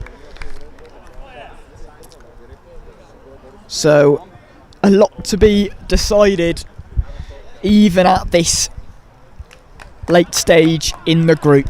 3 teams can still go through, and we have kicked off here, and this should be a belter with a lot to play for both of these sides.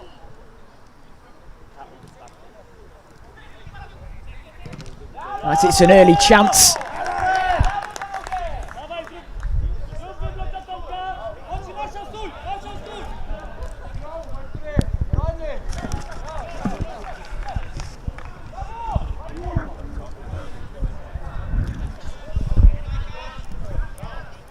So it is Budmax taking on FC Yven.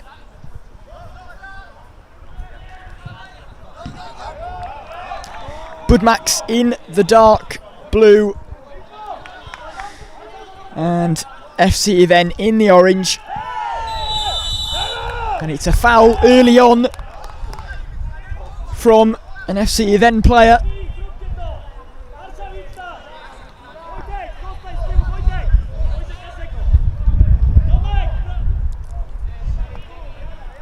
So a free kick chance here for Budmax. We are coming on the last matches in Group G.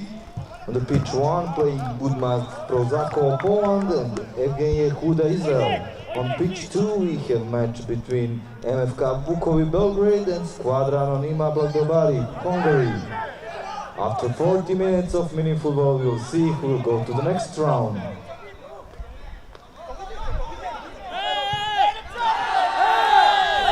And I think a bit of jewellery needs to be taken off a player for FC Yven, hence the delay.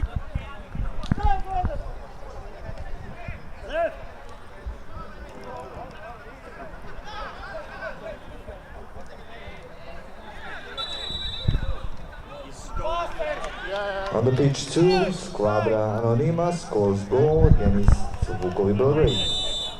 And there is an early goal over on the other pitch. And it is 1-0 to Squadra. Squadra going on to 6 points. Yven with a point. I must hasten to add that Yven do go through with a point mathematically. But Squadra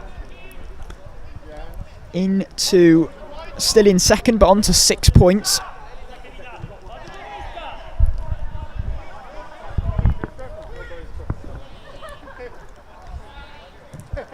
And it's a strike that finds the back of the net. And it's an early start from both teams on both pitches. And it's Budmax of Poland who get things started here. So instantly we have 3 teams on 6 points.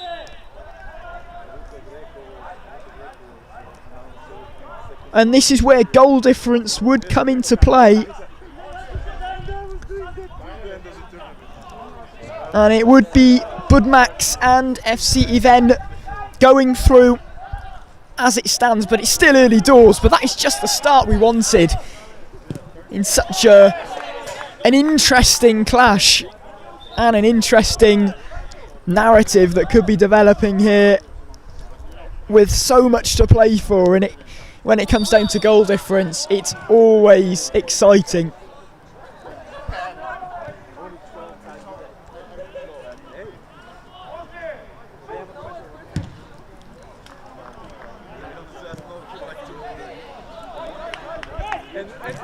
And it's a shot that blazes wide of the mark and can't find a man.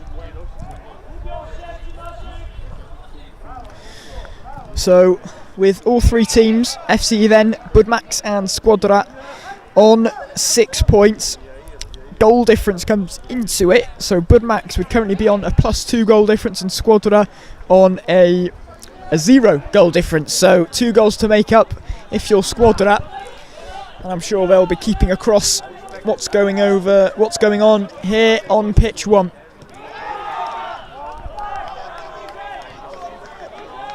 As there is another goal, and it's Squadra again, so their goal difference has gone to 1. They're really starting their game with intent and looking to put some early pressure on Budmax, whose win may not be enough despite the points tally.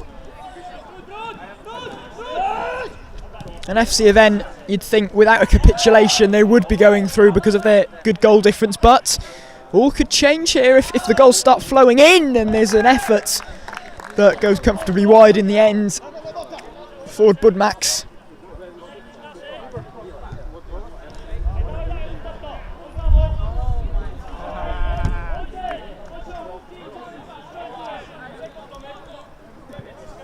Hazut onto Lebovic. And it's a ball into the box, but it's picked up by Budmax, who have looked to control the early stages. But it is one back in a dangerous area here, and it's a good save. Not sure whether that was the right decision, though, from Zabari, FC Event's top goal scorer. He went for goal, but perhaps should have squared it, as he goes all the way back to Hazut in goal, the number 99, and Hazut drives the ball towards goal, but it is picked up by Budmax, who can look to break here. Can he keep it in? Not quite.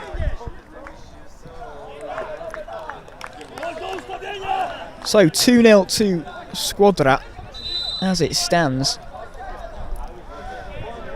So Budmax going through currently by 1 goal difference. 1 goal is separating second and third currently. And what an exciting 35 minutes we are in for here.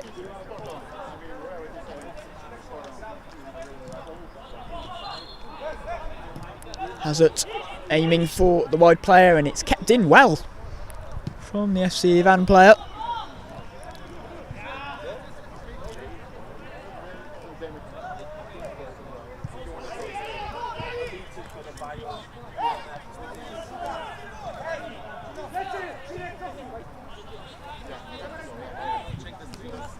And flicked goalwards, but onto the top of the net.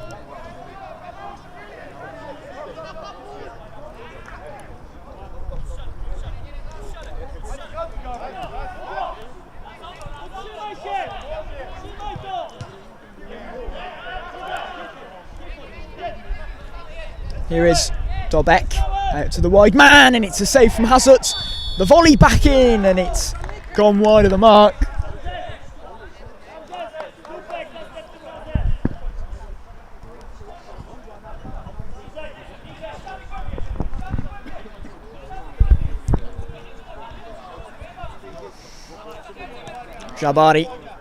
Zabari was the hat-trick hero in FC Event's last game. Now he's the club's top goal scorer.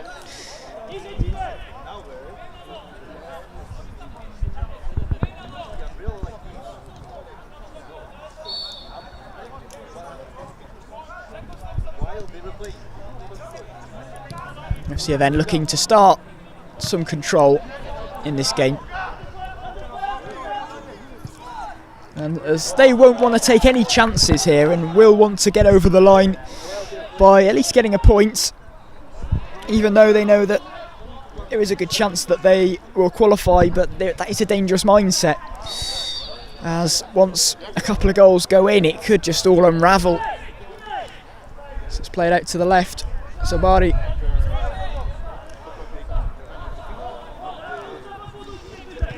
Hazut. Out to Lebovic.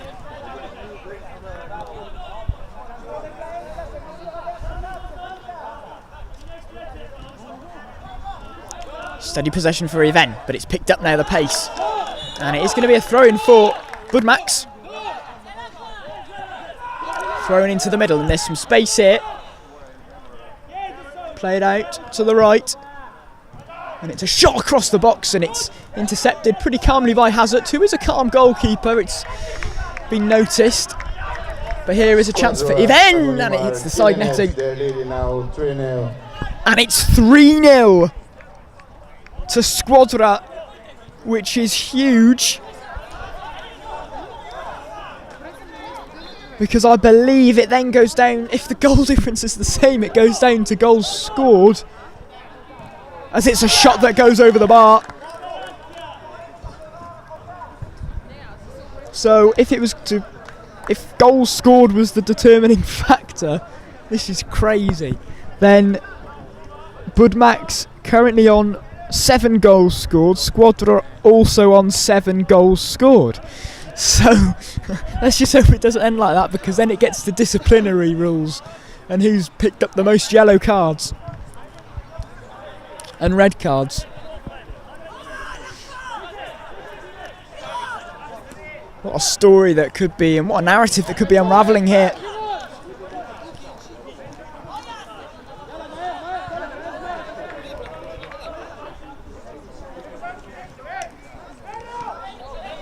It's just kept in by Lebovic. And the keeper can pick the ball up.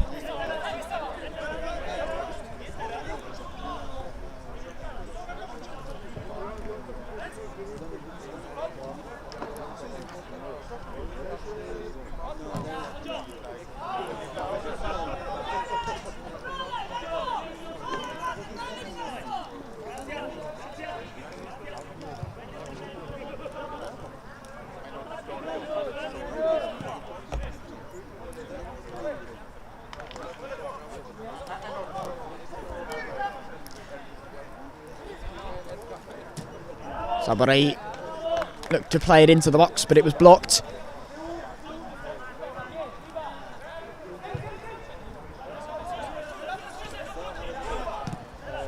Played out to the right, and it's just gone out of play from Lebovic, the captain.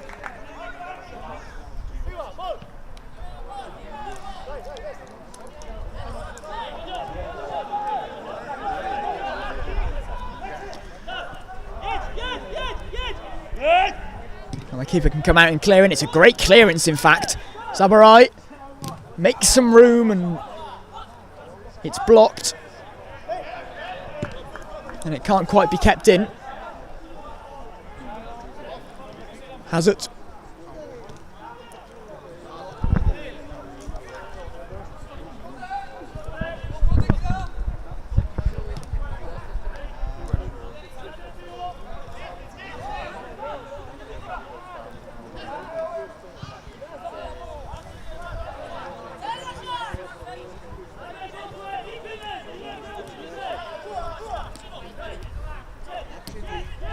Nice play. And it's a good interception from Lebovic.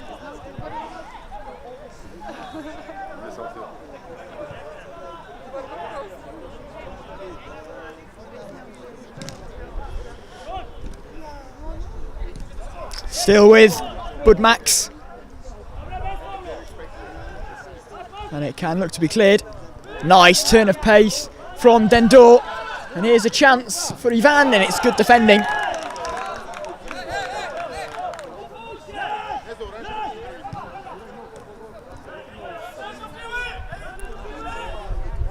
Sabari.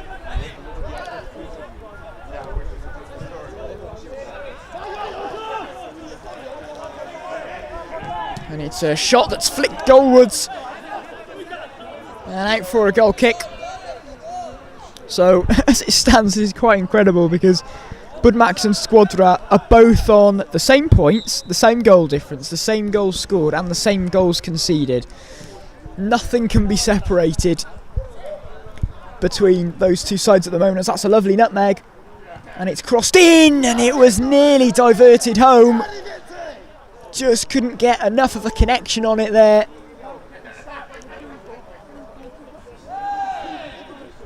And appeals for a foul throw, but nothing given.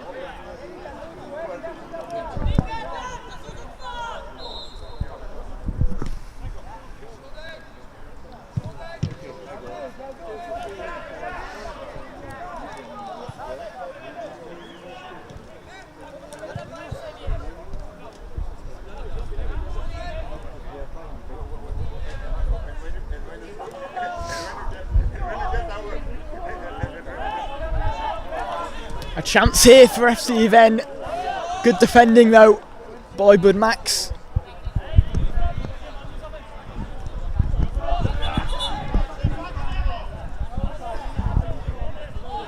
So a corner for FC Even. It's clipped over and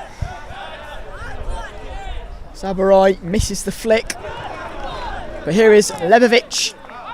Plays it in and it hits and blocked. MFK Vukovic Belgrade score a wonderful goal and they're back in the game.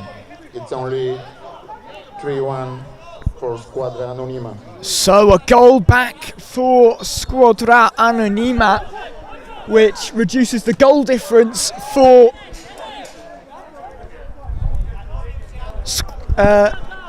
for Squadra.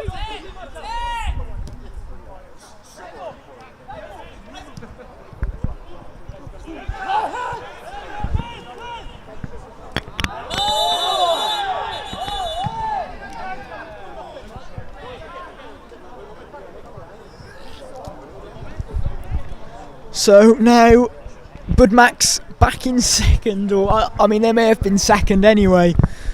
Who knows? I don't know how many yellow cards they've picked up yet. So hopefully we don't have to get there as the team sheet's gone flying.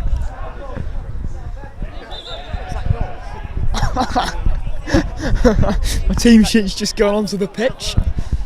Player's been halted. Thank you.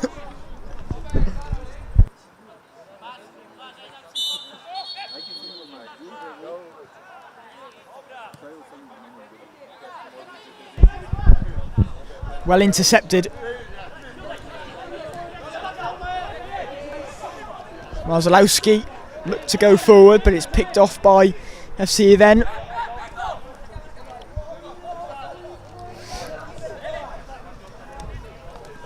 Sabarai looking to get past a couple, looking to make room, looking to go all the way and does well to draw a foul there. So it is a free kick for Even.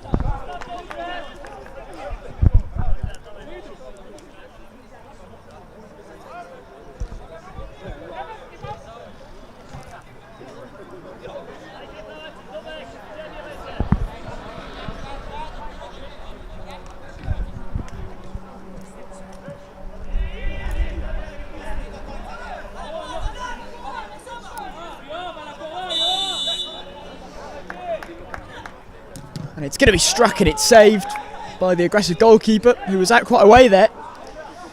And it just can't quite be taken in his stride by Nubue.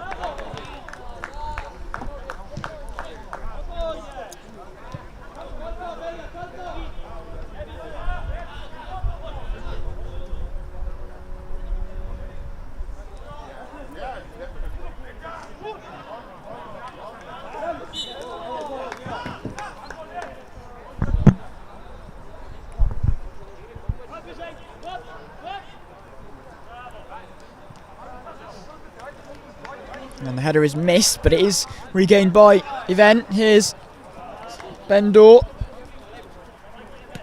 Wins a throw-in. Or a corner, actually. Oh no, it will be a throw-in.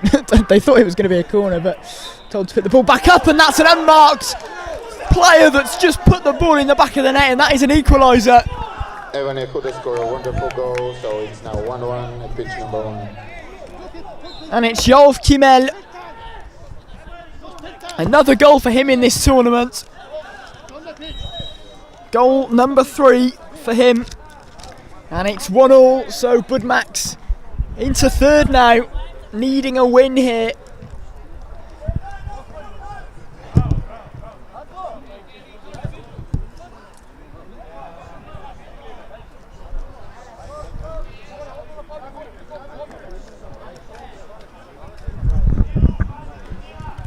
As it's looking good for Squadra at the moment, who have a 2-goal lead.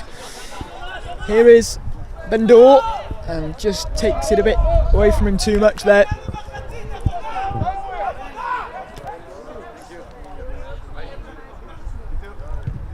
And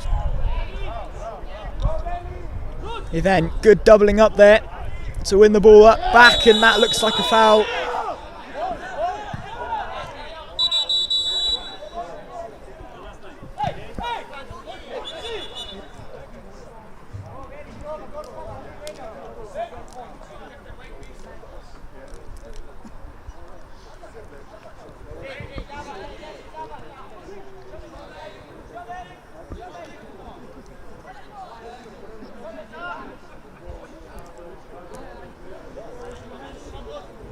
Nice sharp play from the goal scorer, and it's played in, and it's an important save from the goalkeeper to stop Bendor from piling the misery on Budmax and getting a quick fire double.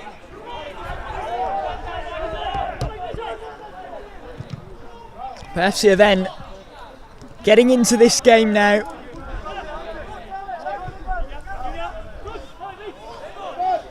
Lebovic goes for goal, good dip on it, but not close enough to the goal, and that is the half-time whistle. Well, many developments happened in that first half. Budmax were leading for the majority of the half and in second for the majority of it, but a late goal in this first half from FC Even, who have really grown into this game, means that Budmax are currently not going through, because over on pitch 2, Squadra are leading 3-1. So at half-time here on pitch 1, it's Budmax 1, FC Even 1, still all to play for though in the second half.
Welcome back to the second half. FC then looking to continue from where they left off at the end of that first half. As Budmax were the side to have started the brightest and got their goal, but then were growing into the game and have started this second half well. But it is won back by Budmax. Dobek running forward, just about keeping it.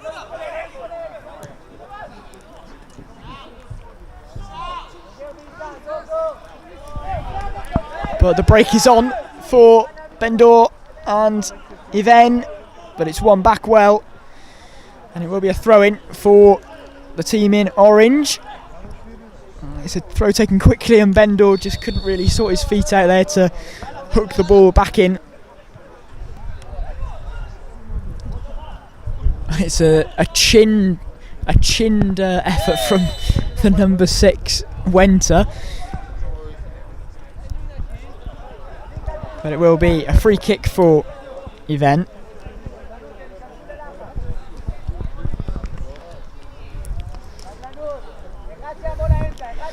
Ashkenazi back to Hazard, who goes long. Just a bit too long though for Malka.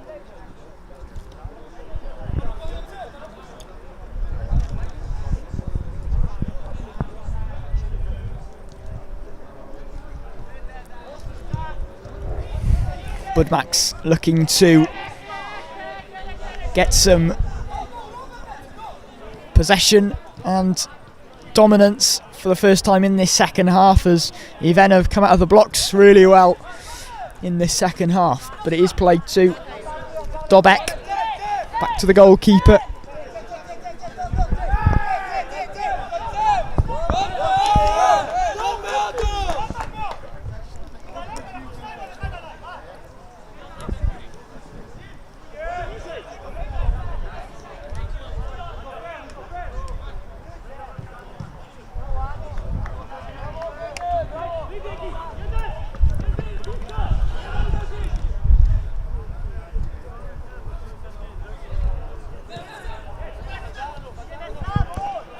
And it's nearly went through there to a Budmax player, but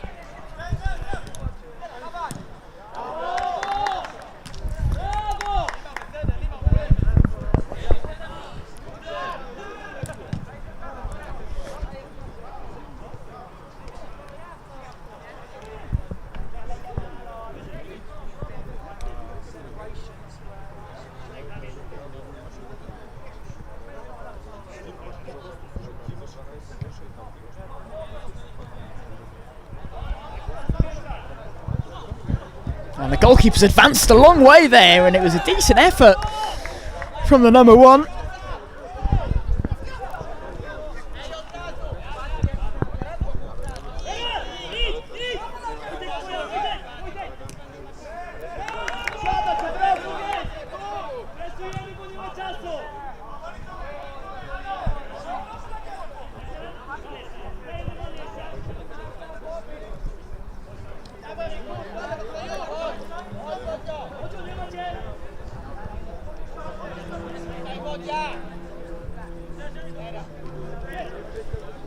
Played in, and it's a foul from Lebovic.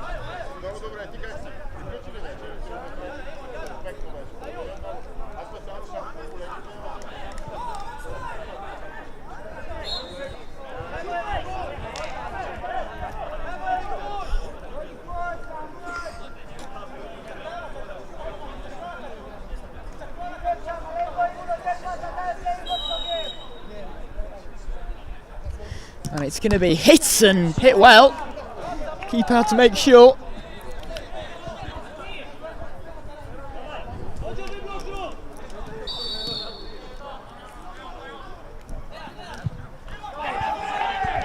And there could be a chance here, but it's well intercepted by Dobek. Beautiful goal for MFK Vukovi Belgrade, and they're only one goal down. And Vukovi Belgrade have got another back, so it's 3-2 now to Squandra Anonymia.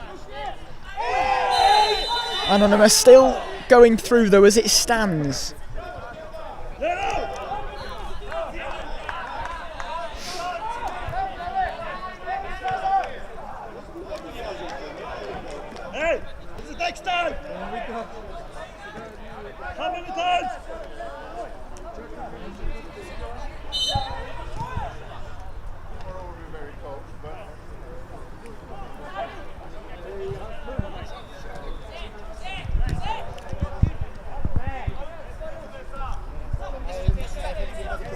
Marzalowski. Back to Marge during goal. Plays it to the left and it's fired in but cleared.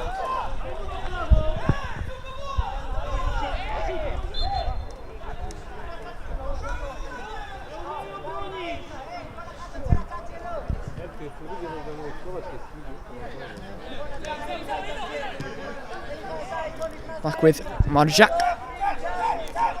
Marzalowski back to his goalkeeper. Budmax getting back into this game, starting to change the course of the momentum, needing to get that goal back. And it is cleared. So I have just learned that if all three teams finish on 6 points, then it becomes a mini league table between themselves and not the team that finished with 0 points. And that is a good save, but the rebound nearly went in. Budmax with another chance there. But as I was saying, it goes down to the results that these three teams on 6 points have had between each other. And then it's decided by goal difference, goals scored. But we will get to the complications when we need to. But here's a chance for the number 9 for Ivan. Malka going forward but getting fouled.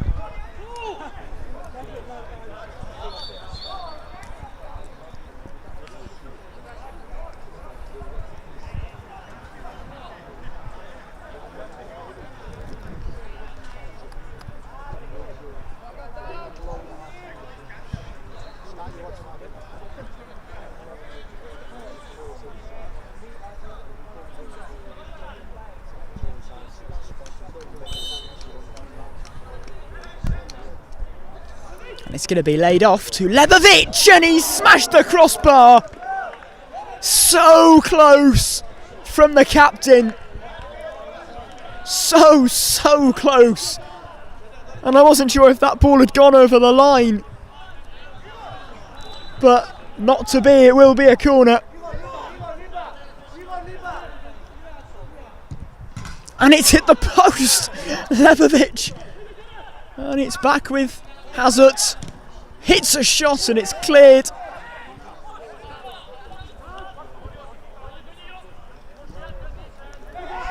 Otowski up against 2 Ivan players, but does well to play it out to Marzalowski.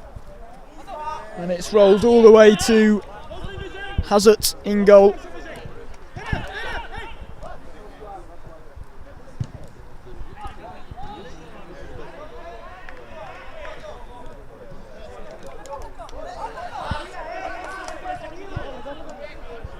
And it's a shot attempted, and it's a save from the goalkeeper. Ivan now turning the momentum back in their favour. This has been a terrific game though so far. But Budmax still needing to take the lead once more to have a chance of qualifying as it stands.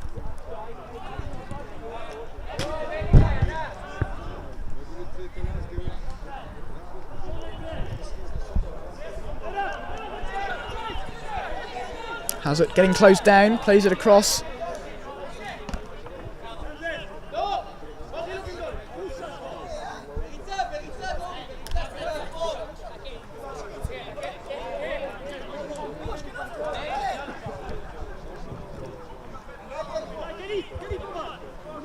And it's well done by Sabari.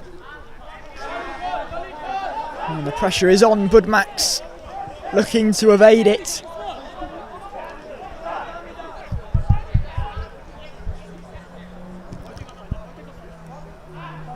Cut inside, and it's a shot that finds the back of the net. And Budmax are back in front. A vital goal for them, a brilliant finish from the captain, Maciek Ozluiski. And things become interesting once more.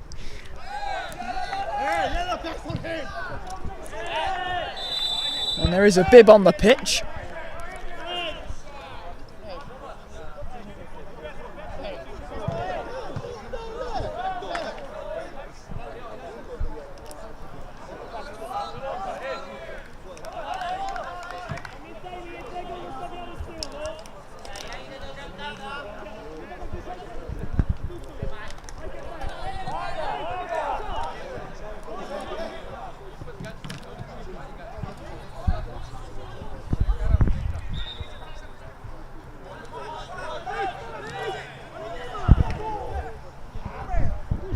Lejuik, ball intercepted.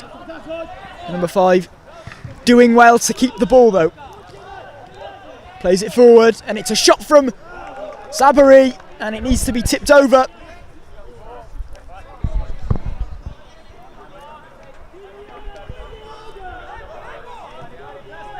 Clipped over and Zabari goes for goal and it's blocked and out for another corner.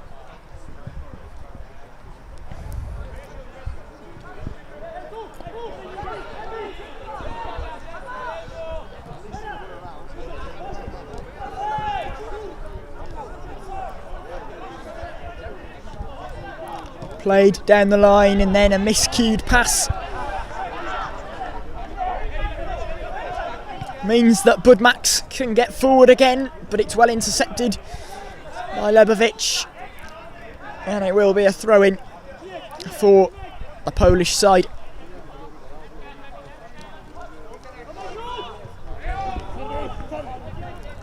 And here's a chance here, but the keeper's out. And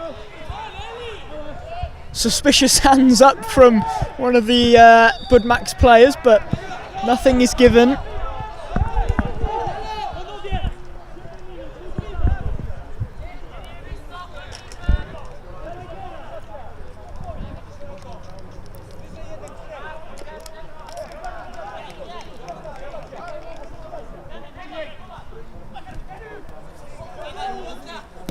And it's driven across goal and cleared.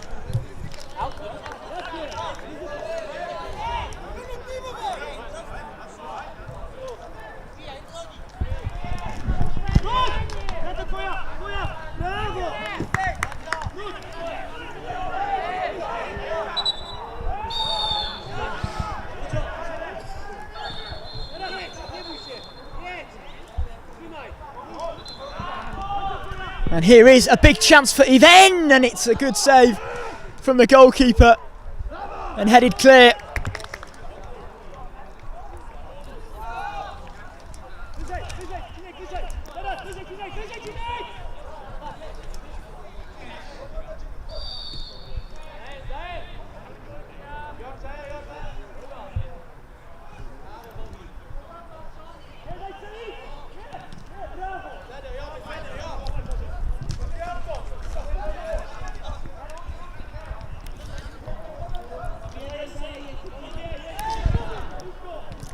And please excuse the prolonged silences. I'm just trying to work out the mathematics in this, because the three teams, FC Even, Budmax and Squadra, are all on 6 points.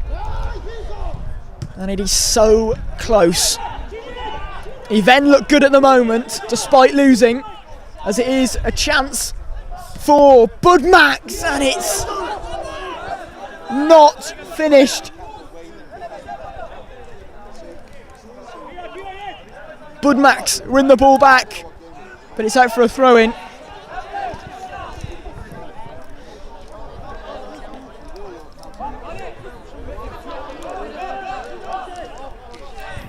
So at the moment, it's going down to goals scored between Budmax and Squadra.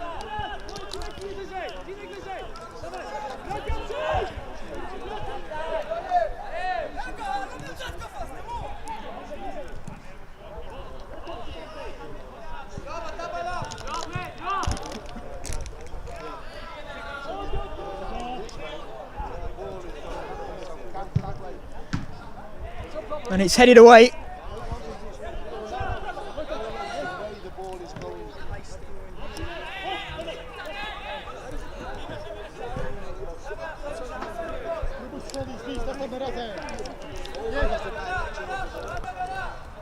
So Squadra have scored 4 goals in the mini-league between the 3 teams.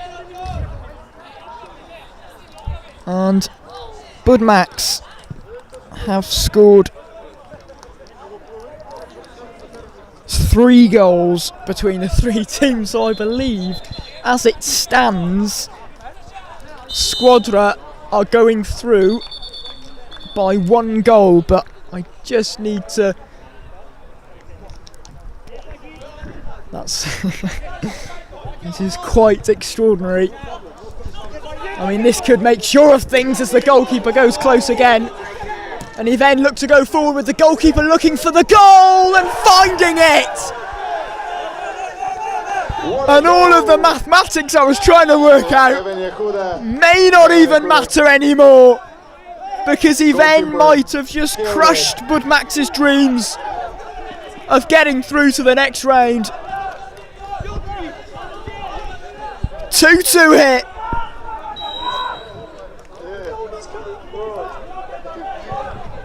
Incredible ending to this game, as there is not long left. If Budmax can get a goal in these last 3 or 4 minutes, then we'll have to work it out again, and we're going to have to work it out again.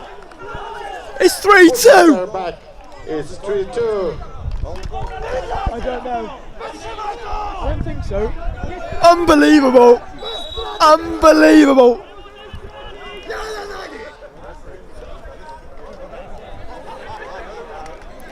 Yeah, I can't take my eyes off the game, but I'm trying to work out the blimmin' calculations.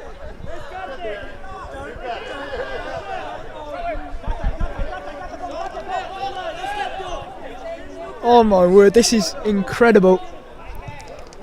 Because I think, based by the fact that Budmax have now scored 3 goals,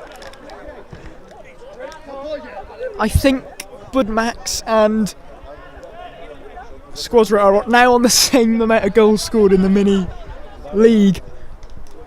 So it then goes down to total goal difference for the whole table. I don't know if any of this is making sense,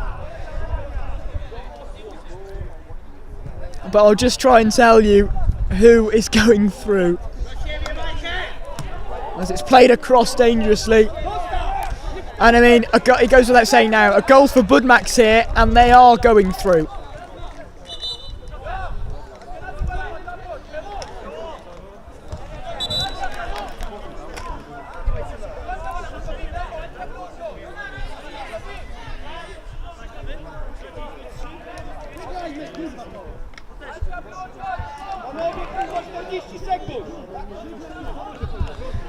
So, Budmax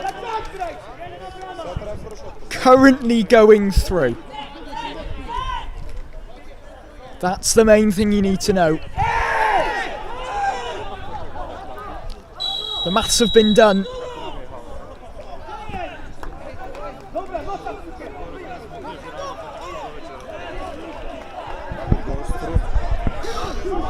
I think Budmax and then. Yeah.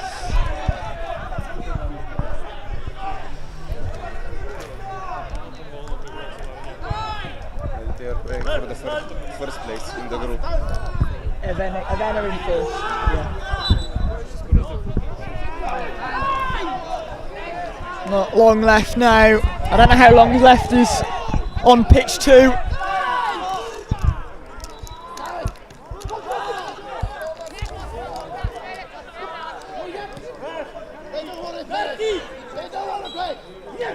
And that is the final whistle. FC then, as it stands, and Budmax going through, but a goal in over on pitch 2 could still change things here. Fingernails are being bitten, and it's looking good though for Budmax and Even in first, Budmax in second currently.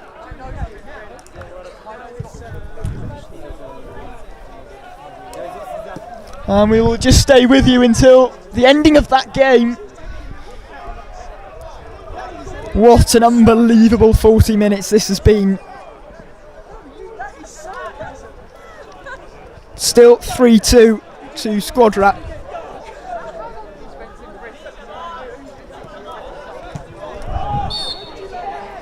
And that is it. Final whistle at pitch number 2. And Squadra won 3-2 against MFK Vukovic. Slight celebrations, but they don't know yet. It will be FC Event and Budmax going through.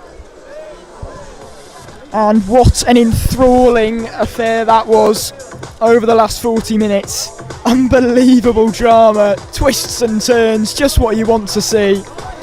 But at full time here it's finished Budmax 3, FC Event 2, both teams going through by the skin of their teeth. And we've got another match coming up in about 15 minutes. See you then.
Okay.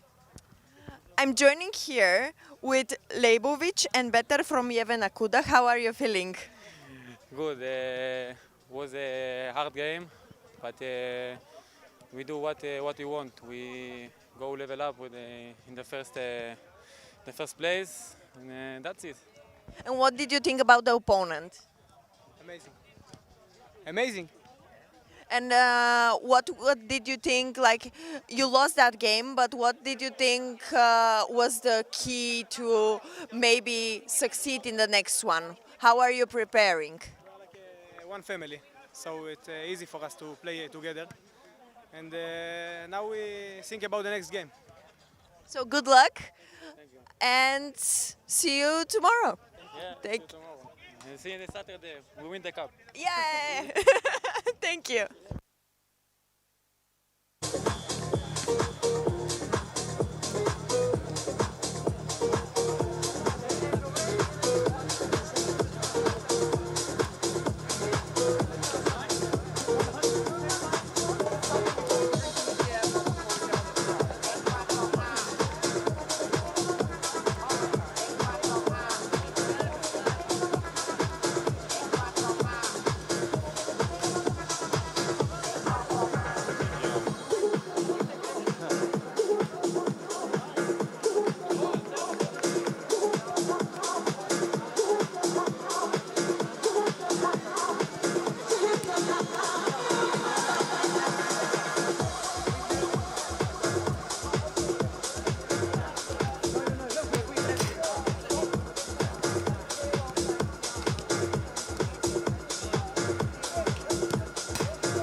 nem értem, hogy ott minek hozzá. Egyébként a izraelieknél nem volt egy, akkor miért nem egymás ellen?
Final games for tonight. It's going to be very dramatic. Every team has its chances to go to the next round. On pitch number 1 we have Viitorul Galați against Garden Goats and Dixie Technology against Brodios Athens on pitch number 2.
Hello and welcome to the final match here on pitch 1, and that last match had absolutely everything.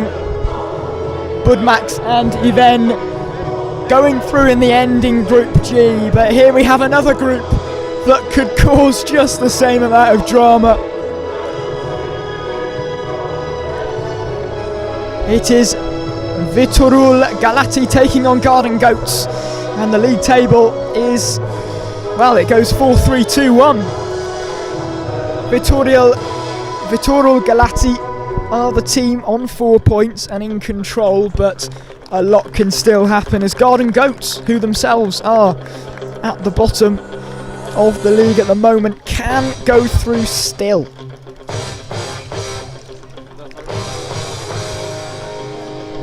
But we will deal with that when we need to. But Garden Goats needing a win, that goes with it. That is absolute. They need to win. And Viitorul, a draw will do for them. But it's not quite as easy as that, is it?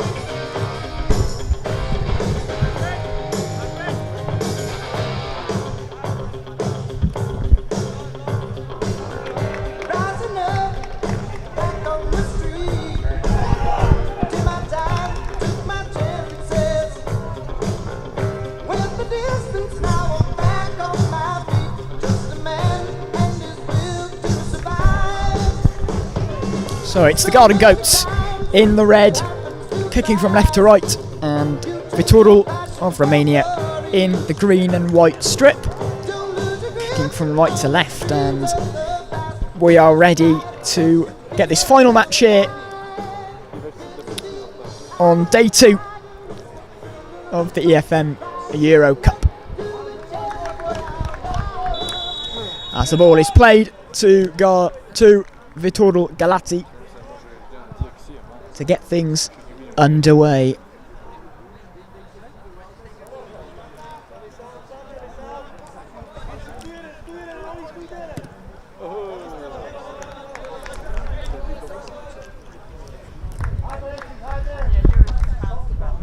And maybe worth pointing out that this match has kicked off a bit quicker and earlier than the other game on pitch 2 in this group, which is between DXC Technology and Brodios FC.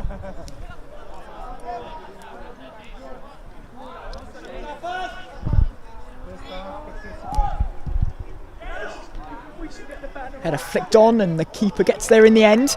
A little bit of uncertainty initially from Dolezal for Garden Goats.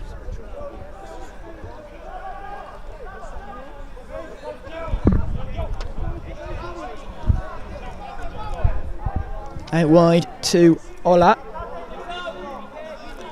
So it perhaps is easier for Garden Goats compared to Viitorul, even though Garden Goats are 4th.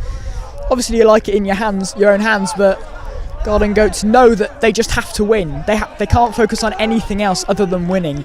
Whereas Viitorul don't have to necessarily win. They can draw, and that's a challenge in itself, because once the game gets to the closing stages and they are drawing, for example, they might start to look at the clock a bit more and become a little bit distracted. So all interesting complexes in this stage of knockout football in the group stages, as it's hit by the number 7, and coming in was one of his teammates who couldn't quite get a connection on the ball, as the ball just flied past him. So a corner, a first corner of the game for Viitorul. And it's drilled in and it's an own goal! A disaster start for Garden Goats. And Viitorul Galați with a bit of a gift there.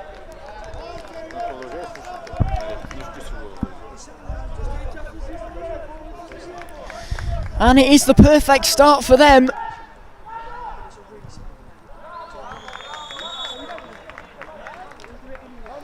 But Garden Goats needing to respond now, as that is a crushing blow. Looked to be Vitek Klepal with the own goal. But here is Ola. A nice turn and shoot. He does, but it goes wide. And they are asking for a corner, which they do get, Garden Goat, so it must have taken a deflection.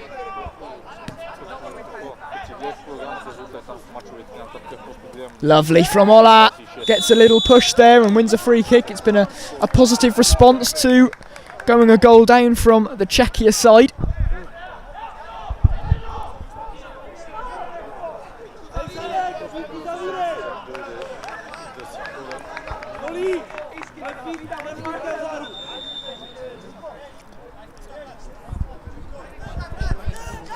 So can Garden Goats level things up in an instant with this free kick? And it's cleared, but it's then whipped back in, and that ball almost rolled nicely for Stoyan, but did roll out of play in the end.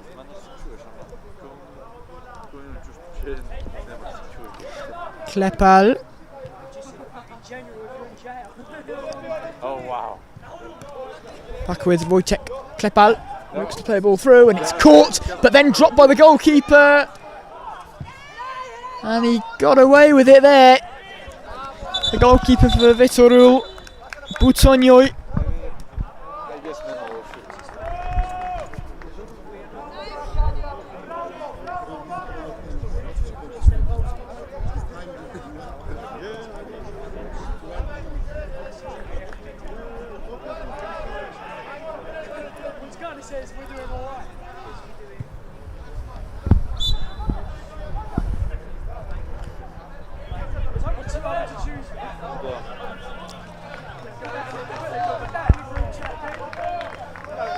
And they've got to watch that bounce as it's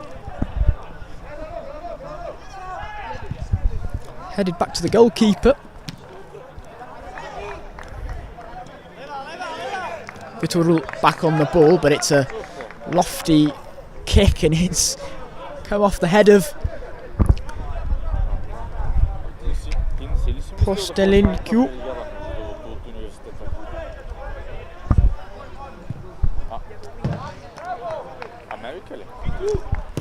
Klepal, it takes a dangerous nick and bounced dangerously, and it's in. And I think it's the man who actually scored the own goal. He's got a goal now.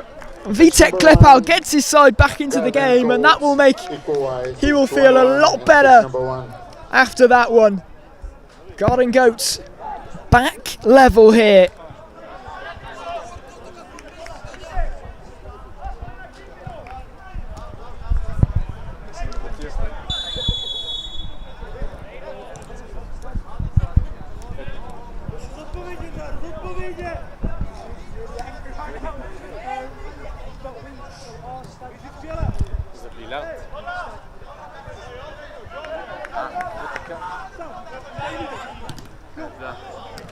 It's played up towards Claire, the number 9, but it's defended well.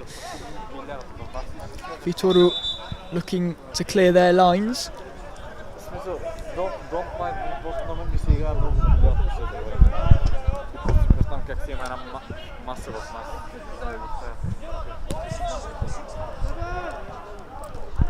Headed on, and it does find a teammate well. Chested down and takes a deflection out for a corner for Viitorul.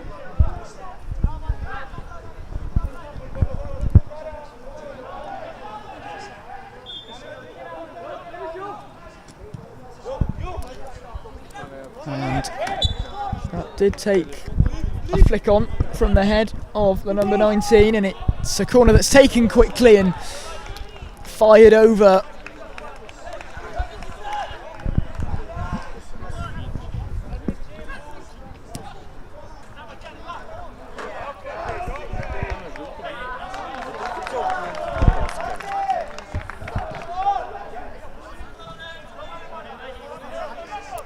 Still 0-0 in the game between DXC and Brodios. So nothing has changed as far as the table is concerned. Both teams just, well, every team in the group just getting an extra point.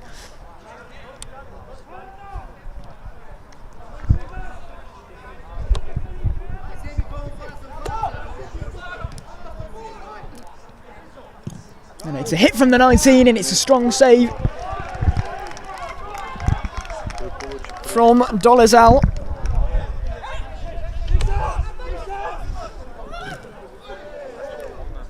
A crunching challenge there means it's going to be a free kick for Viitorul, which is taken quickly. And it probably is worth noting for Garden Goats that they are missing their captain today, who is suspended. So who knows what sort of impact that will have on the team.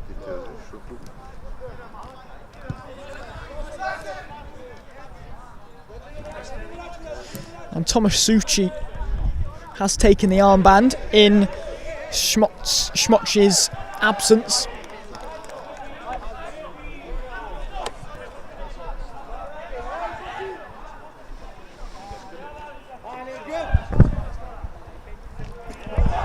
And that ball goes all the way through. And there's a chance for Garden Goats. And it's a wayward shot though. Perhaps the wrong decision there from Klepal.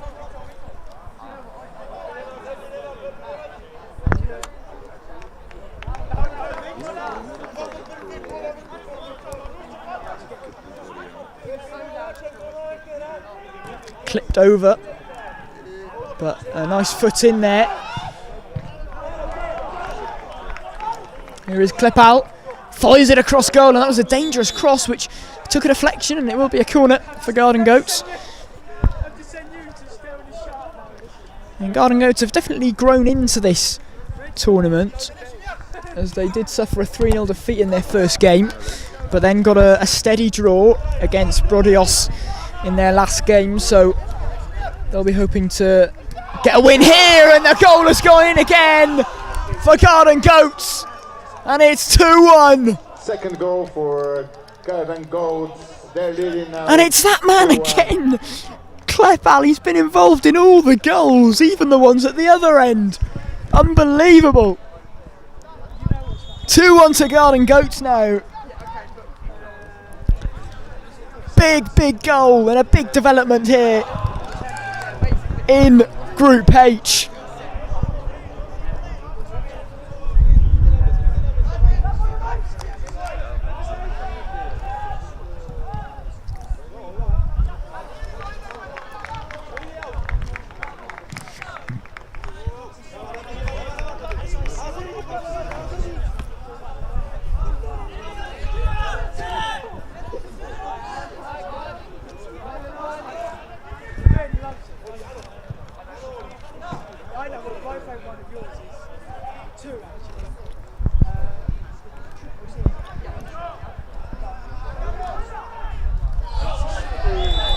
And that's a late challenge from Blaza, and you can feel the tension amongst both camps. Yes, that's a nice turn straight at the goalkeeper though. It will be a throw-in for Viitorul.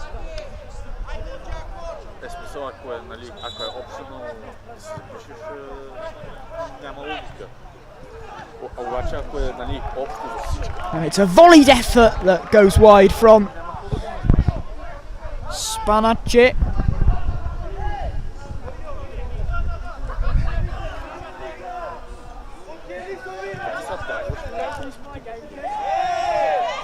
And that could have been a foul, but referee tells the Garden Goats player to get up.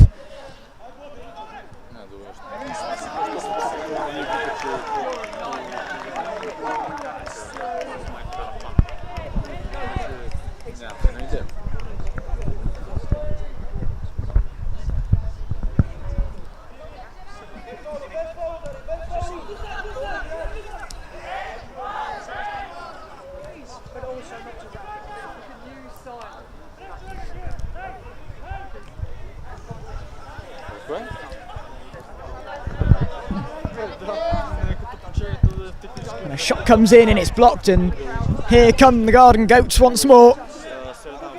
Coming forward, a shot is blocked and out for a throw-in.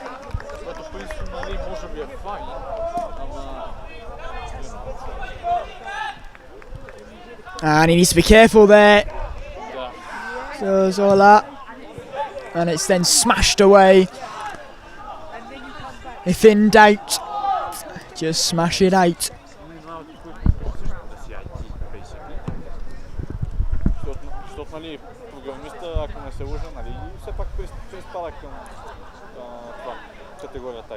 Hit by the number 3, and that was hit well by Postelniku.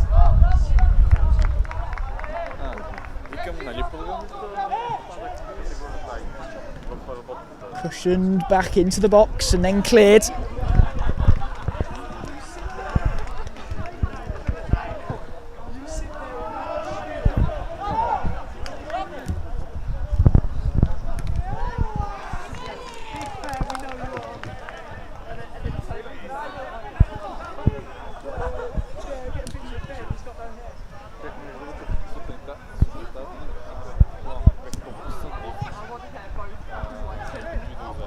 Nicely laid off. Postelencu went down but didn't get a foul.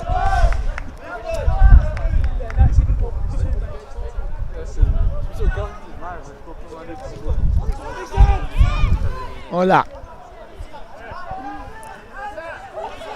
Hola. Plays it back to Klepal.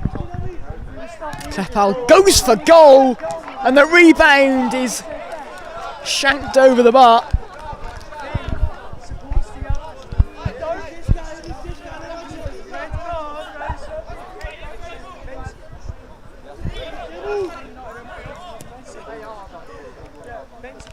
Chested down really well from the number 9.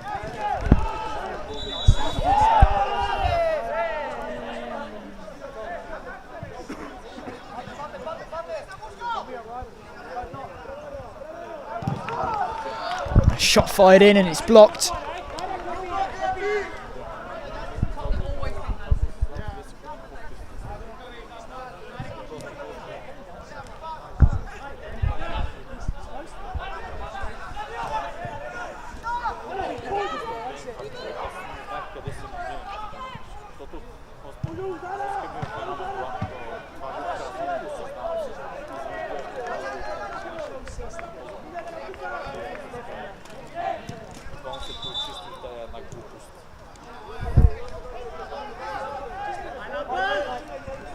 Shepetivka.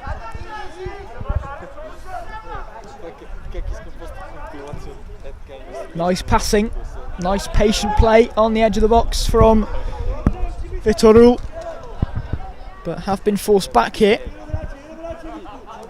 And it's played back to the goalkeeper, who clears.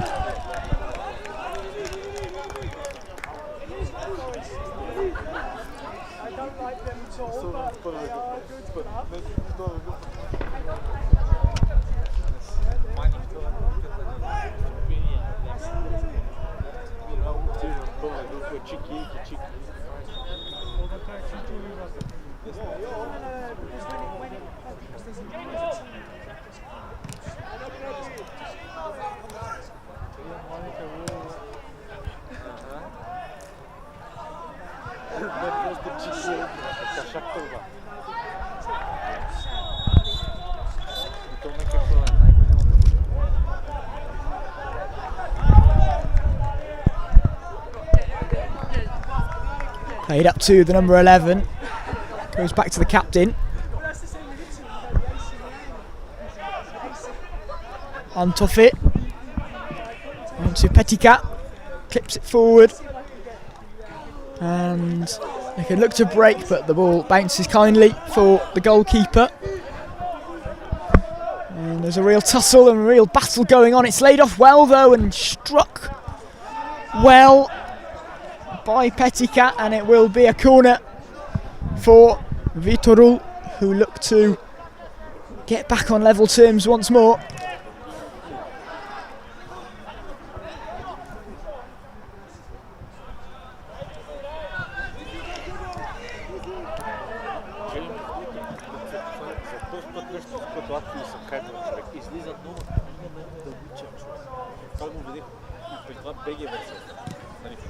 Played over the top, and the keeper claims and nearly takes the man with him.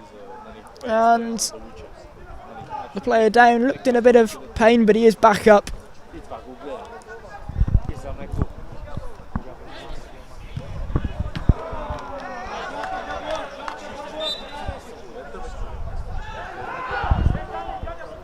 Shepetivka plays it down the line. Shepetivka once more.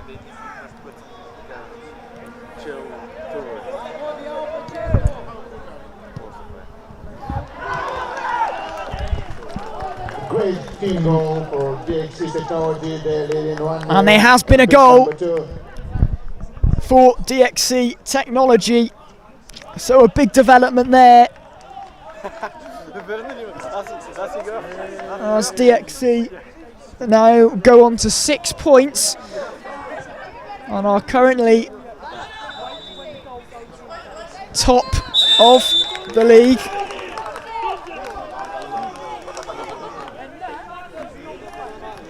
With Garden Goats and Viitorul Rapid battling it out in second. And I say battling it out, but Garden Goats would be going through because of the head-to-head record. So Garden Goats coming from nowhere really. They started the tournament in a poor fashion and started this game 1-0 down, but they seem to find a way, this group. And as it stands, as we go into half-time, Garden Goats are knocking Viitorul Rapid out. But still a long way to go in this enthralling contest, and who knows what twist could be in store in the second half. See you shortly. Garden Goats are leading against Viitorul Galați with 2-1.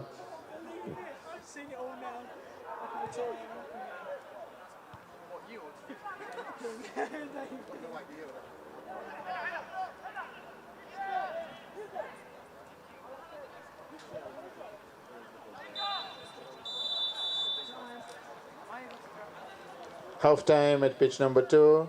DXC is leading 1-0.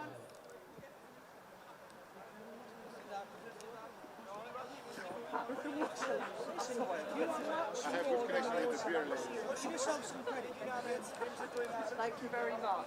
You are the boss. You are actually the boss. You actually are. You are in charge. Someone's not supposed to be there.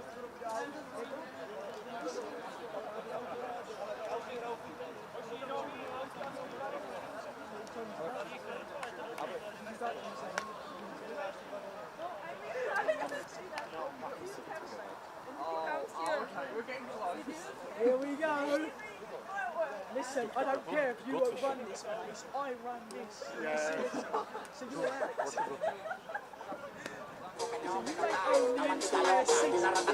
Ella lo que quiere es que la fume cuando cago. Yo le iba a grabar, pero baja calidad. Y ella me dijo que no está. Es una maldita loca, una ratata. Ella lo que quiere es que la fume cuando cago.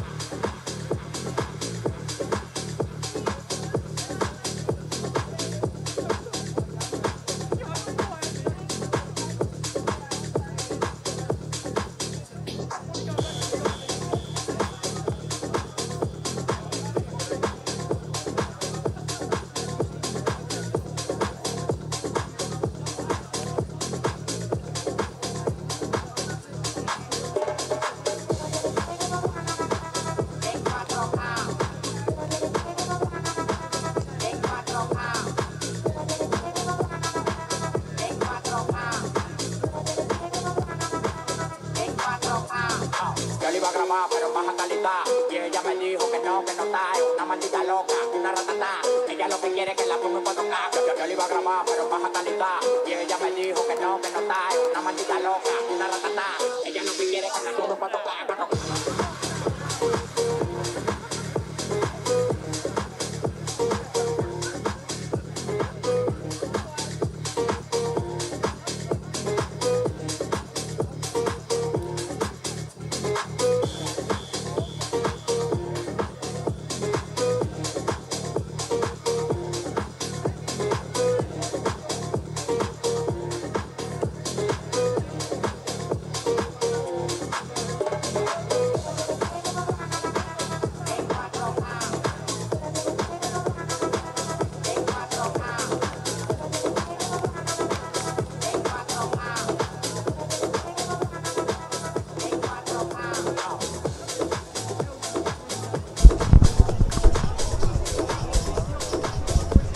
So welcome back.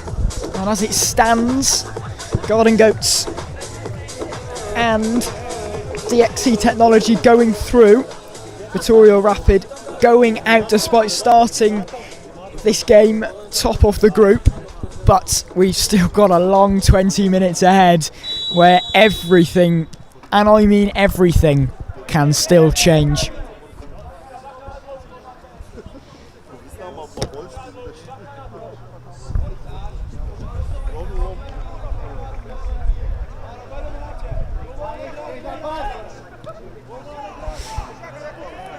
And it looks like this is going to be a tight affair, and what I've recognised with the calculations, if Garden Goats want the best chance of going through, they need DXC Technology to not draw. They need them to get the job done, because otherwise if DXC draw and Garden Goats win, then the three teams, Garden Goats, DXC and Viitorul, are all on 4 points.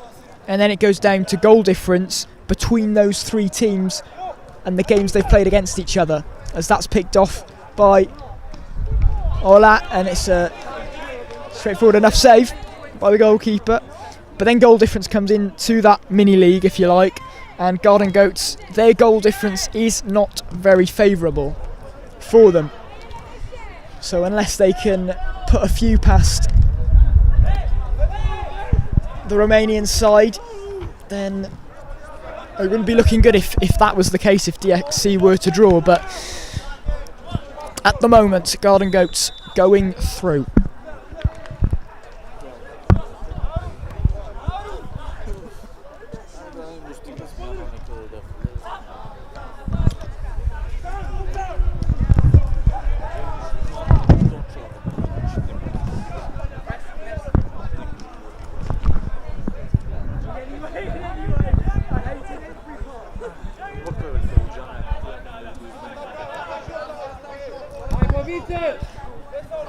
Engerau plays it down the line, and it is attempted back heel by Spanache, and it's out for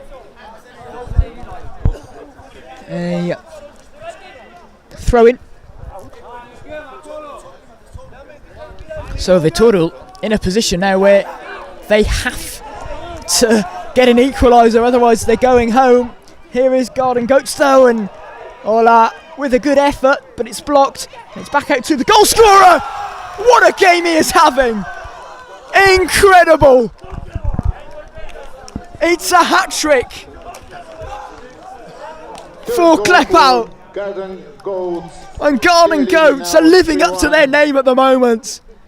Unbelievable. Klepau, he's living up to the team's name. It's a hat trick for him. The guy that scored the own goal in the first half has scored 3 at the right end, and that was a smashing goal. Perhaps taking the game away from Viitorul, and they probably know themselves that they need to keep going forward. They may know the different scenarios that could take place.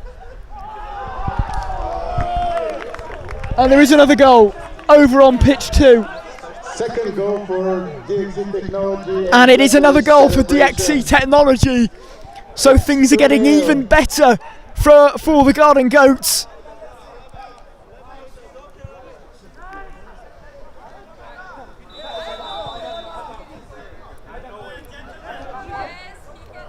And Viitorul started this game in first. But as it stands, are crashing out in this Eurocup.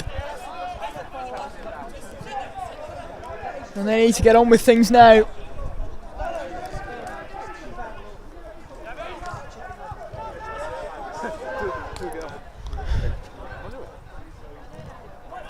Klepau looking for the throw-in and getting the throw-in.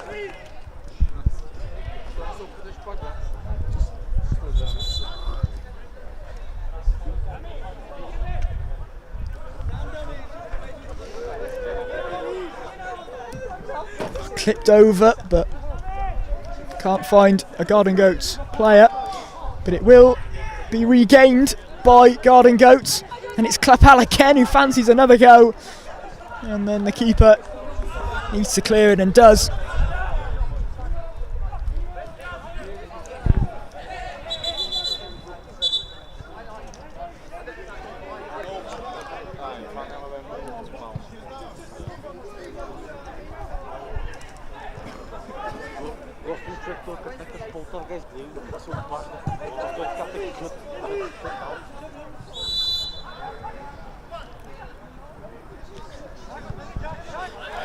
Strong tackle from Jedika.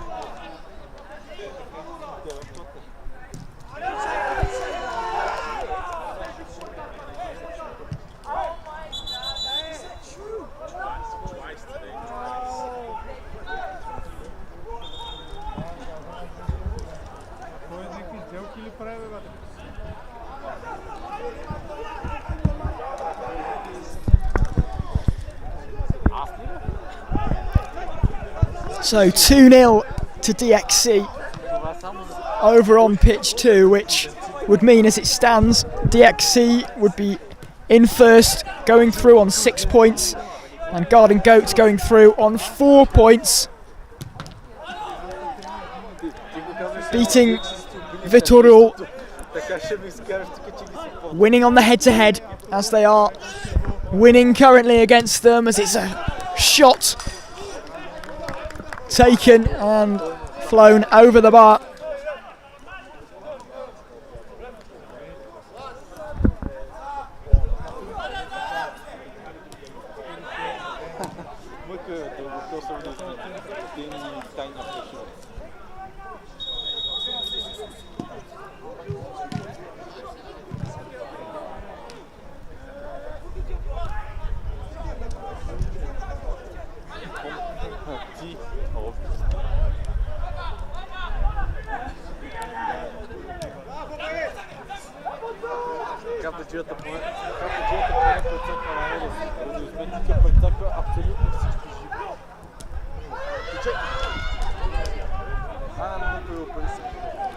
Garden Goats hounding Viitorul Galați.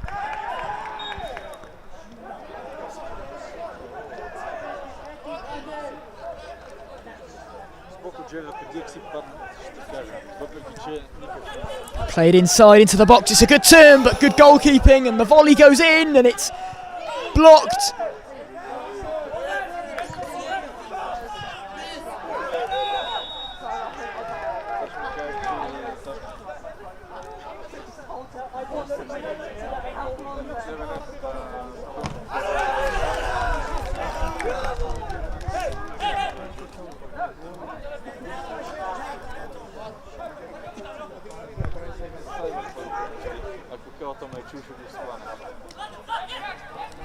Picked up by Klepal and cleared, but it is back with Viitorul, and it's shot across goal, and Garden Goats can look to break now though.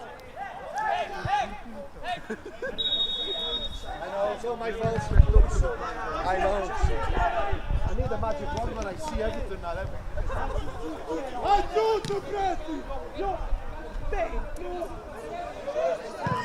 And it's a flash shot from Ola that goes over the bar.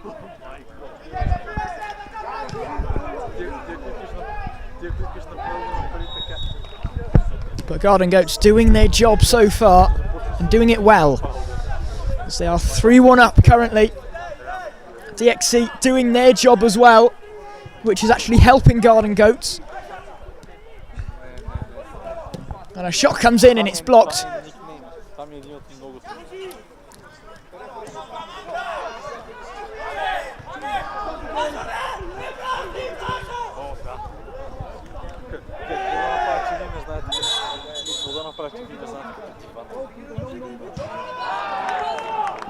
And we've had to change the goalkeeper as he's not got a number. Third goal for DXC Technology. Martin Cassidy had a refereeing, doing his job there, just overseeing things, and DXC that's a thing you never do. look to have got a third goal here. It's 3-0 for DXC Technology. And DXC going through with a flourish. And so are Garden Goats. As it's hit by Klepal, and that is a bullet into the bottom corner. And that could be that for both Garden Goats and DXC Technology. Both teams scoring to make it a 3-goal gap between themselves and their opponents. And it's been a brilliant display from Garden Goats on pitch 1.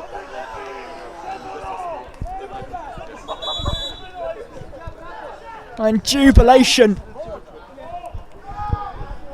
for the team that haven't won a game yet in this group,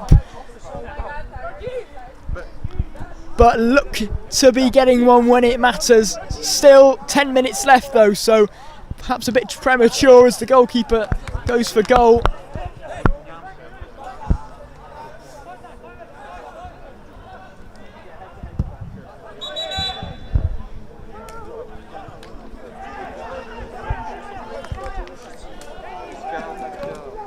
Hit in by the number 9, but it's going to be cleared. And there's another chance to make it 5 for Garden Goats, but it's good defending. And then cleared by the goalkeeper. But it's been an inspired performance from Garden Goats at the moment. But here's a chance. At pitch number 2. And I think that's 4-0 on pitch 2. Appeals for handball and penalty given. It's a penalty. And another turn in this enthralling game here on pitch 1. A chance for Viitorul to get back into this game and make things interesting.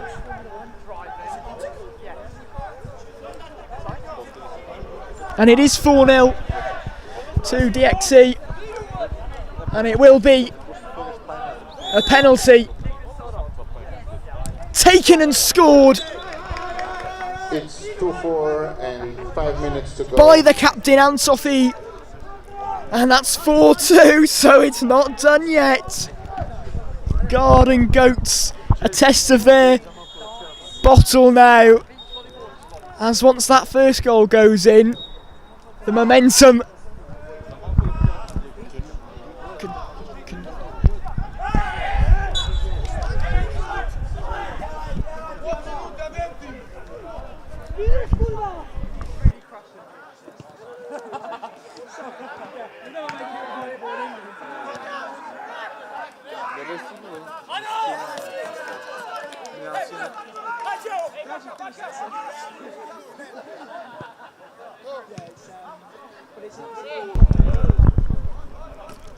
and it's volleyed in. Appeals for handball again. And I've got to watch this. And the ball's gone all the way to the camera crew. Almost hit me, and another ball's been put on the pitch as I was just making sure that I didn't get whacked. Oh, lovely ball roll.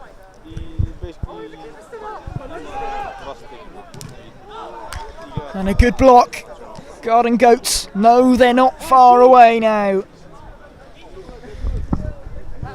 But these next 6 minutes could be the slowest for them. As the play goes down, no foul. It's a 2-on-1 here for Garden Goats. And the man in form, Klepal, fancied another one there. And you don't blame him with the confidence that he's shown in this game and the goals he's scored, but that one just going wide, and he'll hope that that's not a costly miss, as that's a big save from the goalkeeper. Chances flying in from both ends. Utter drama here on pitch 1.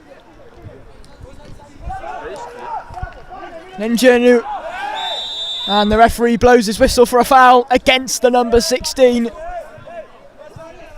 And he's putting the ball down and trying to get on with things as quickly as he can, but the player is still down.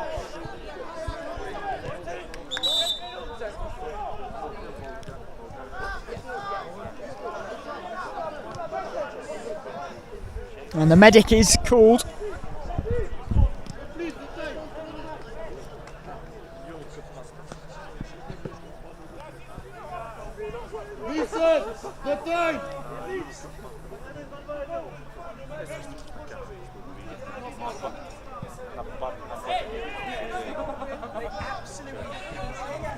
Not long left now, as the player is back on his feet. Garden Goats closing in on getting through to the next round.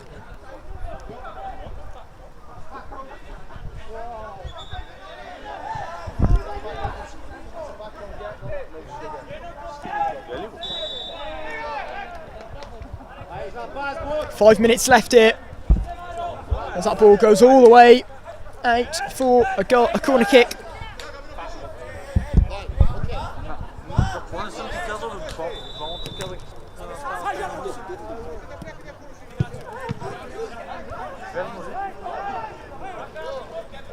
So in taken, and it goes past everyone.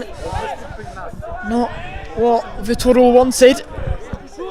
But here is Postenenku, and just going over the bar there. Can't quite find the target with that strike, as they are running out of time.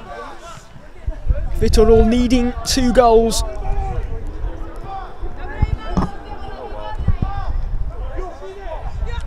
As that's good pressing from the number 37, Blaza. But it is back with Viitorul.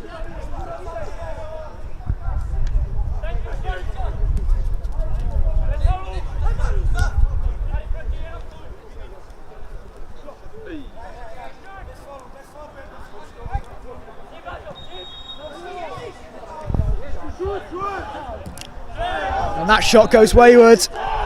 Needs to be better than that for Viitorul.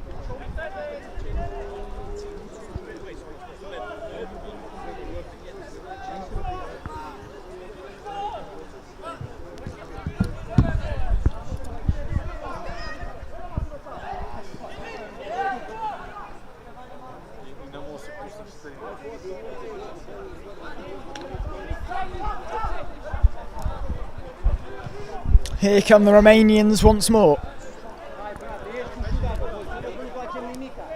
Butonui. Back with Butonui. Looks to shift inside and looks to shoot and find the target, and it is deflected. And the corner is taken quickly. Header, good block from Klepau. I mean, Klepau has had an unwavering influence on this game. It has been quite extraordinary. I haven't known a player to have that much of an impact at both ends. Scoring an own goal and then going on to score a hat-trick. That is pretty spectacular from him. And has got his side within touching distance of the next round in the EFM Eurocup.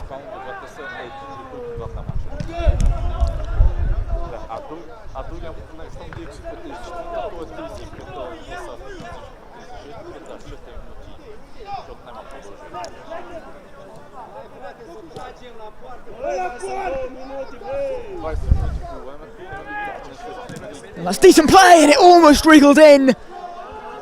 And another chance goes a-begging. Garden Goats looking to break quickly, and it's Klepau. Can he see the player in the middle? Has to settle for a throw-in.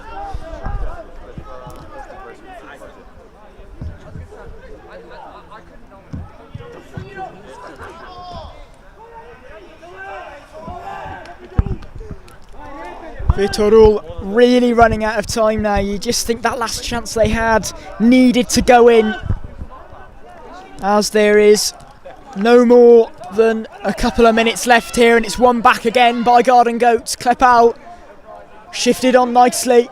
Could this be the sealer? Good block. Must have stung though for Petiga. Produce Athens scored and it's 4-1 for DXC Technology.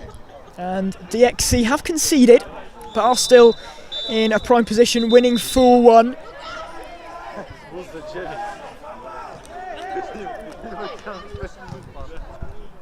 So, I mean, of course, if there was late drama in that one and 3 goals were scored, then Garden Goats would be on the verge of going out. But that doesn't look very likely at the moment. But you can't rule anything out as the goalkeeper comes forward and shoots, and it is blocked. It was always going to be tricky to fire the ball through the crowd, as Garden Goats have every man back as it's played out to the number 9 who shoots, and it's another block.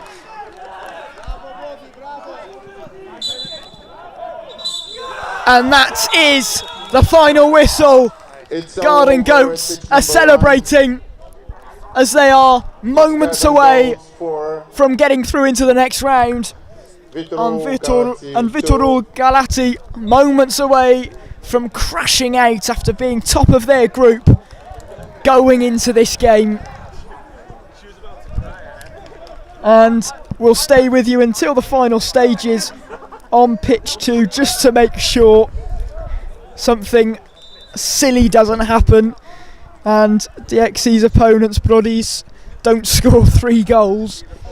Because if that was to happen, then Garden Goats would more than likely be out. So we need to just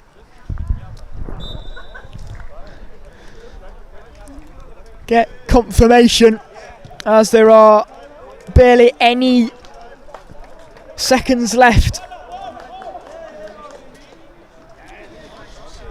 And Garden Goats absolutely delighted, because Vitek Klepal, what an incredible performance from him. I mean, he scored an own goal in the first half and then went on to score a hat-trick. Unbelievable. And that is the final whistle over on pitch 2. And it is jubilation for Garden Goats and DXC, who both progress. And they will be in the next round. Thank you ever so much for joining me this evening. I've been Matt Cullingford, and we will see you very soon for the knockouts. Full time here though. Viitorul Galați 2, Garden Goats 4. An exciting game today. I'm joining here with Lenka from Garden Goats, Kolín. Yeah? Yes. How did you felt about the game?